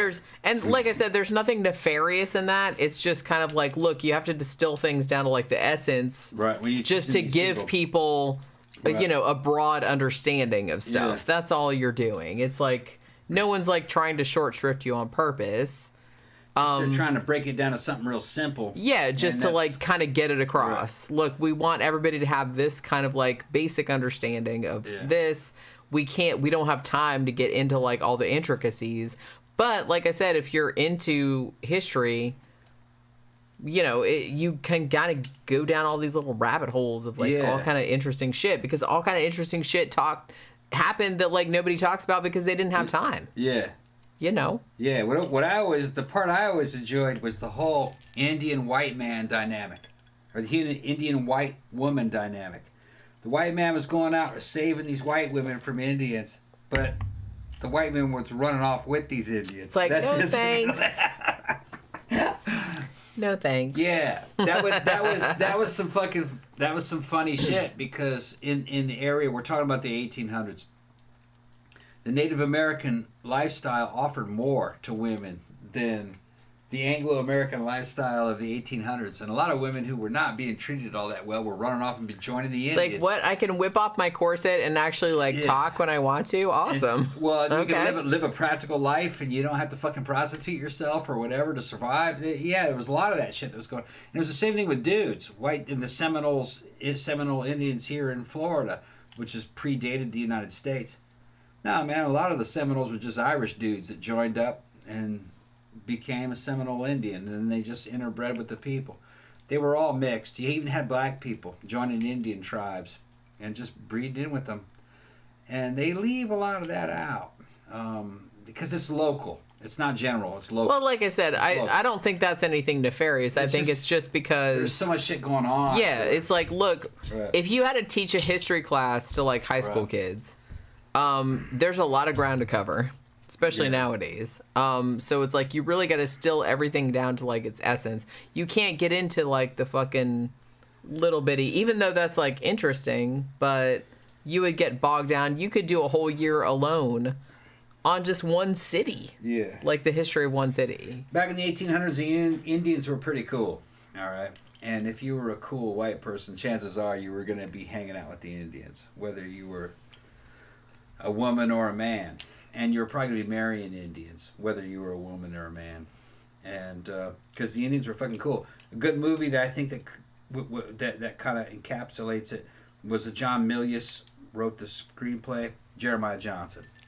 That was kind of an accurate depiction of what was going on. Everybody just had their own little thing going on.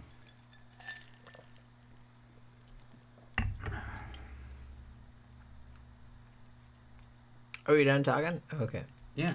Are you done talking?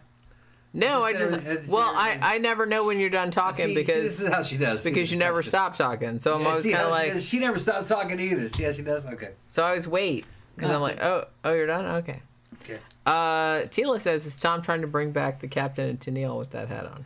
Bitch, I fucking love the cat, man, Tennille. Oh my God, can I call you Muskrat Love from now on? Muskrat Love. Twinkling his fingers, loving his toe. Nuzzle to nuzzle now, anything goes. And we fucking. Tina, If I how remember, the fuck do you know that fucking song? If I remember next time, I'm gonna call you know that Muskrat song? Love. That's some hardcore American culture now. Hardcore. That bitch is American as shit. She knows that song. You're Muskrat Catman Love. Tennille. Oh my God. I'm laughing. My dad had that album, seriously. My mom loved them. I kind of feel like everyone's dad had that album. Yeah, that's some boomer shit there. It is. It is. I mean, I like some of their. I did. I like some of their shit, but it's just kind of like that wasn't my favorite. But Love Will Keep Us Together is okay. Not my favorite though. It's not really. All right, Tila checking out. So checking out, y'all. Captain Blairda says Yingling is my fave beer brand. Yeah. Honestly, Yingling is one of the few beers that I can actually stomach enough, like drink enough of to actually get drunk. I'm not a big beer person. Yeah. All right, so Cam guy asked me, says, what about the Indian reservations today? Are they really just a hovel dumps and ghettos? What's the deal? It would probably depend on which place you're talking about. One of our friends, his name's Tori, she's a Macaw Indian princess. A real princess. She's goth chick, punk rocker. And her dad worked at Washington, D.C., part of Indian, what do they call it? Indian Affairs? Indian Affairs. And the Macaw never went to a war with America. They were always American allies. And evidently, from what I've seen online, it's up in Washington State. That's a really good reservation. It all depends on where you're talking about. In general... Yeah, you can't really generalize it's a whole nation. Yeah, and there's a whole bunch of different nations, really. That's what I'm saying. It's a whole different... what happened is that World War II happened. And during that time, a lot of Native Americans went to war against either the Germans or the Japanese. And during that time, they saw the outside world. And when they came back, they didn't go back to the reservations. World War II destroyed a lot of the reservations in a way. Because they were like, why am I going to go back there? So they ended up just getting jobs as cops, or because they were veterans, cops or any other kind of job that you can get. And they just kind of married in with the general population and got jobs. You see, you don't have to live on a reservation if you didn't want to. It was like a little independent country. So World War II kind of decimated the reservation population. Okay. Some of them I think just closed, from what I remember. Other ones, they're okay. It's just they tend to kind of be in the middle of nowhere. They're projects, basically, where they have... I mean, if you want to live in the middle of nowhere and you can, survive, then okay. But I kind of feel like most people would probably be like, yeah, I'm going to get the fuck out of here. Yeah, in my experience, when I was in the Army, you have a lot of Native Americans that come from those reservations. They ended up joining the infantry. But so were island guys. We call them islanders, from Samoa, Micronesia, and Hawaii. And it's because there's just not a lot of future there for you. Not a lot of opportunities. There's not a lot of opportunities. So you want to get out and fucking see the world. They join federal service and see the bigger world. Now, my buddy Udasco, he was an island boy from Hawaii. And I went to basic with him. We went to Korea, and we were in the 101st together. I just contacted him about a couple years back. I still got him on Facebook, and he lives in I think California now.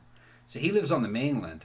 Once they get out and join service, they don't go back. They just become regular people, and they kind of like marry white people or Hispanic people, in general.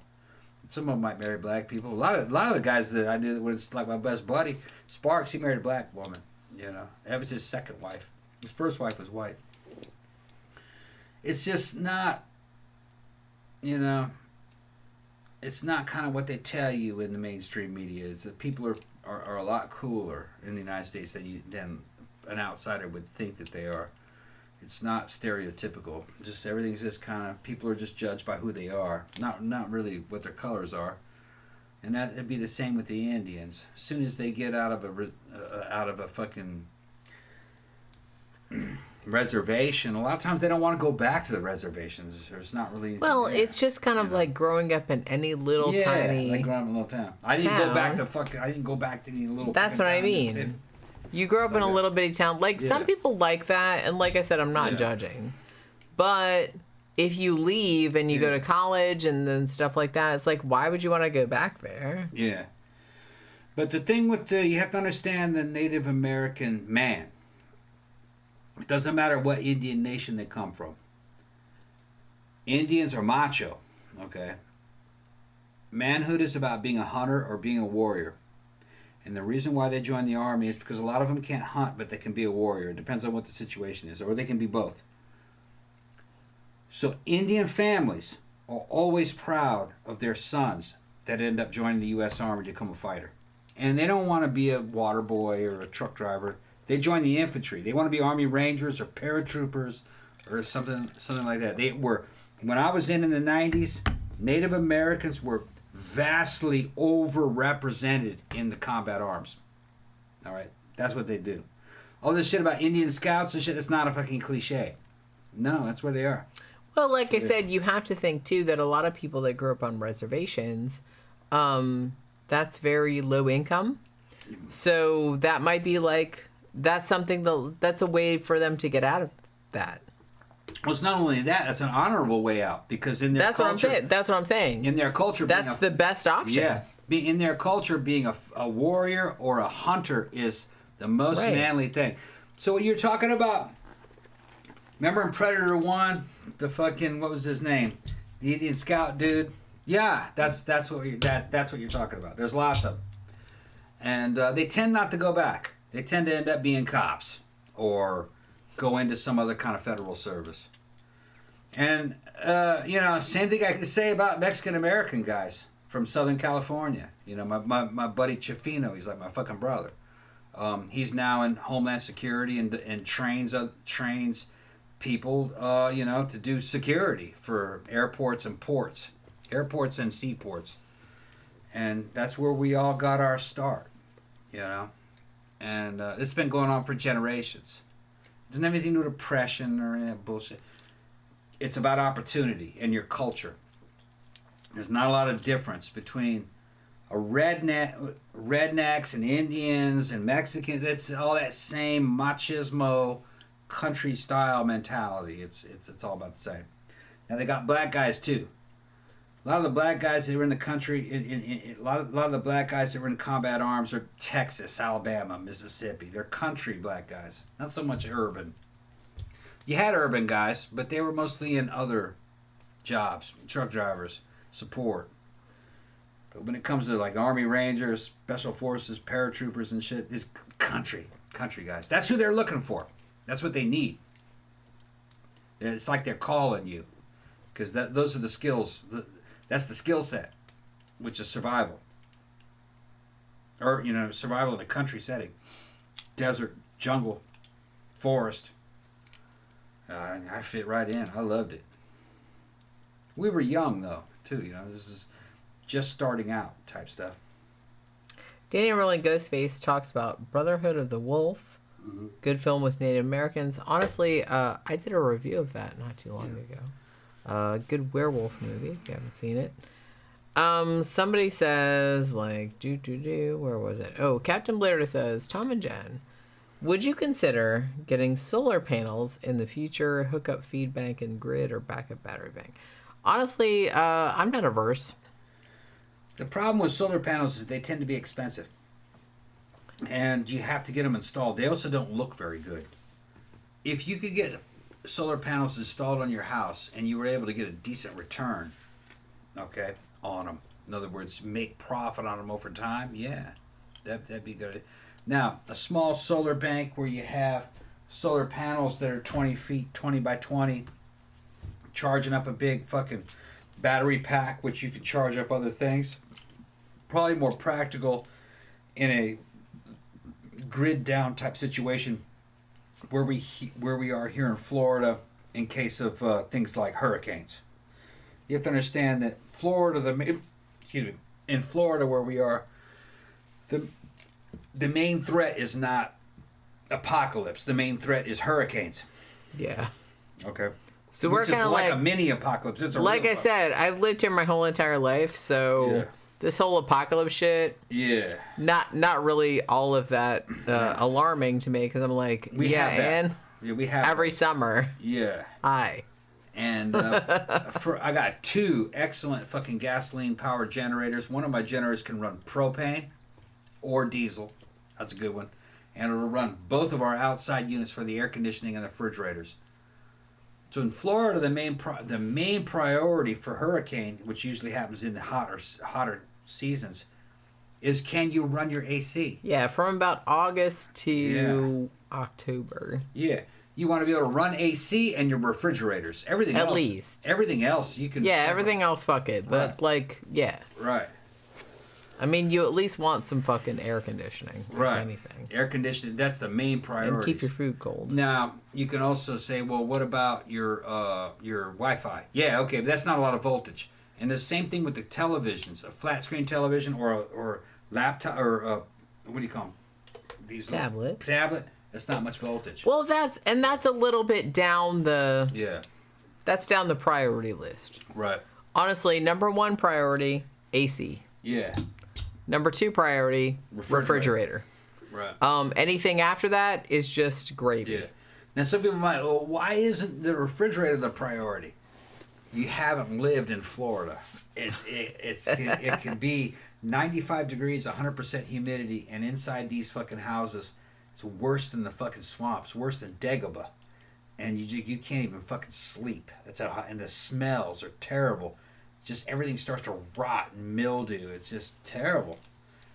You have to have air conditioning, or these houses are just unlivable. And you going outside doesn't make it any better. There's swarms of mosquitoes.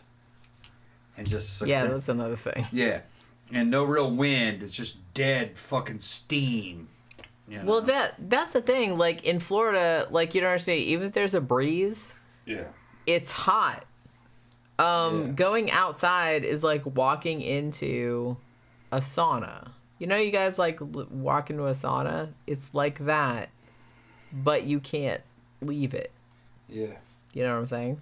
Camp Guy says, so it reminds me of housing projects. So their culture is basically anachronistic now. It has been for over 100 years. Yeah. Native American life has been an anachronism for over 100 years. These are modern people.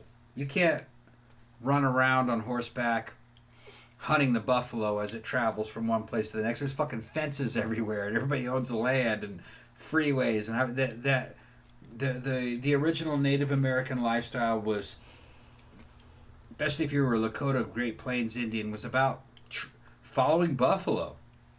You know, some of them up in the Northeast were farmers, but that ended a long time ago, 1700s. You got to go back into American history.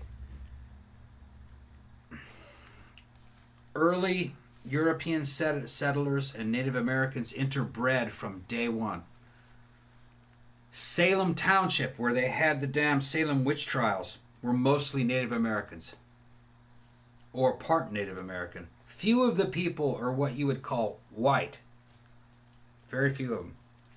So, people have a very Hollywood concept of what America was. Women from Europe basically didn't come here for a long, long time. It was mostly just white guys. And they were marrying Indian women. And a lot of those Indian women were Christian, or they became Christian. So you had like little Christian townships, and they were kind of like mixed. And that went on for a long, long time. It's not like what you'd see in a Hollywood movie. But just look up the makeup of fucking Salem. They were mostly Indian. And it was crazy. They're calling each other witches. Well, it's not like that. We have to think of something to like other these people. Yeah. What can we come up with? Oh, they're witches. They're witches, yeah. And they're all like half... They're doing some shit we don't like, so they're obviously and what witches. you're talking about is half Indian people. And also there were some black people, half black. Tituba was half black, right?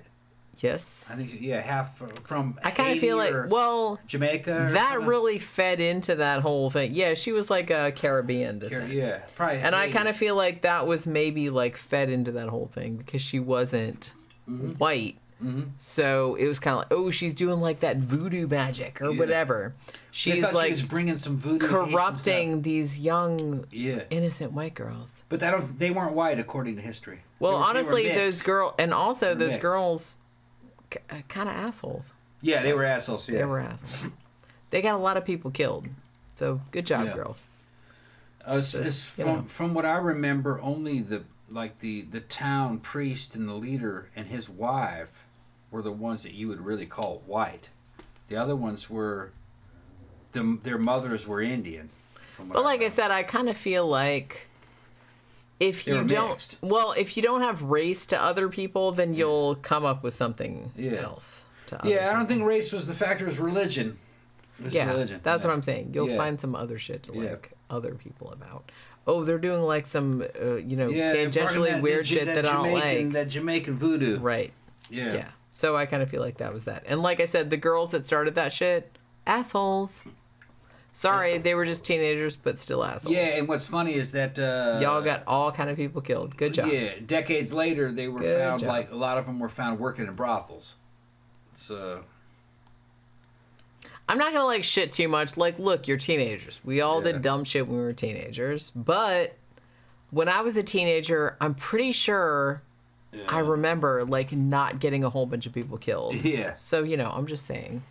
Like accusing a bunch of people, oh, they're witches. Let's have them killed. I think the witch I'm pretty sure I didn't do that when I was a teenager. I think the witch thing was about. I think I can judge a little bit. I think the witch thing was about frustration. You know what I mean? Not a whole lot to do, and you got a lot of people that piss you off. Well, in your area, like I said, and you find an angle to where you. I was a strike back. teenager. Yeah. I was bored. I also didn't like a lot of people. However, it would never have occurred to me. Yeah. To point my finger at strangers and say that, hey, that person like cursed me with whatever the fuck, and now I have like I'm poltergeist or like assaulting me or whatever, and so you should kill that person. Pretty sure I never did that. So at least I have that going for me. Yeah. Just saying. Just not they were teenagers, so I'll give them a little bit of leeway, but not a lot because you got a lot of people killed. So. Yeah. Fuck those girls, seriously. Yeah. God damn it. All right. Well, it's nearly. It's. Wait a minute. There was a couple other. Okay. There was a couple other things that I wanted to address, but I don't know where they went to. Oh, Camp Guy said the longest we were ever without power was 5, 6, or 7 days during an ice storm. Longest I was out. I think I was without power. We had a hurricane in 2004, which actually wasn't even that bad. It just kind of. Bad Yeah. You were 2 weeks, right? 8 days. 8 days, 9 days. Something like that. It was a long time. No power, so no AC. I pretty much ate Pop-Tarts for 8 days and granola bars.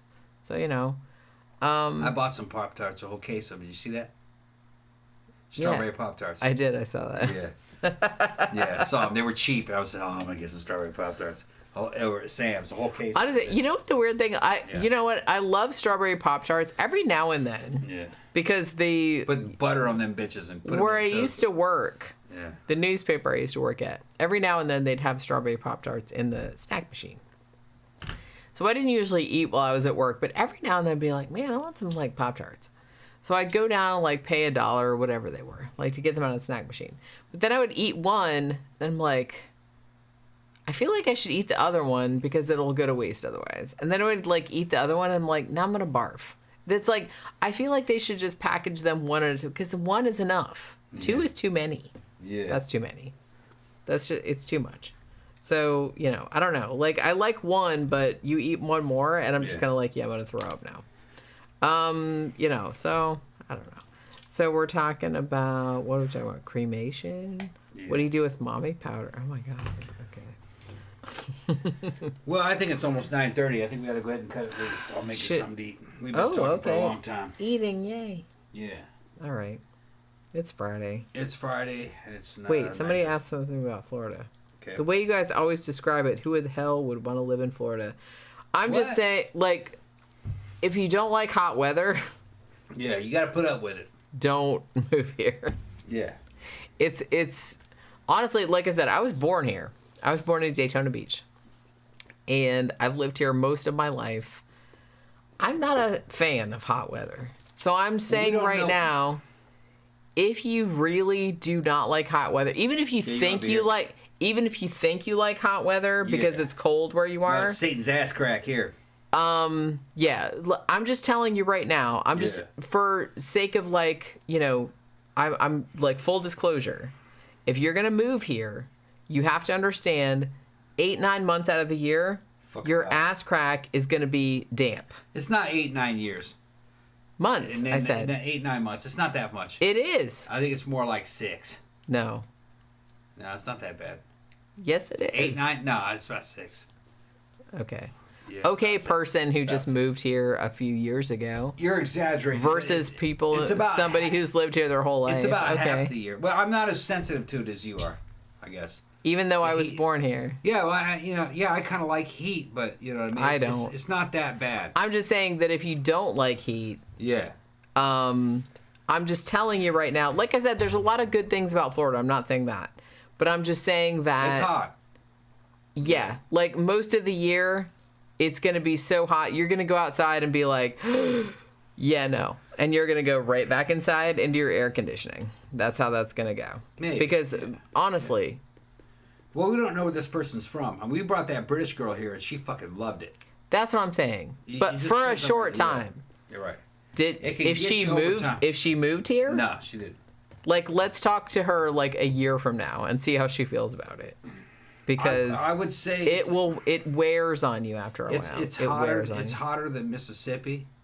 But there's certain things I won't do when it's really hot. Like, go outside. Yeah, well, now you do want to stay in a lot. But it's yeah, because sometimes I'll be like, I go outside and I'm just Yeah. like, not today. Now we go out at night when it's hot, but Even then, it's like, not. yeah, you learn to Yeah. adapt. It's not that bad. It's bad, but it's not that bad. Dermot says, I've been to the Canary Islands on holiday. When you walk outside, it's like someone blasting a hairdryer into your face. Yeah, Yeah, here it's kind of like if you've ever gone into a sauna, like on vacation, it's like that, like for a large portion of the year. it's not as hot as Egypt. Egypt was fucking super hot. But that's more But dry, it's right? very, very dry. That's different. And it's very tolerable. I loved it. Yeah, that's different. I loved it.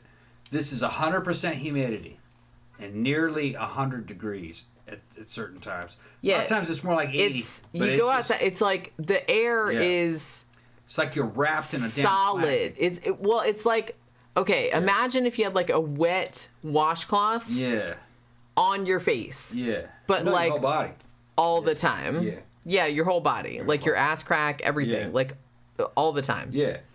And you take a shower in your air conditioned house. Yeah. You get out the shower and try to dry yourself off, and you're still damp. Kinda. You're still damp. You got air conditioning in cars and houses that kind of relieves it. Where you go, every business is air conditioned. It's always just when you're stepping out of your car or your house and you're going It's just to like, somewhere else. Yeah. It doesn't fuck your hair up that much. I don't have hair anymore. I shave all that shit. Well, it doesn't fuck up your clothes that much. it fucks up my hair. It is tropical. It's just the way the tropics are. And It's just the air I is kinda- the air is very heavy. I'm used It's very to it. heavy. I'm used to it, I guess. It's heavy and it's wet. Yeah. So if you don't like being damp all the time, at all times, then it might not be. It fun is for you. hotter than Brazil. It's hotter than Brazil. More miserable. Like It's I hotter said, than I was Mississippi, born here, and Yeah. even now, every now and then, I'll open the front door and be like, Yeah. "Whoop, Yeah. nope, not going outside today. No, thank you." Yep. Even nowadays, and I've lived here for like almost 50 years at this point. So, yeah, it's not. Yeah, fun. Karen, Vegas is hot like an oven, but it doesn't have the humidity. It's yeah. and it's really not the same. It's not the same. I mean, I love hot weather when it's dry. I'd eat Vegas up. I loved Egypt. Hot as shit. Well, like I said, I've been in New 102. Mexico. It was Yeah. hot, but it's not But if the it's same. dry, you can It's not sweat. the same. If it's dry, you can sweat. So Your sweat cooling glands system work works. the way they were Yeah, intended. It doesn't bother me. But when Florida, it's they don't work as they were at intended 100% to. humidity, your sweat glands don't work right, and you're just like it's. Yeah, you're miserable. just wet. It feels much hotter. You're just wet, and all the wet on your skin Yeah. like seals in Yeah. the hotness. Yeah. It's like that. You feel like you're encased in Yeah. saran wrap, Yeah. like wet saran wrap. Yeah. Some people. It are feels talking like about- that. Some people are talking about how closer it is to the equator, so it beats Florida. No, you don't understand. You can be close to the equator, and as long as it's kind of dry, it's not that bad. Florida can be pretty bad because it's so fucking humid. We're in the middle of a swamp. It's constant evaporation of water. So it's just steam. And it rains every day in the Yeah. summer. And So you it's think just it's going more to cool it off, but it no, never it makes does. it hotter. It It's just just makes more, it hotter. More and more steam. Okay?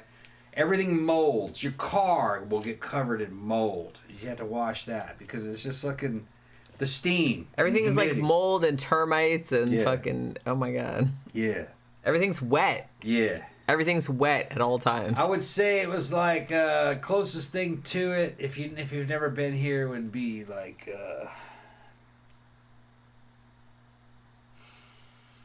Oh shit! Somewhere in the Amazon. I guess. Somewhere in the Amazon. Yeah. Pretty fucking bad. Like I said, it's just hot and wet. Yeah. It's just hot and wet, like all the time, like pretty much all the year. The only time says Georgia has 95 degrees, 100% humidity. Yeah, It's similar. It's Yeah, about right. it's similar. It's about like that. Now, once you have 95 and 100% humidity, what will make the difference is direct sunlight and how the wind is. And in certain places in Florida, there's just no damn wind. So it just kind of sits there. the coast is slightly better, Yeah. but having grown up on the coast, it's not that much better. You do get like a little bit of air like off the ocean, but not that much. Yeah. Not that much. All right, so let's go ahead and shut it down. Oh, somebody asked cremated or buried. Cremated. Yeah, me too. I don't want to even leave a trace behind. Yeah, that's a little like as That's much as too I'm creepy. well, as much as I like the whole romantic gothic idea of like the skeletons in the coffin, Yeah. like I kind of like that. Yeah. But honestly, like for me, I don't know. I don't really give that much of a shit about this. I don't want anything. I don't want. So- Chances are I'll be ugly as fuck. And I don't want anything even memorable left. Just Put me in an urn. I just want to be a memory and be in a damn bottle or a plastic box and somebody throw that shit in the water. Like I said, I'd rather like somebody pop my brain out and put it in a cyborg Yeah. or upload my consciousness to the internet somewhere, and then you can get rid of the rest of the shit. Yeah. It's just this is all not. Yeah. I'm not real down with this. I'm not attached to it. So you know. Yeah. All right, people. Let's can go burn ahead. me, that's Let's go ahead and shut this down. We've been on this shit forever. I want to make something to eat. Oh, you gonna make some food? Yeah. We got 22 on there anyway. All right. So time to go. All right. So we'll be back on Sunday. Yeah. We will either talk about Midnight Cowboy or Yeah. Poseidon Adventure. Because Okay. we watched both. We of can those. do that. We might save one for Monday, Yeah. but we'll see how it goes. You hungry? Yes, Let's make starving. us something to eat. Let's make us something to eat. All right. Fantastic. All right. All right. Thanks, everybody, for hanging out with us this Friday evening. Hope you guys are doing okay out there. We will be back on Sunday talking about a movie. Tom's like throwing his cocksucker hat. Yeah, I can't suck any more cocks. Oh, okay. Well, I know Yeah. how it is. It's like, Zach's like, what? What are you talking about? how could you ever get tired of that? Yeah, it's tiresome after a while. So, you know. But yeah, we'll see you guys Sunday afternoon. Thanks, everybody, for dropping by. Thanks for super chats. And we will see you guys later. Bye.